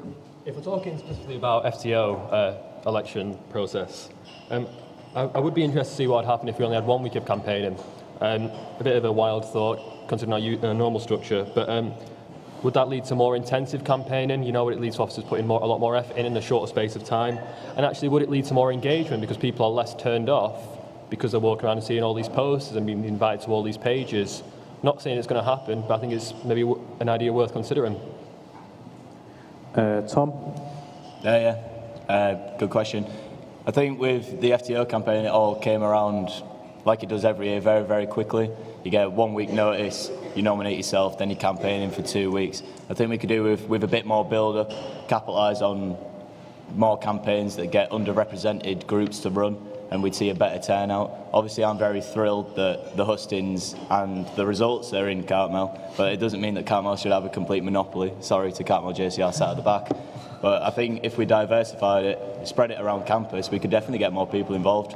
But it is great to see this many people here today. And Frankie? Yeah, I don't think the issue is really with the current system. I don't see why we can't keep the system. I mean, as a candidate, I wouldn't want to be campaigning for any longer than 2 weeks. It's a week and I'm knackered already. Yeah, as Tom said, I think we can see what we can do to improve it. So when the notice of election goes out the week before campaigning begins, I think LUSU can really do more to absolutely push to make to get the word out about these elections, and that includes things like She Should Run and other campaigns to get people from underrepresented groups to stand for election. And the next question's over here. Oh. You got a microphone. Do you believe there's an issue with the culture of LUSU, particularly LUSU Council? And if so, how do you aim to tackle this? Frankie first, please. Sorry, can you repeat that question? I didn't quite catch it. Do you believe there's an issue with the culture of LUSU, in particular LUSU Council, and how do you aim to tackle this, if so? Yeah, thank you. I mean, obviously, before I was elected onto LUSU Council, I sat on the observer benches for nearly a year, and everyone you speak to on council says that they just feel that there's several issues. One of the facts is it always comes out that we seem to spend more time talking about ourselves than about the actual issues. And I mean, one thing people, if you see a problem, often the response is, "Oh, we'll change a bylaw," rather than actually address trying to see, what the actual issue is. Another thing is, I just feel there's clearly some personal knowledge, and yeah, I agree. Not everyone on LUSU Council is always going to get along all the time. We're human, but I just, I do feel that, where possible, but on council, put your differences, behind you, and just, represent students. And Josh next. Yeah, I understand the point made. I do think sometimes people think LUSU is a bit cliquey, and especially with council, a lot of people don't even know it exists. So I'd like to see the union work to make sure people know what it entails, what goes on, who's speaking, who's represented. I think what the activities candidates made a good point that there's only 2 people on the council who represent activities when there's about 60 odd people who sit on it. I think there needs to be a review of who sits on it and why they sit on it, and making sure that everyone from every section of the uni is well represented. I feel like that would help develop it. And Tom next. Is there a problem with the culture of LUSU Council? I'd almost definitely say yeah. Our own LUSU President Laura Clayson brought it up when I sat as an observer. It's a very intimidating atmosphere, especially when certain officers have been sat there for a long time. In my year sat on there was a lot of personal politics. But at the same time, you can't just send someone in to dictate certain rules. You can't prevent people from being subjective. That's just part of the human condition. But it does need looking at, but it needs looking at in a very, very careful way. And Lee. Absolutely, yeah. Lucy does sometimes breed quite a malicious atmosphere, and it's not nice, and especially looking at council. Yeah, there's so many problems with council that I couldn't explain it in 1 minute. But how I would like to change it, and how I've already began changing it as Lucy councillor, is just by holding people to account.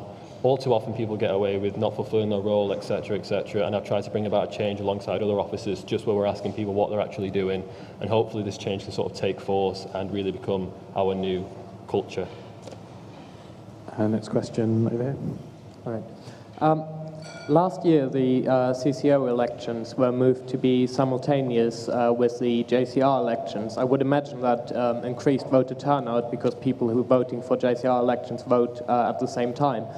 However, I believe that a lot less candidates run, particularly because a lot of candidates who were running for JCR positions didn't want to run for CCO positions as well. So what do you personally think about the timing of CCO elections in the future? Should they be simultaneous with other elections, or should they be separate as they were before? We'll take Lee first, please. Yeah, there obviously was a problem in the last CCO elections. I think you named one of the reasons yourself, and I think another one of the reasons is we had a lot of first years. Obviously, they just arrived. They maybe knew what a JCR was, but not necessarily what a CCO was, so they didn't want to run. One of the issues I sort of touched upon was cross-campus officers. Something I sort of forgot to mention there was I think if we start sort of making officers more visible, CCOs, start making them more visible, more accountable, then people actually know what they're doing. I think people are more likely to run. Because if you look at JCRs, that's one of the reasons people run. They know people on the JCR and they know what they do, so that's why they choose to run. So if we can create that culture around CCOs as well, I think we'll see an increased turnout in both voting and nominating for CCO elections. And Tom? Would I hold CCO election at the same time as another election? Yeah, but I don't think that's particularly the problem. I think the problem is there's still a lot of confusion with what certain CCOs do, especially with the liberation officers. The work that they do is absolutely integral to the union, but there's still a lot of confusion between what they actually do and can do and what groups they should and will be involved with.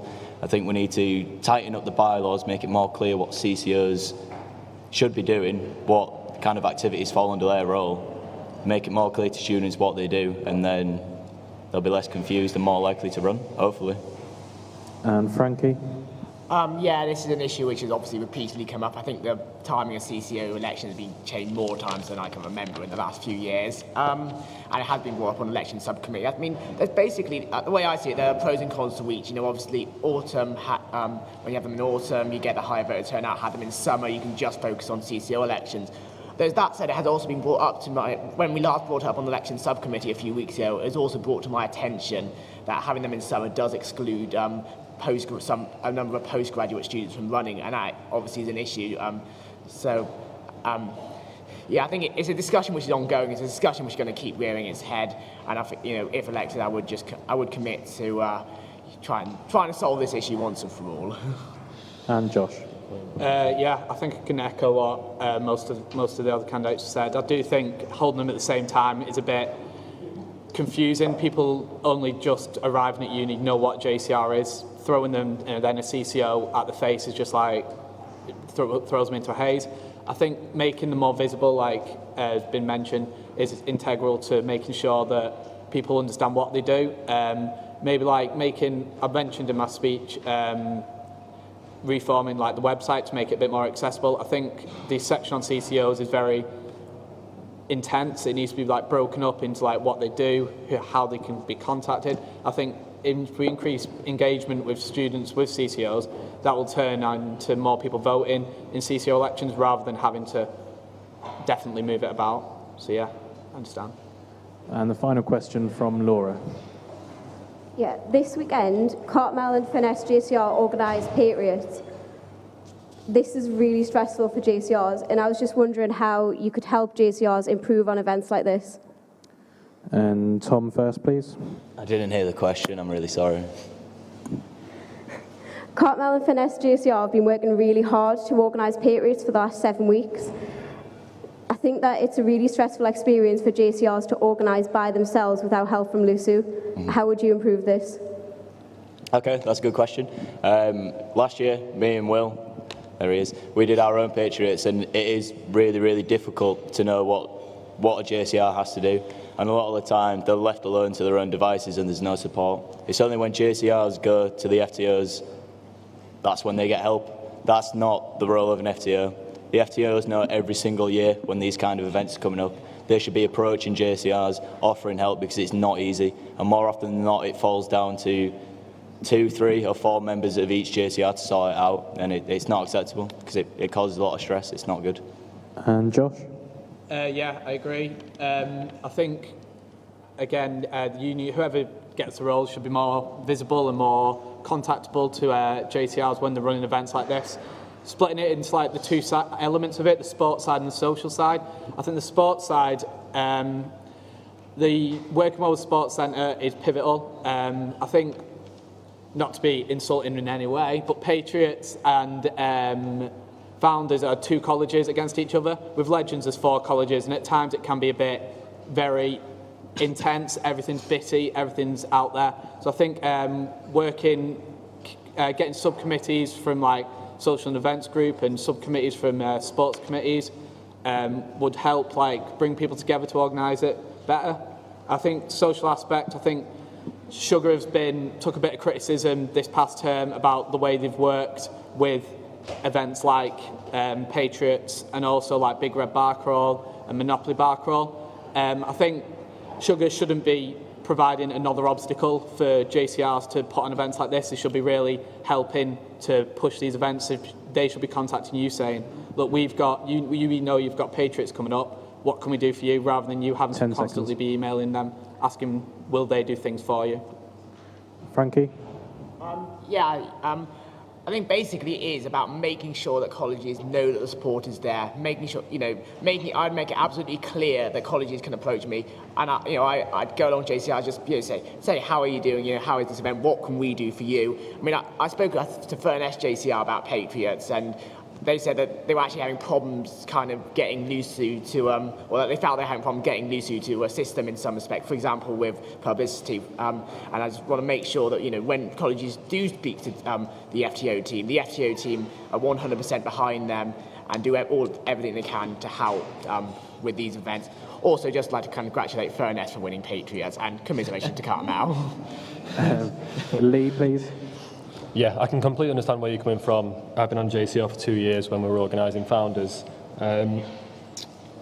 Usually it's left to Vice President activities, and obviously that falls within their remit mainly. But as Vice President Union Development, I would like to offer that help. I come from a strong college background, much like the other candidates here. Though I would be careful, because I don't necessarily want to impede too much on your autonomy, because I know how much the event belongs to you, as is the case for Founders and Legends. So the support would be there, but I wouldn't dabble too much. Thank you, candidates. Cool. Thanks a lot.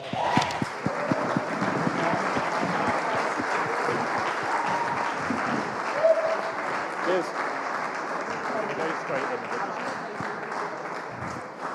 And can we have the candidates for President, please?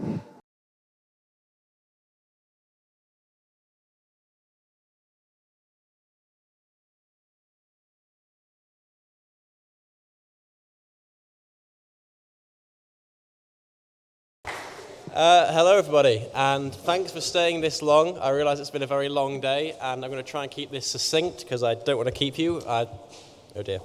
I'm sure you've all got numb bums. I have, so I've managed to get one so far, and I only came here after the CCO ones arrived, so for those of you who've stuck here the whole way through, sorry. So, my presidential bid came from, ever since I arrived at Lancaster, I've been spotting little things that could be done differently, little things that could be improved. I actually spent my Freshers Week helping to organise other freshers like myself online through various student forums who didn't know what was going on They didn't think that the events that were being run were accessible and visible, so I helped collate all that data, I helped organise them, helped arrange socials for freshers when I first arrived. So I think that I was making a difference the moment I got here. A bit later in that same term, I found a stranded group of American students who'd just come over at Christmas term and had no idea where they were going, no idea where they were. They were in Lancaster bus station asking where the university was. There was no university representative to receive them, nobody to guide them. All they knew was that they were coming somewhere in Lancaster and that they had colleges. I managed to get them onto campus, get them to all their respective porters, and get them all into their rooms. It took about 3 hours of my evening, but it was really worth it. And the thing that stood out for me is they asked me at the time, who are you? Do you work for the university? What's your position? And I said, no, I'm just a student. And they're like, oh, we thought they'd send somebody to come and receive us. And I was like, well, I guess they haven't. Good job I was here. All through my time here at Lancaster, there's been these little things, and whenever I've spotted them, I've always challenged them, I've always tried to fix them. It's actually how I met Anna and ended up on the association. Anna actually picked me up when I was at something that's happening on campus that I thought was questionable. I was there to review it and to, if necessary, try and push it in student media. Anna spotted me there and picked me up and introduced me to student politics. And that's really how I fell into it in the first place. And through that, I ended up as CCO. I'm very much a person who just sees something, goes there, fixes it as best I can. And all of these things that have come up, that I've seen as I've been here as a student, have built up and built up and built up. And I've now got what I can call a manifesto of items. And I haven't seen anybody else run for election and representing these little things. And I've had a hell of a lot of students who I've spoken to saying, this is a great idea, why aren't we doing this? So I've decided I'm going to run for president, I'm going to try and do them all myself, because that is what I do. So a brief touching point on some of the things that I want to do. The safety bus, I think, is probably my most important manifesto point. I've been to other universities. It's quite normal for a safety bus to exist for universities. We're certainly not rare as a university that doesn't have one, but for such a good university, it's, I think, quite a damning indictment of us that we don't have a safety bus at the moment, especially given that we're all the way out here. We're not in the centre of town. It's not easy to get back to campus, and if you're in distress, if something's happened, there's no easy way back here. I feel like building something like a safety bus would be a really easy way of accomplishing, a step towards fixing that. Things like student IDs. This is something that I've heard from a lot of students who, there's actually a lot of students at Lancaster who don't even realise how student IDs usually work at universities. Most universities around the country, your library card is also your student ID. It says the word student on it, it says when you're expected to graduate, it usually says your course on it, and it's got your picture and your name on it. Lancaster ID doesn't do that. I don't think it's a coincidence that the purple card gets sold for $12.95 a year and doubles as student ID.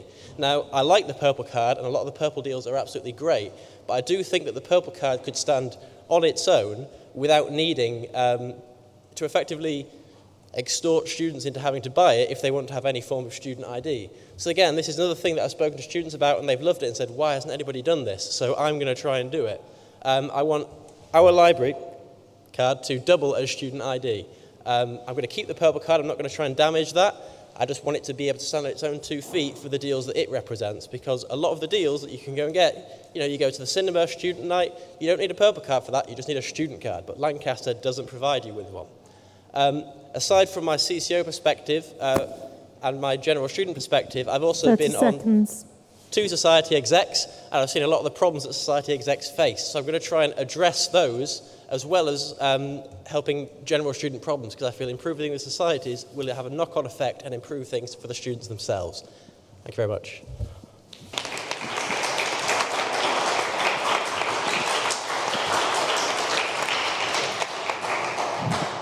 And the next candidate is Justin Chow.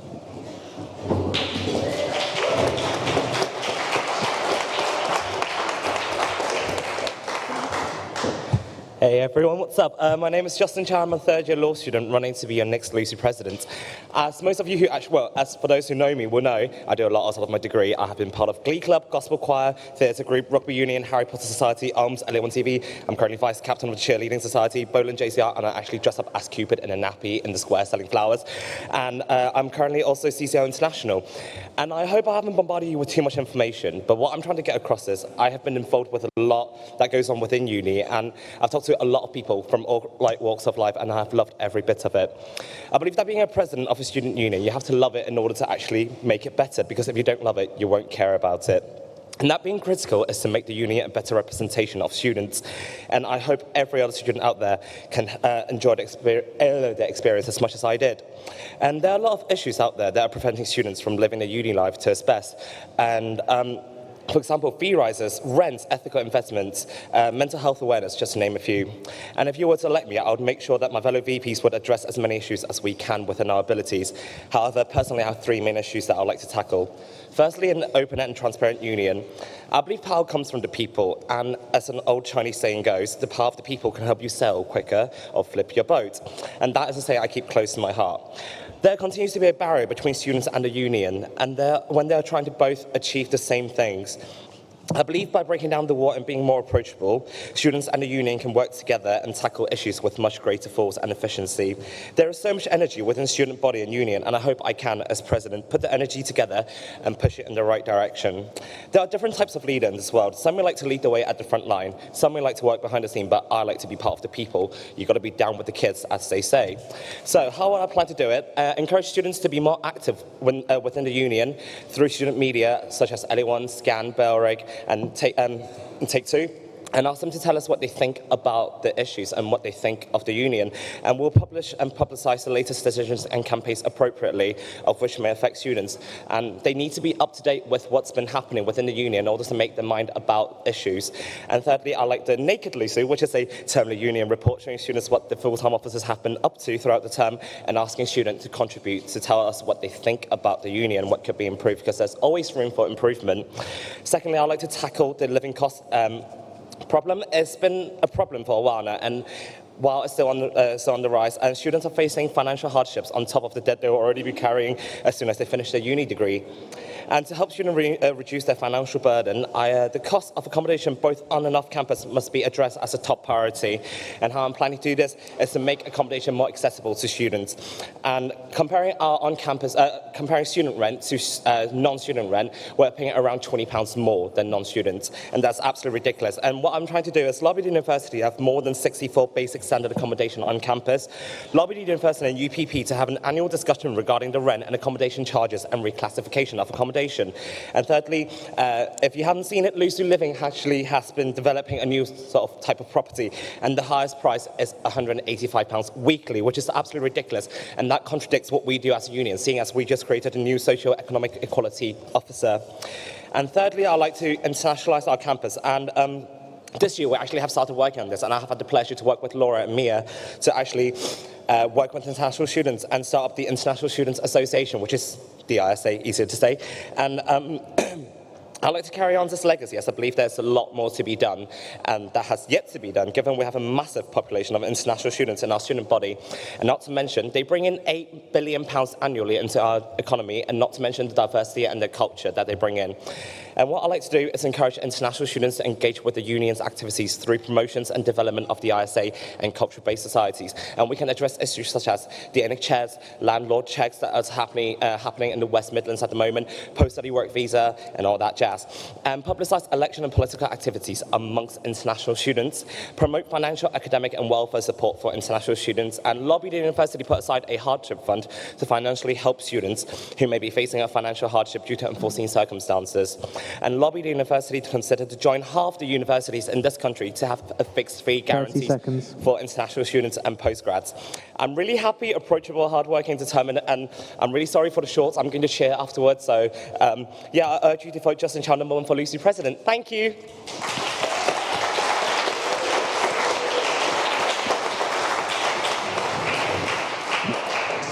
And the next candidate is Will Headley.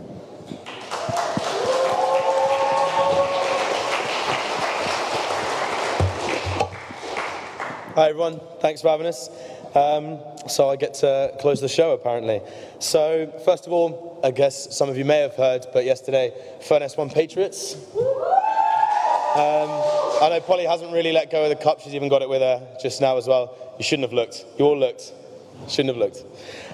So who am I? I was a former Furness president. I work in the college bars and I'm on the rugby league exec, and this has given me a privileged position of being able to see and interact with Lucy from all sorts of different angles and different views. So what do I stand for? I stand for a more political union, more representative union, and a more effective union. Now, politically, in the last 2 years, we've made great strides. We've engaged in more robust and more dynamic debate, and I can't remember the words, with university management, as can be seen by the rent fee increases and the tuition fee increases, the occupational, that wasn't Lucy, was it? So that's been great, but we can always do better. We should always do better. Part of my manifesto is lobbying the university to reinvest its £16 million surplus into vital student services. Take one, for instance, the counselling service. Last year, a new counsellor was hired, but there's still a 3-week waiting list. Now, that's not good enough. University is such a high-stress environment for many people, and to wait 3 weeks to see a mental health professional is not good enough, and it's something that university should really tackle and should really look to make better. Sports facilities. We want to be a top 10 university, but how can we not invest enough in sport when it defines so many students' lives here at university? And the cost of living. We've said it all day, but the cost of living is huge. It's not the first year that people have struggled to survive at university, and it won't be the last. It should be a constant campaign year on year to try and bring the best value we can to students and make their lives easier and less stressful. And on the cost of living, things can be done. It's not just about tackling rents and fee increases. It's about tangible things we can do at home. It's about engaging on a national level with other unions and other universities, sharing our expertise, sharing our experiences, and bringing that to bear on the locality. Things like printing costs, they're far too high. 20.5p for an A4 colour piece of paper in the library. I don't know about you, but I couldn't afford to do half of my readings. I still can't afford to do half of my readings. Stuff like that. Laundry as well. It shouldn't cost £2.10 on campus to do a load of washing. Those of you that lived in town or live in town now, it's a lot cheaper, and that's a good thing. But living on campus in third year, it's so expensive just to wash my clothes. So on a more representative union, we need more consultation. We should always be consulting students, because at the end of the day, they should guide what we do as officers. We can't hope to do a good job if we don't know what students are thinking, what they stand for, what they want us to do as a union. We should really go out and be active. We should go to college bars. We should go to Pendle Live. We should go to Patriots, which we won, by the way. We should go to Live at the Oak. We should go to all of the different services, pub quiz, everything. We should go and do face-to-face consultation with students. It shouldn't just be about putting up a stall in Alex Square every 2 weeks. We should be more active. We should constantly be striving to find out exactly what they want from us. And we can be a more effective union as well. Lucy does a great job. I'm not here to stand and berate Lucy. I've been involved in it for most of my time at university, but we can always do better. Like I've said before, we should always strive to do better. It's something that every human being should do, should always strive to make the world around them a better place. We've just opened up an orchard outside Pendle Bar with Green Lancaster. Yes, last week. That we should be proud of that. We should shout to the rooftops about that. We're providing food for Cafe 21. Why can't we provide food for the rest of campus bars and for County Diner and everything? Why can't we do more? Why can't we tell students about the services we offer? There's a poster in the Bowland Loos, in the gents, that's great, and it tells everyone about what students can do, but half the people I've spoken to and asked them what do they know about Lucy, they have no idea. We can give financial advice, we can give educational advice, we can give living advice, but we need to do it. We need to shout about what we can do as a union. And we could engage nationally with other students' unions, other conferences. We've just had Justin go to the international conference this week, and it was great. He learned a lot, am I right? Exactly. So we can do more. We can engage nationally. We can be a better union. So that's a quick brief of my manifesto, but it's by no means exhaustive, and it's part of the role as being president to be able to adapt to the environment you're in, to be able to adapt what students want from you. So students should lead what we do. They're the reason we're all here, and they should be at the centre of everything that Lucy does. 30 seconds. So, sorry for going on for that long. Thanks for listening. So please vote Head First and vote Will to be your next Lucy President. Thank you.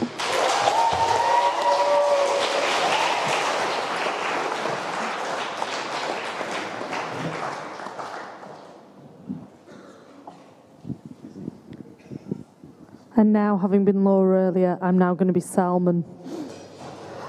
Hi there, I'm Salman Rukhsar, and I'm hoping to be your next Student Union President. As a role, it encompasses a great deal, but one that is entirely shaped by the demands and needs of the student body of the day. I've been lucky enough this year to be your VP activities. As an officer, I've been able to fund the vast majority of our groups through Rosie's funding, to work on a crowdfunding venture joined up with the Alumni Office, among a host of other things. This role has given me the opportunity to understand the issues that our students face and I see as their priorities. I believe these to be three major issues: the cost of education, becoming a more active union, and delivering social justice on campus. In regards to the first priority, I believe that there are three ways we can approach this. The first is bursaries. I believe we need to have a comprehensive look at the bursaries on offer to make sure we help those most in need. An example of this would be splitting the February bursaries over 2 terms to support a great number of our students who face financial hardship over the winter period. Secondly, a lot of our students face the realisation that they are being exploited in regards to paying excess for student housing. Our students face a 90% premium on their housing. This needs challenging. One way I'd do this is through using our current housing provider, Lucy Living. I'd like to make sure that there's more transparency here so students know where their money is being spent. If this means they can reduce their energy usage and be reimbursed for their rent, ideally that would be something I'd look into. Thirdly, I'd like to increase the support for our international mature students across the country. I see that other unions have developed different solutions, with the two I feel are most appropriate for Lancaster being creating a crisis fund and secondly getting Lancaster to become a visa sponsor. In regards to a crisis fund, this would require us to set up a fund for those in most dire financial need. In regards to mature students, it might be because they're in their second degree at Lancaster or because they've previously dropped out before attending here, which means that they cannot get student finance funding that they might require for international students. Issues might be heavy reliance on small numbers of dependents.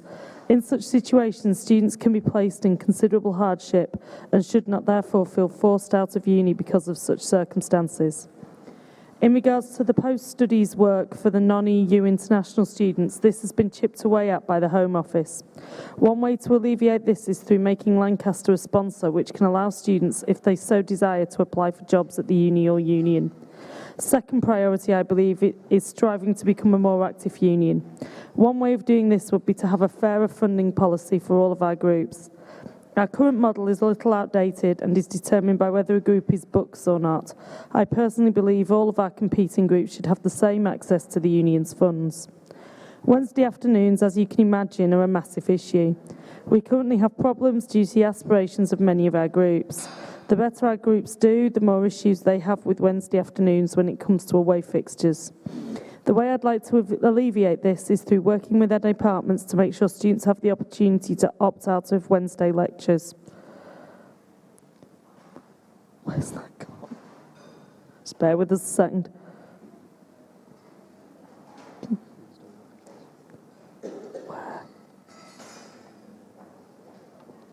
Sorry, I don't know how to work an iPad.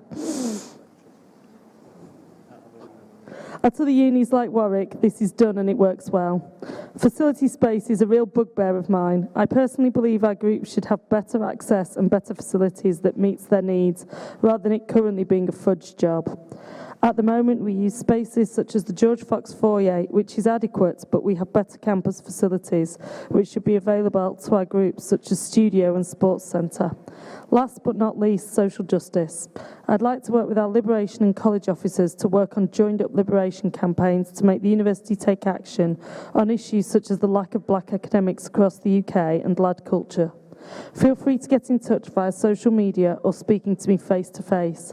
Feel free to rock the boat. Thank you.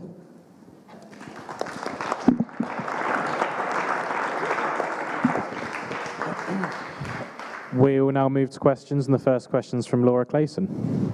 Hi everyone, good Husts. I just wanted to ask, you've all said quite a lot in your manifestos, all that you want to achieve, and there is a lot that's expected from you as president.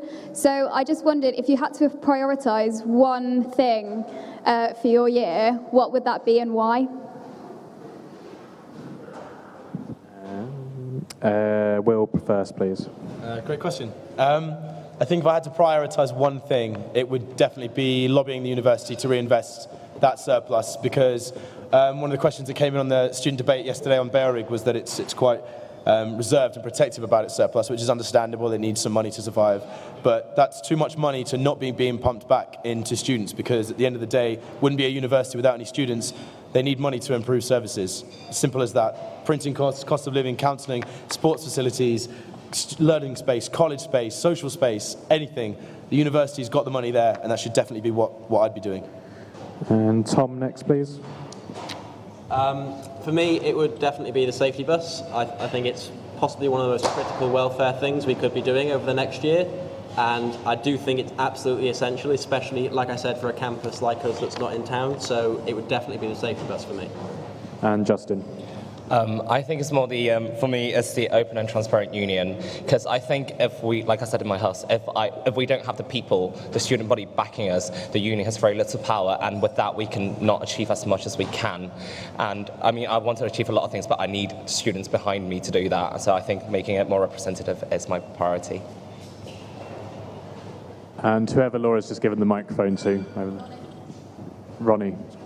Okay, it's very positive to hear from all of the presidential candidates an emphasis on direct action and campaigning on these kinds of serious financial issues. It's stuff that we've done this year already. The university's response to that has included, but is not limited to, spurious legal threats, spurious financial threats, attempts to try and say that it would be damaging to positive working relations. How quickly will you buckle to such pressure, and whose side will you take were such a thing to come your way?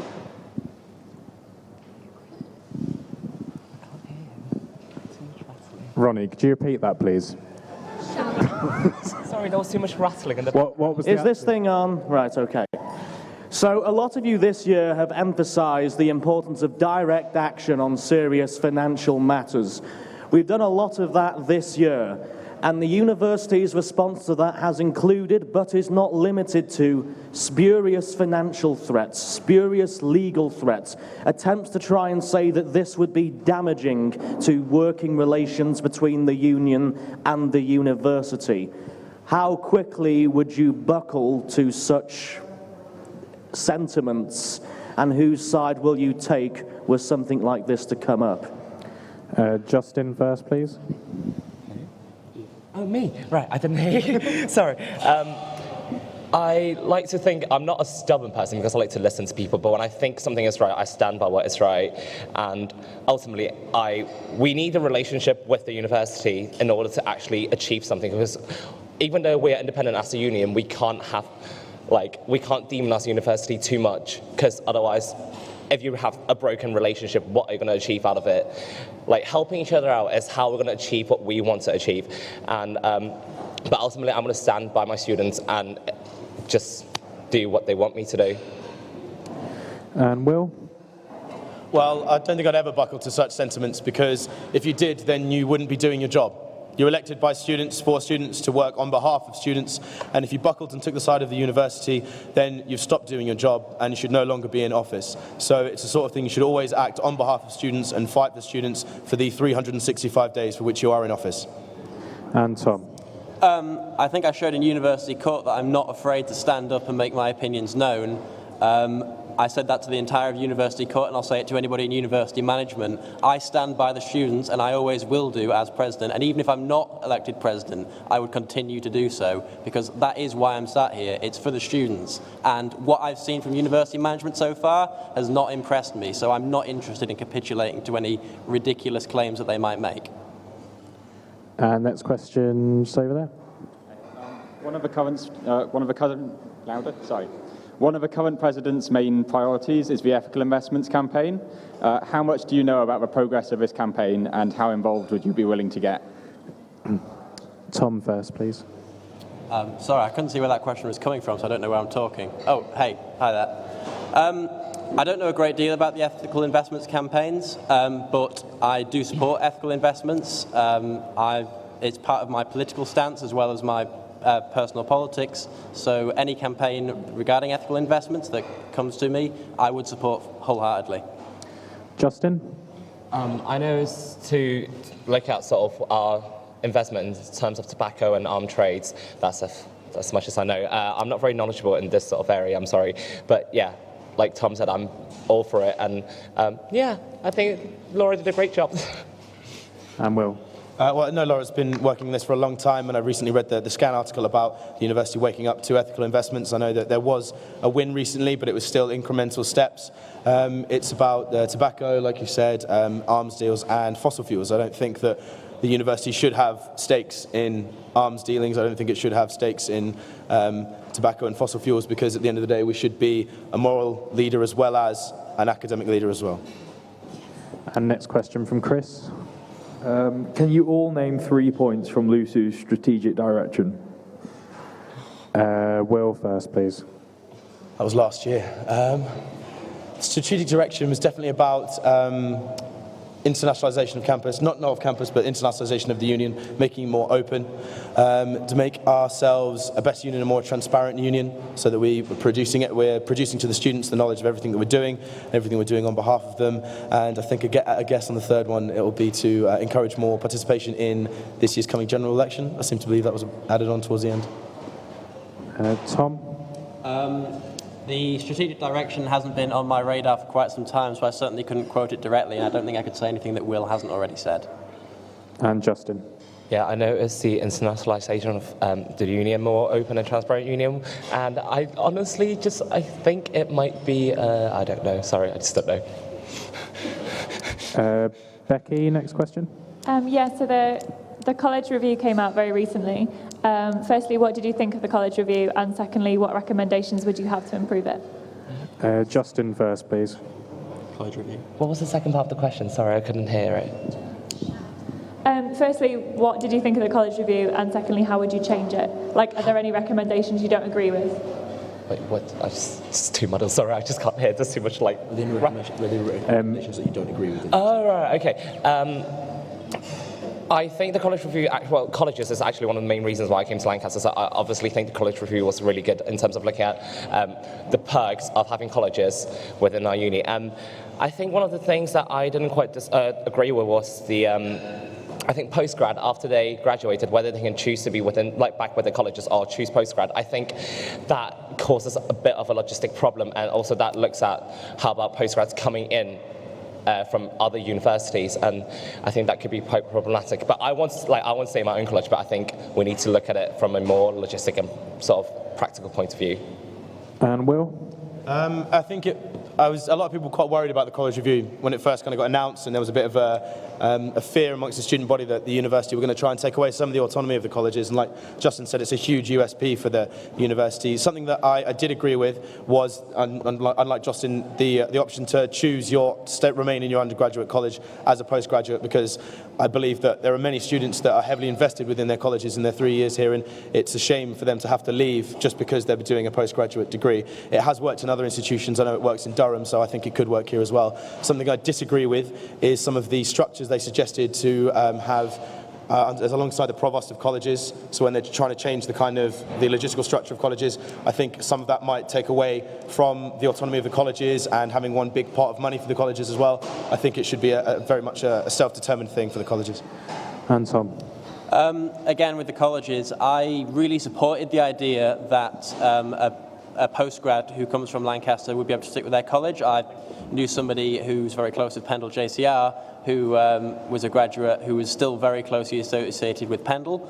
To expand on that, though, I was a bit worried about their discussion in the review that postgrads would be able to live with freshers, and freshers would be able to go and live with postgrads, because I feel that might disrupt, especially on the postgrad end of things, the actual flats and the culture that they try and get over in the postgrad accommodation. What I also wasn't very happy about was the changing to the way that the principals work. I feel that was a move away from colleges and a move towards capitulating to academics who weren't too pleased with the way the principals currently work, and we're trying to turn it into a lighter workload, which I feel isn't really good for the colleges, even if it's maybe better for the academics running for the positions. And next question from Toby, please. Hello, is this working? Yeah.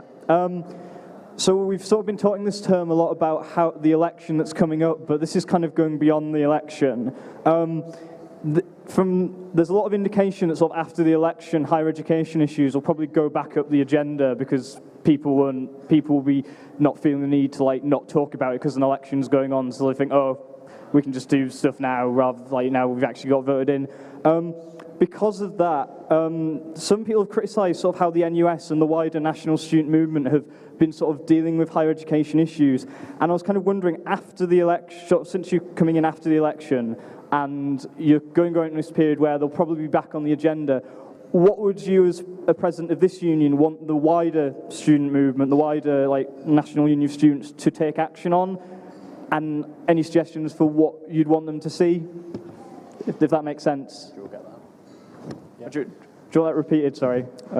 Tom first, please. I feel like the thing that we could be doing as a wider student body is to actually better inform the parties about things that are actually relevant to us. For example, Labour's plan to lower tuition fees to £6,000. It's a nice idea on paper, but I do think there could be a better use of the resources, because when you look at actual repayments with the current system, that's only really going to benefit the very wealthiest students after graduation, and maybe isn't something that benefits the wider student body. So I would say the thing I'd always push for the NUS is to actually consult with students and decide what is actually best for students, and to take that to the parties with the hope that they'll actually implement some of those ideas, rather than just spitballing really random ones that don't seem to make much sense. And Justin? Sorry, I'm really, really sorry, but can you just repeat the question? I just can't hear without the rattling behind. Sorry. Yeah, I mean, when you're student union president, what would you want the NUS, like the wider student movement, to do? Like, what would you do as a president, having like meeting other student unions and like the head of the NUS? Like, what would you want them to do? What should they prioritise? How should they do things? In terms of sort of cost of education, I think, like Tom said, the Labour actually proposed to reduce it to £6,000, which I think is great. But I think we also need to look at fixed fees in terms of for postgrad students, because that's quite unacceptable at the moment, because they say they're going according with inflation percentage, which is only 1.5%, whereas we're increasing by 5%, and I think that's just not on, and we need to have a look at this issue. And Will? I'd love to see a concerted effort from the NUS and the wider student body of the UK on cost of living, because it's always an issue. It will always be an issue, like I said in my Husts, and it'd be nice because we get all of our goods from the NUS, like they supply the college bars with their alcohol and non-alcoholic drinks as well. It'd be nice if there was a really nationwide campaign to share resources, share ideas, share initiatives, and go back to each other's institutions and think, this is how we can cut costs here, this is how we can improve student effectiveness here. And the next question from Mia. Hello. This year, since working as a full-time officer, I've found that, both me and Laura have found that a lot of meetings revolve around sort of welfare issues, but they don't actually have a welfare representative there. So how could you sort of guarantee that you would still ensure that students' welfare was being considered without having a specific welfare representative there, if that makes sense? Will first, please.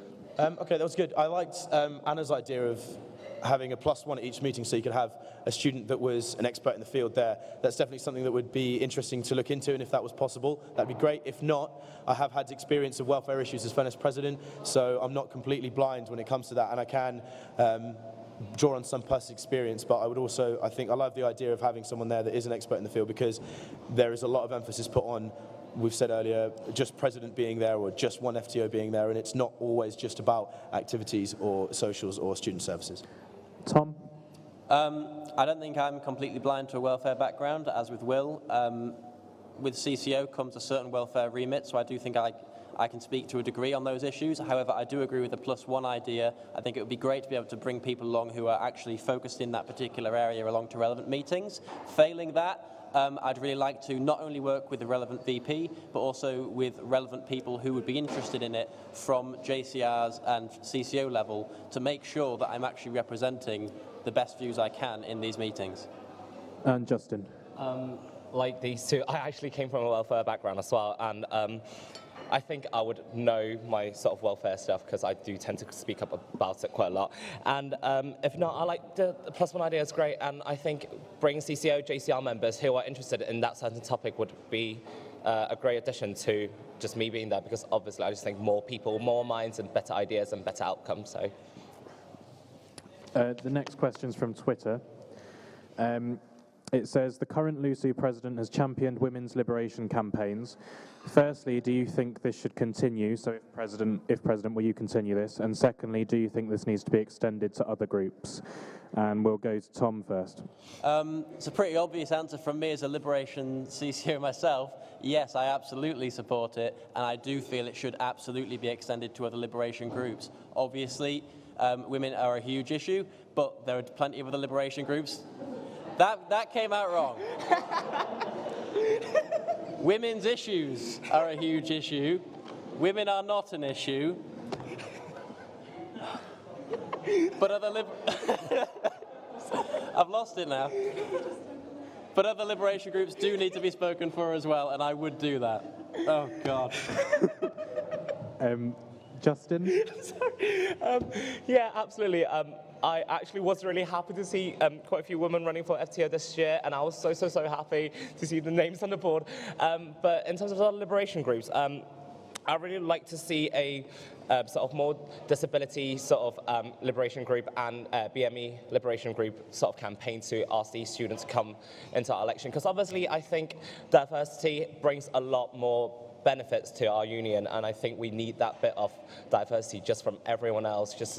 It gives us a wider sort of insight as to what people are thinking, so we can represent our students better. And Will?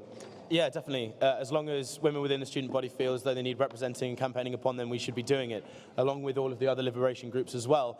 It should definitely be something that, as a union, we strive to do on a constant basis, and that's why we've got CCOs in positions that they are to represent the students that are there. But it shouldn't just be about those specific liberation groups of women. It should be about any student issue that comes across our desk. We should campaign on behalf of them, because at the end of the day, that's what we're there for. And I would take one final question for the president candidates. Has anyone got a question? We'll go Griff.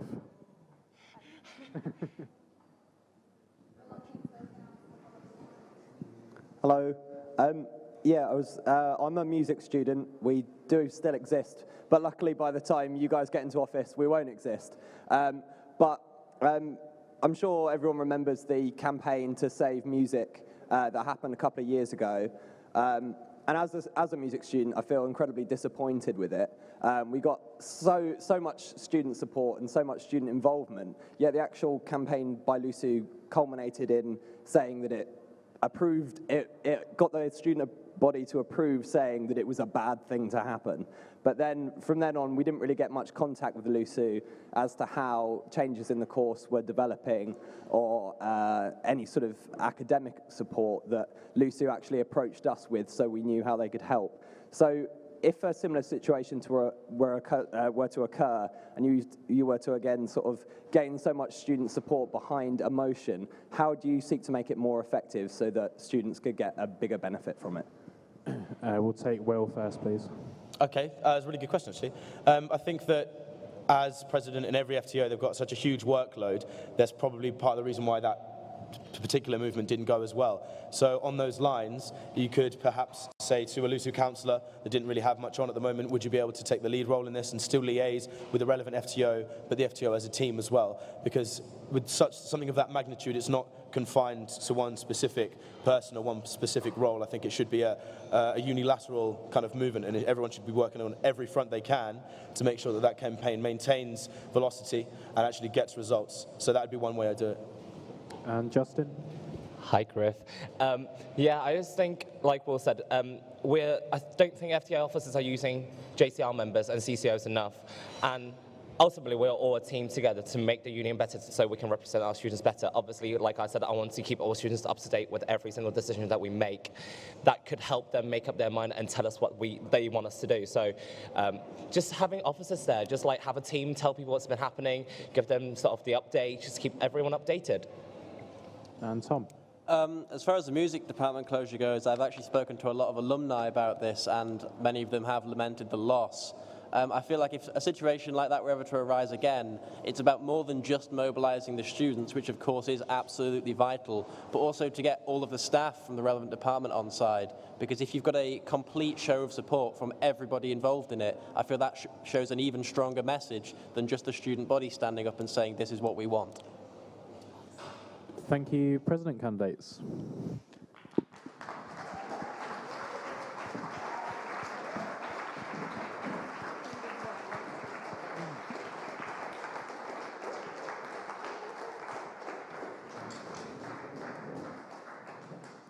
So thank you to all the candidates and everyone who's come down today. That concludes hustings. Voting open Wednesday.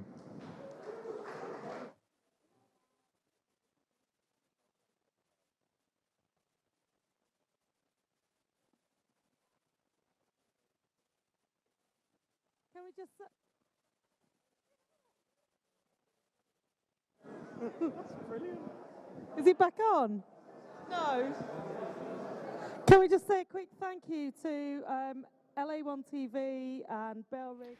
And you've just seen the candidates for the president role there. That's all of today's candidates. What did you think of the presidential candidates then? I thought they're brilliant candidates. I mean, really good speakers, unlike myself right now. It's what you'd expect from presidential candidates. You can't have anything below this, can you? I mean, it's what you want. You want someone who can voice the opinions of all the students, and that's what you look for. Yeah, Will Headley came across, I think, as the most confident speaker of the day. Very good talker there. Justin, he spoke very quickly, which given he's a presenter, I think next time he's in the studio we'll have to have words with him there. I know. I think he got the most words out of anyone today. Yes, the prize for the most words does go to Justin. He really did. Tom spoke well as well. He did. I think it's obviously a disadvantage to Salman him not being here, especially given that Lucy struggled to read some of his prepared speech. There were problems with the iPad. Yes, something like that. Yeah. Yeah, I think that all the kind of content does come out through the questions, and that's when people can decide whether they like a certain candidate more than others. So it is pretty important for people to be there. But it's just interesting to see the different candidates and how different they all are for this one position. Whereas other positions, you see candidates that are maybe a lot more similar. Yeah, you've got Will Headley, who comes from the pretty stereotypical college president background, but then you have got Justin from the international students background and Tom from the LGBT background. So it's good. They've all got their experience. They've all been in union council as CCOs, college presidents, whatever. They've all represented students, which is good. It's very different from last year when Laura Clayson came in as a complete outsider. Like a CCO isn't the biggest position you could have in LUSU beforehand, but it's a good standing, and they understand the roles of the union. So it's very different from last year. I think they're really strong. I must say, from a personal level, I think that Justin and Will stood out. Yes, today. Justin, I think, although he might struggle for people to take him as seriously as some of the other candidates, especially when he sort of burst out laughing at Tom's slip there with the women's issues. He had some brilliant points there in his speech. I don't know where his trousers have gone either. No. Which made it even more entertaining there. Maybe that's where he's hoping to get the votes from. Well, it's an alternative election strategy there. It is indeed. Yes, it is, yeah. So we've seen all the candidates. We have. All of them did. The thing that stuck out for me about the president one, they all had their campaign teams, their supporters groups there, but it didn't cause the same kind of storm on Twitter and sort of arguments that the media and comms one did, which is interesting because they're all supported, well-known characters, the presidential candidates. So that was interesting. I'd say it was just as competitive, but maybe less personal. Yes, I don't know whether people have had something to eat and a little bit to drink and are just a little bit less not bothered anymore. It's the end of the day. Yes, exactly. They've run over time by an hour and a half, so they want to get home. So it might be that, but it was nice to see a fairly civilised presidential debate. It didn't go on too long either, the presidential one. I thought it might drag a little bit more than that. I think the union development one was longer, wasn't it? Yes, that was an interesting one there. I think some of those candidates were quite nervous. Frankie and Lee seemed to struggle a little bit with nerves. What they were saying was good. It was. Their delivery did struggle a little. There was a lot of substance in it, which is like it is the most important part if you consider especially for union development. Yeah. Exactly. It's such a background administrative role that you're doing an awful lot of representing services and parts of the union that students don't see. You're not quite the figurehead. No. You don't have to have quite as much charisma maybe as the president. Although Damon has done his greatest to get on camera as many times as possible, that's not exactly required from the role. No, exactly. It's been a brilliant day though, hasn't it? It's been good. Yeah. Yep, you enjoyed it? Yeah, I've loved it. Loved it. A bit of snow to keep Yep. it all exciting as well. That was brilliant. We did see as we were coming in from our piece to camera earlier that there was a nice little snowman that someone had built being carried off. So if someone's was. flat is going to have a nice little snowman. It had a carrot in it and all sorts. Yeah. They've really made an effort, haven't they? Yeah, I think some people are more excited about the snow than the politics and then, today. people carrying baking trays ready to go sledging. So is that what you're off to now? I'd love to, yeah, maybe. We'll see. Might go home. Thank you very much for joining us for Lucy's full-time officer hustings for the 2015 elections. It's been great fun here, and we've seen some brilliant candidates, and we've heard a great deal of what they would like to do for the Students' Union. Yep, we'll be back next Friday with the election results, won't we? Yep, that's exciting. Yeah. You looking forward to it? I definitely am. Good. Yeah. I'm not actually going to be here, I'm afraid. Why I'm not? working. No, it's the dance show. I'm working that, unfortunately, but I'm sure you'll have great fun interviewing all of the candidates. Yeah. Well, thank you very much for joining us. We'll see you next time. Bye. Bye.